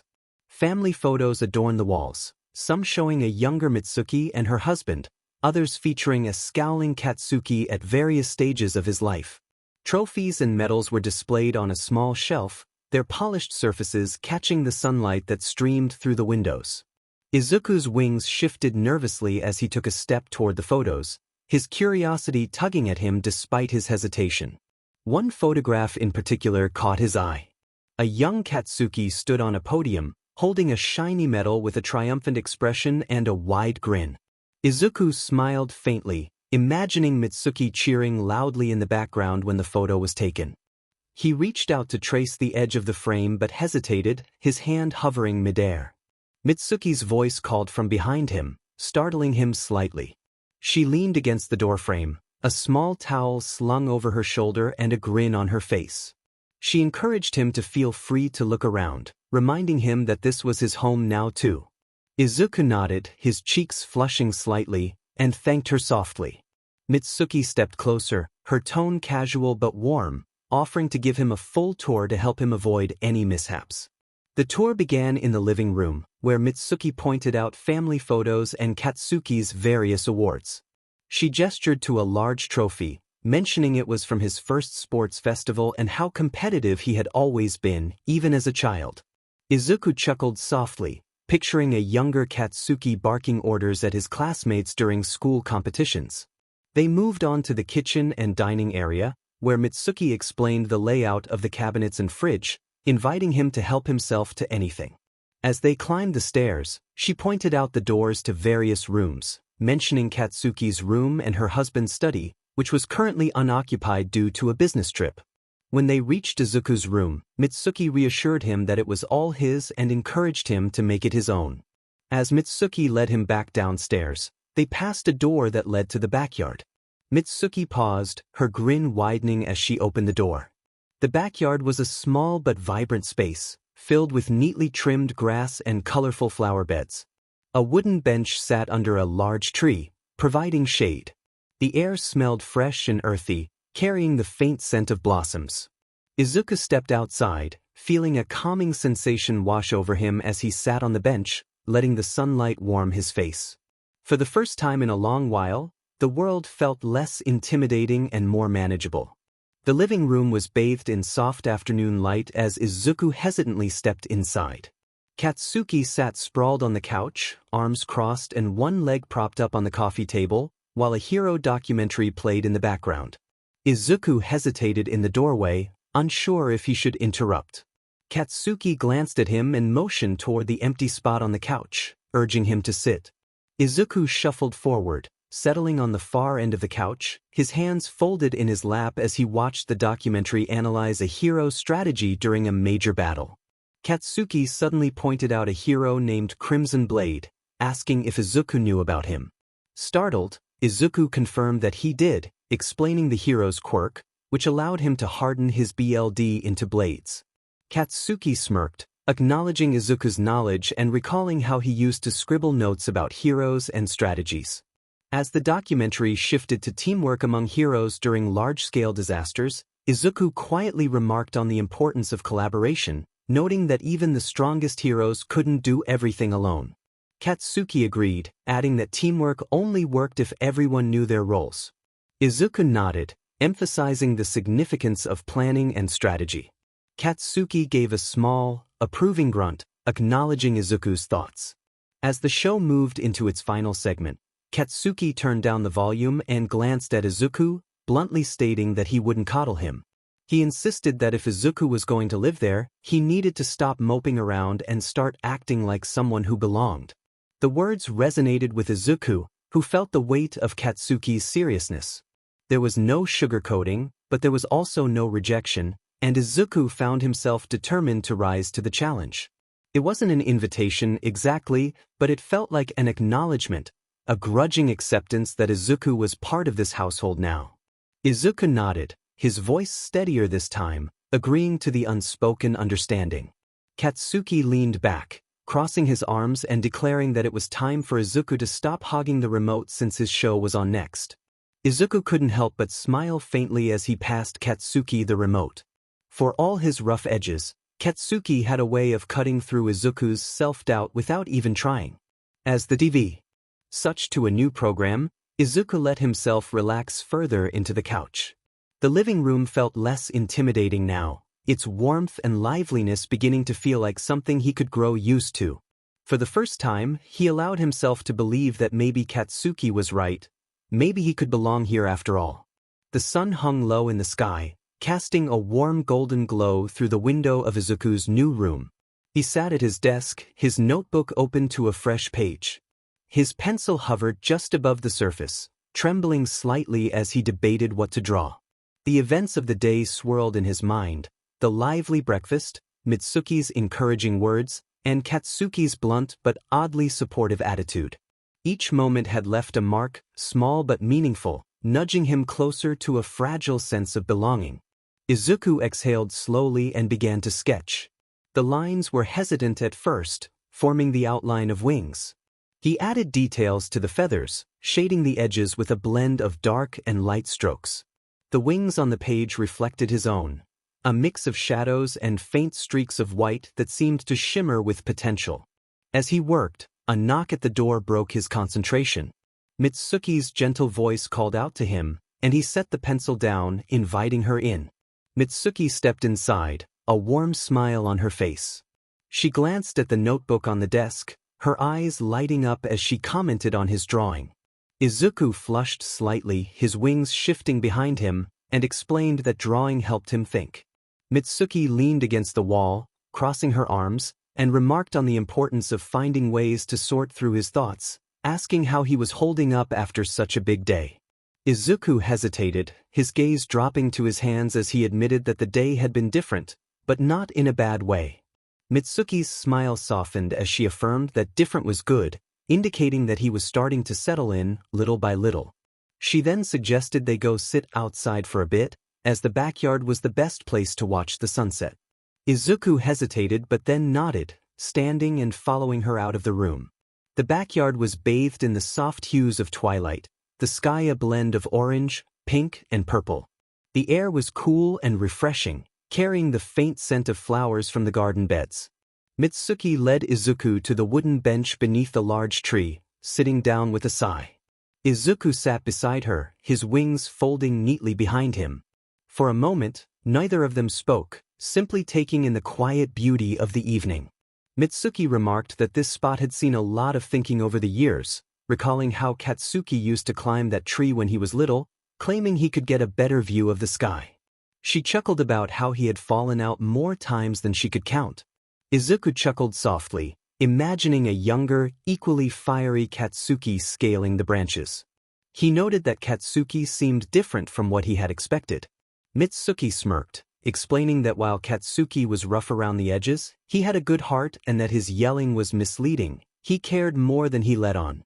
Izuku nodded, his gaze drifting to the horizon as he expressed his feelings about being in a place where people cared. He worried about messing it up and questioned whether he truly belonged. Mitsuki turned to him, her expression soft but serious, assuring him that he belonged there. She acknowledged his struggles and emphasized that he had made it through tough times, which spoke volumes about his strength. This was his chance to start fresh, and he didn't have to do it alone. Izuku swallowed hard, feeling a tightening in his chest as he admitted it was hard to believe sometimes, especially after everything that had happened. Mitsuki placed a comforting hand on his shoulder, reassuring him that while it would take time, there were people who wanted to help, and they were not going anywhere. She encouraged him to take it one step at a time, which he nodded at, feeling the tension in his chest ease slightly. As the sun dipped below the horizon, the first stars began to appear in the sky. Izuku leaned back on the bench, letting the cool air wash over him. For the first time in a long while, the future didn't feel like an impossible wait. It felt like something he could reach for, one step at a time. The morning sunlight filtered through the windows of the Bakugo household, casting a warm glow across the kitchen. The air was filled with the comforting aroma of frying eggs and freshly brewed coffee. Mitsuki stood at the stove, humming softly as she flipped a pancake with expert precision. At the table, Izuku carefully placed chopsticks beside each plate, his movements precise but hesitant. His wings, folded neatly behind him, twitched occasionally as if echoing his inner thoughts. He was still getting used to the routine here, the hum of family life that felt both unfamiliar and welcoming. Katsuki leaned against the counter, a scowl on his face as he scrolled through his phone, the faint buzz of hero-related news blending with the crackle of the stove. He muttered a warning to Mitsuki not to burn the food, glancing up at her. Without missing a beat, Mitsuki playfully swatted him lightly with a dish towel, reminding him to watch his mouth and that he was lucky she cooked for him at all. Izuku chuckled softly at their banter, feeling his nervousness ease slightly. Mitsuki turned to Izuku, her tone warm as she praised his natural ability at setting the table, suggesting he could take charge of breakfast from now on. Izuku flushed, fidgeting with the edge of the napkin he was holding, insisting it was nothing and that he was just trying to help. The light-hearted mood was suddenly interrupted by a loud crash from the stove. Mitsuki flinched, a sharp hiss escaping her lips as a skillet slipped, splashing hot oil onto her wrist. Katsuki's head snapped up, his eyes narrowing with concern as he asked what had happened. Mitsuki waved him off, assuring him it was fine, just a little oil, and nothing she couldn't handle. However, as she turned to run her wrist under cold water, Izuku caught a glimpse of the burn, a patch of red skin that made his chest tighten. He began to offer his help, but Mitsuki cut him off, insisting she was fine and just needed to cool it down. Katsuki, however, wasn't convinced, muttering that it didn't look fine to him. Izuku froze, his wings shifting restlessly. He wanted to help, but the sight of the injury sent a wave of fear crashing over him. His mind flashed back to the countless times he had been forced to use his quirk in the past, the exhaustion, the pressure, the pain. Mitsuki noticed his hesitation and softened her tone, reassuring him that it was just a little burn and not to worry. Yet, something in her expression, whether it was the faint wince of pain or the unspoken trust she had shown him since he arrived, nudged him forward. He swallowed hard, his voice trembling as he expressed his longing to help, if it was okay with her. Mitsuki paused, her eyes narrowing slightly as she studied him. Then, with a small nod, she held out her wrist, encouraging him to proceed but cautioning him not to push himself. Izuku's breath caught as he stepped closer, his hands hovering uncertainly over her injury. His wings shifted, their feathers rustling faintly as he focused. He hadn't used his quirk voluntarily in years, and the thought of doing so now filled him with both dread and determination. He whispered to himself that he would try. The air grew still as he closed his eyes, summoning the faint, flickering warmth he had long associated with his healing ability. His wings twitched as a faint shimmer of light began to gather around them, soft and hesitant, like a spark waiting to ignite. The hum of activity in the kitchen faded as Izuku concentrated on Mitsuki's outstretched wrist. The burn, though small, looked painful, an angry patch of red where the hot oil had splattered. Mitsuki's confident demeanor faltered slightly as her lips pressed into a thin line, betraying her discomfort. Katsuki stood nearby, arms crossed and watching closely. Though he didn't say anything, his sharp gaze was fixed on Izuku, the unspoken question clear. "What are you going to do?" Izuku swallowed hard, his hands trembling as they hovered over Mitsuki's injury. His wings shifted behind him, their feathers rustling faintly as they caught the morning light. Mitsuki gently reassured him that he didn't have to force it and that she would be fine either way. But Izuku shook his head, his voice barely above a whisper, expressing his longing to try. Memories of his past flashed through his mind, of the countless times he had been forced to heal others under the watchful eyes of his captors. The fear of failure, the exhaustion, the way his wings had grown heavier with every attempt. But this time, it was different. This time, he wasn't being forced, he was choosing to help. Taking a deep breath, Izuku closed his eyes and focused inward, searching for the familiar warmth of his quirk. At first, there was nothing but a flicker, faint and hesitant, like a spark struggling to ignite. His wings twitched, their dark feathers catching the sunlight. Slowly, a faint shimmer of light began to gather around them, soft and golden, spreading outward and enveloping his hands in a gentle glow. Katsuki muttered encouragement, his voice gruff but steady. The unexpected support made Izuku's eyes snap open, and he glanced briefly at Katsuki. The other boy's expression was unreadable, but the slight nod he gave was enough to steady Izuku's resolve. He focused on Mitsuki's wrist again, his hands trembling slightly as he lowered them closer. The glow intensified, warm and soothing, like sunlight filtering through leaves. Mitsuki's breath hitched, but she stayed still, her gaze fixed on Izuku's face. As the glow enveloped her wrist, the red patch of skin began to fade. The pain lines on her face softened, replaced by quiet amazement. Izuku's chest tightened as the warmth of his quirk pulsed through him, his wings spreading slightly as if reaching for strength. The process felt slower and heavier, as if his body was still relearning how to channel the energy. The burn continued to heal, the angry red fading into healthy skin. Mitsuki flexed her fingers experimentally, a small, amazed smile spreading across her face. She softly expressed her gratitude, noting that he had chosen to help, which meant a lot to her. Izuku glanced up at her, his emerald eyes shimmering with a mix of exhaustion and relief. He simply stated that he wanted to help.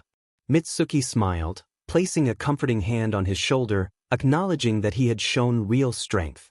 Katsuki, still standing nearby, crossed his arms and smirked, begrudgingly respecting Izuku's effort but reminding him not to get a big head about it, as he still had a long way to go.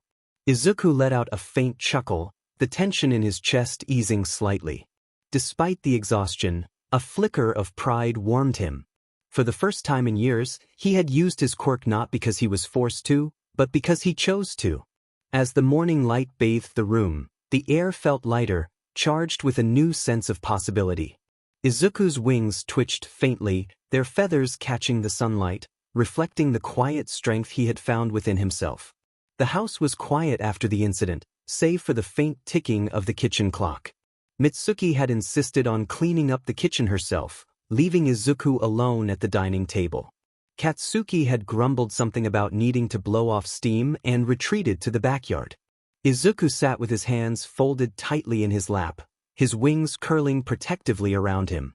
The exhaustion from using his quirk still lingered, but it was nothing compared to the turmoil swirling in his mind. His gaze was fixed on his hands, which trembled faintly despite his efforts to steady them. The faint warmth of his quirk had faded, leaving behind a hollowness that gnawed at him. He murmured to himself that he had done it, though the words felt hollow. His chest tightened as memories of his past bubbled to the surface, times when he had been forced to use his quirk until he collapsed, pushed beyond his limits for someone else's gain. He shook his head, trying to dispel the images, reminding himself that this was different. This was his choice. But even as he told himself that, the weight of doubt lingered. What if he had failed? What if Mitsuki's injury had worsened instead of healed? The idea of hurting someone, even accidentally, made his stomach churn. The sound of footsteps pulled him from his thoughts. Mitsuki appeared in the doorway, wiping her hands on a dish towel. Her gaze softened as she took in the sight of Izuku, hunched over the table with his wings wrapped tightly around him. She gently asked if he was okay, her voice cutting through the haze of his thoughts. Izuku flinched slightly, then nodded without meeting her eyes, insisting he was fine, though his voice betrayed him. Mitsuki raised an eyebrow, clearly unconvinced. She pulled out a chair and sat across from him, her tone firm but kind, stating that he didn't look fine and urging him to talk to her. Izuku hesitated, gripping the edge of the table. He admitted that he didn't know if he should have acted as he did, his voice barely above a whisper. Mitsuki frowned slightly, questioning why he felt that way. She reminded him that he had helped her and done something amazing. Izuku blurted out his fears, worrying about what could have happened if he had messed up or hurt her instead. His voice cracked as he looked down at his hands, his chest heaving with shallow breaths. He struggled to articulate his feelings about using his quirk without something going wrong in the past. Mitsuki leaned forward, her expression softening as she reassured him that what happened before wasn't his fault. Those people had used him and his quirk in ways no one should have. But today, what he did was entirely his own. Izuku blinked, his eyes shimmering with unshed tears as he confessed how scared he had been. He felt like he wasn't strong enough, even when he tried. Mitsuki reached across the table, placing a hand over his trembling ones. She told him that being scared didn't mean he wasn't strong, it meant he cared. Pushing through that fear to help someone was what made him strong. Her words wrapped around Izuku like a warm blanket, and he looked up at her, his voice wavering as he sought reassurance. Mitsuki smiled, her eyes bright with sincerity, affirming that he had been through so much but was still here, still trying. Today, he had proven that he wasn't just surviving, he was moving forward.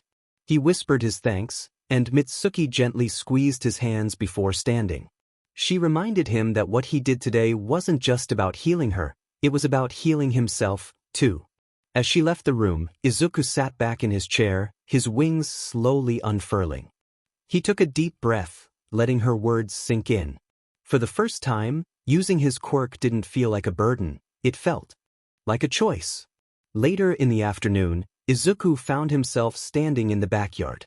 The sunlight painted the grass in vibrant shades of green, and the faint rustling of leaves created a soothing backdrop. His wings, still heavy from earlier, hung loosely at his sides, brushing the ground with each hesitant step. He had come outside to clear his head, but the events of the morning replayed endlessly in his mind. The panic he felt, the glowing light of his quirk as it activated, all swirling together in a confusing mix of fear and cautious pride. Katsuki's voice cut through the stillness, sharp and familiar, commenting on Izuku's pensive expression.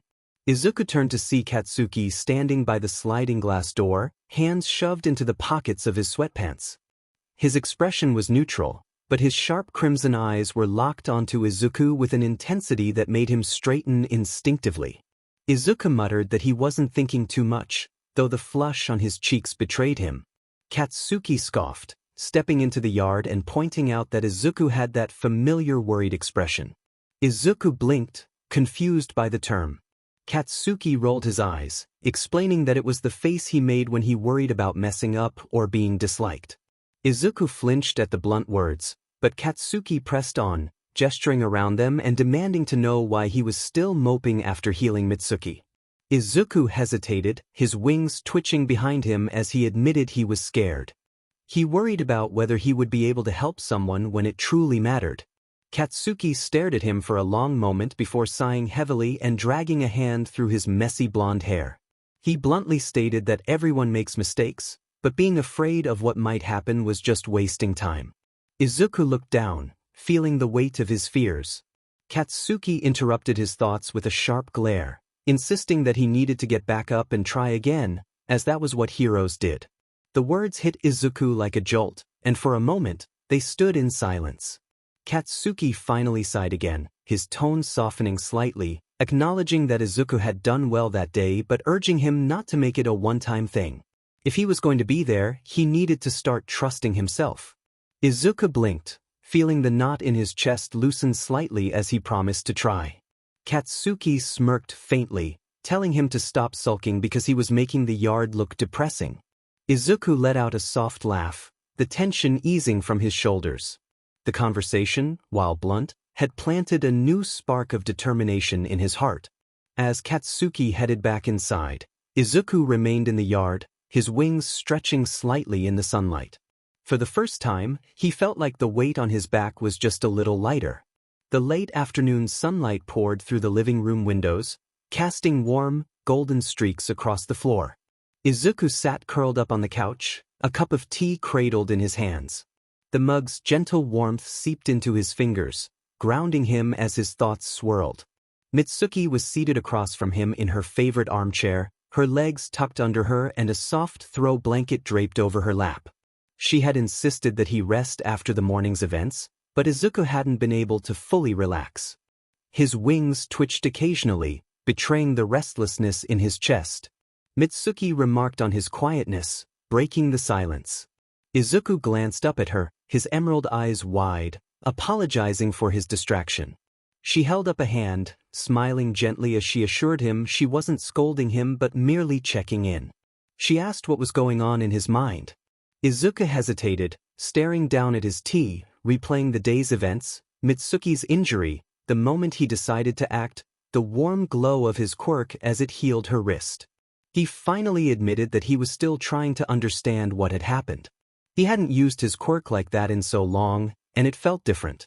Mitsuki leaned forward, resting her elbows on her knees, asking how it felt different. Izuku took a deep breath, searching for the right words. He explained that it felt heavy at first, as if he wasn't sure if he could do it. But once he started, it was as if the warmth was still there, waiting for him to reach for it. He looked up at her, his expression conflicted. But it also scared him. What if he hadn't been able to do it? What if he made things worse? Mitsuki's gaze softened as she set her tea down on the side table. She gently told Izuku that he was asking the wrong question. It wasn't about what could have happened. It was about what did happen. He had helped her, using his quirk to do something amazing. That was what mattered. Izuku bit his lip, his fingers tightening around the mug. He expressed his fears about messing up next time. Mitsuki reached over, placing a hand on his knee. Her voice was firm but kind as she urged him to stop dwelling on the what-ifs. She reminded him that nobody was perfect, but he had something special, a gift. Each time he used it, he would get better. Her words settled over Izuku like a warm blanket, though doubts still lingered in his chest. He stared down at his tea, his voice trembling as he admitted that he didn't want to hurt anyone ever again. Mitsuki's expression softened further, and she gave his knee a reassuring squeeze. She told him that his caring nature was what made him a good person, and that his quirk was not something to fear but to cherish, as it reflected who he was. The room fell quiet for a moment, the weight of her words sinking in. Izuku's wings shifted slightly, their feathers brushing the couch. Slowly, he nodded, a flicker of resolve returning to his gaze. He thanked her softly, his voice steadier this time. Mitsuki smiled and leaned back in her chair, encouraging him to finish his tea before it got cold. Izuku chuckled faintly, the sound lightening the atmosphere.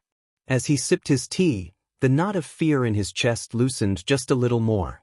As the sun began to dip lower in the sky, casting the room in soft hues of orange and gold, Izuku felt something new, hope. For the first time, he allowed himself to believe that his quirk wasn't just a reminder of his past, it was a part of him, something he could use to help others.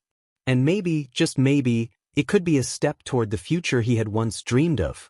The sun dipped below the horizon, painting the backyard in shades of purple and orange. Izuku sat on the wooden bench beneath the tree, his wings draped behind him and barely brushing the ground. The cool evening breeze rustled the leaves overhead, creating a soothing, rhythmic sound. The events of the day replayed in his mind, Mitsuki's injury, the moment he hesitated, and the warmth of his quirk as it healed her. Even now, his hands tingled faintly, as if the energy still lingered beneath his skin. For so long, his quirk had been a source of fear and pain, a reminder of the trauma he had endured. But today, something had shifted.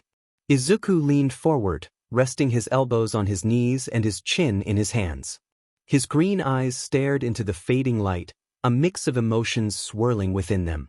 He whispered to himself that he had used it, and it hadn't hurt anyone. His wings twitched slightly, their dark feathers catching the last rays of sunlight. He glanced back at them, the familiar weight on his shoulders feeling different now, lighter, somehow. The sound of the sliding glass door opening made Izuku glance over his shoulder. Mitsuki stepped out, holding 2 mugs of tea. She approached him with her usual warm smile, though her steps were softer than usual, almost cautious. She figured he might want some company and handed him one of the mugs. Izuku accepted it with a small nod, thanking her softly. Mitsuki sat beside him, her gaze drifting to the horizon. For a moment, neither of them spoke, the quiet between them comfortable and unforced. Mitsuki began to share that she always came out here when she needed to clear her head, explaining that there was something about the open sky that made things feel less heavy. Izuku glanced at her, his expression softening as he agreed that it was peaceful. Mitsuki nodded, taking a sip of her tea. She thought he could use a little peace after the day's events. Izuku admitted that he hadn't thought he could do it and that he had been scared. Mitsuki turned to him, her expression gentle, reminding him that he had done it, and that was what mattered. Izuku's chest tightened as he glanced down at his tea, voicing his fears about not being able to do it next time. Mitsuki let out a soft sigh, placing her hand on his shoulder. She reassured him that he would make mistakes, just like everyone else, but that shouldn't stop him from trying. He had something incredible, a gift that could help people. Today, he had proven to himself that he could use it. Izuku looked up at her, his emerald eyes shimmering as he questioned whether it would be enough. Mitsuki smiled, giving his shoulder a reassuring squeeze. She encouraged him to keep going, explaining that strength wasn't about being perfect but about getting back up every time he fell. He had already done that more times than most people ever would. Her words settled over Izuku, the weight of her encouragement mingling with the fading light. He took a deep breath, letting the cool air fill his lungs and ease the tension in his chest. As the stars began to emerge in the twilight sky, Izuku's gaze drifted upward. The vast expanse above him felt both humbling and freeing, a reminder that the world was so much bigger than his fears. He softly expressed that maybe he could try again, his voice steady despite the uncertainty in his chest. Mitsuki smiled, leaning back on the bench, telling him that was all anyone could ask for, just to keep trying one step at a time. They sat in silence for a while longer, the stars growing brighter as the sky darkened. Izuku's wings shifted slightly, their feathers catching the faint glow of the moonlight. For the first time, the weight of his quirk didn't feel like a burden. It felt like a part of him, a part he could learn to embrace. The house was quiet as night fully enveloped the Bakugo household. Izuku sat at his desk in his room, the soft glow of a small desk lamp illuminating the pages of his notebook. The cool breeze from the open window rustled the edges of the paper, carrying with it the faint scent of flowers from the backyard. His pencil hovered over the page, trembling slightly as he hesitated. The events of the day lingered in his mind, the glow of his quirk as it healed Mitsuki, Katsuki's blunt but motivating words, and the quiet encouragement Mitsuki had offered under the stars. He murmured her words to himself, repeating them like a mantra. Slowly he began to sketch. The lines were hesitant at first, as if each slide of the pencil required effort. But as the image took shape, his movements grew more confident. He sketched a pair of wings, stronger and larger than the ones he usually drew. The feathers were detailed and purposeful, their edges sharper and more defined. He added streaks of light to the wings, blending the dark tones with hints of shimmering white, symbolizing the hope he had begun to feel. Izuku paused to study the drawing, his emerald eyes tracing every line and shadow. The wings on the page looked different from his usual sketches, less like a reflection of his fears and more like a vision of what he could become. He leaned back in his chair, letting out a slow breath. His wings shifted slightly behind him, their feathers rustling softly. He felt a surge of determination, the words, "I can do this," echoing in his mind, carrying more weight than he expected.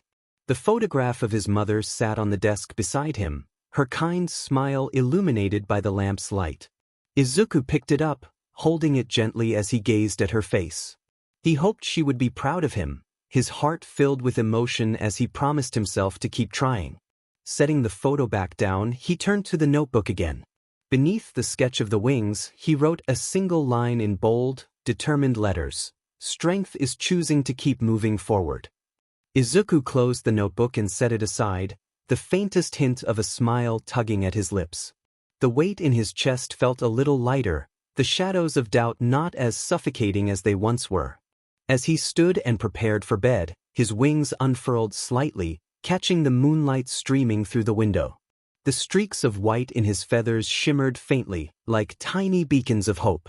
Lying down, Izuku pulled the blanket over himself, his wings folding neatly behind him. His gaze lingered on the moonlit ceiling as his thoughts quieted. For the first time in years, sleep came easily, carrying with it dreams of a brighter future.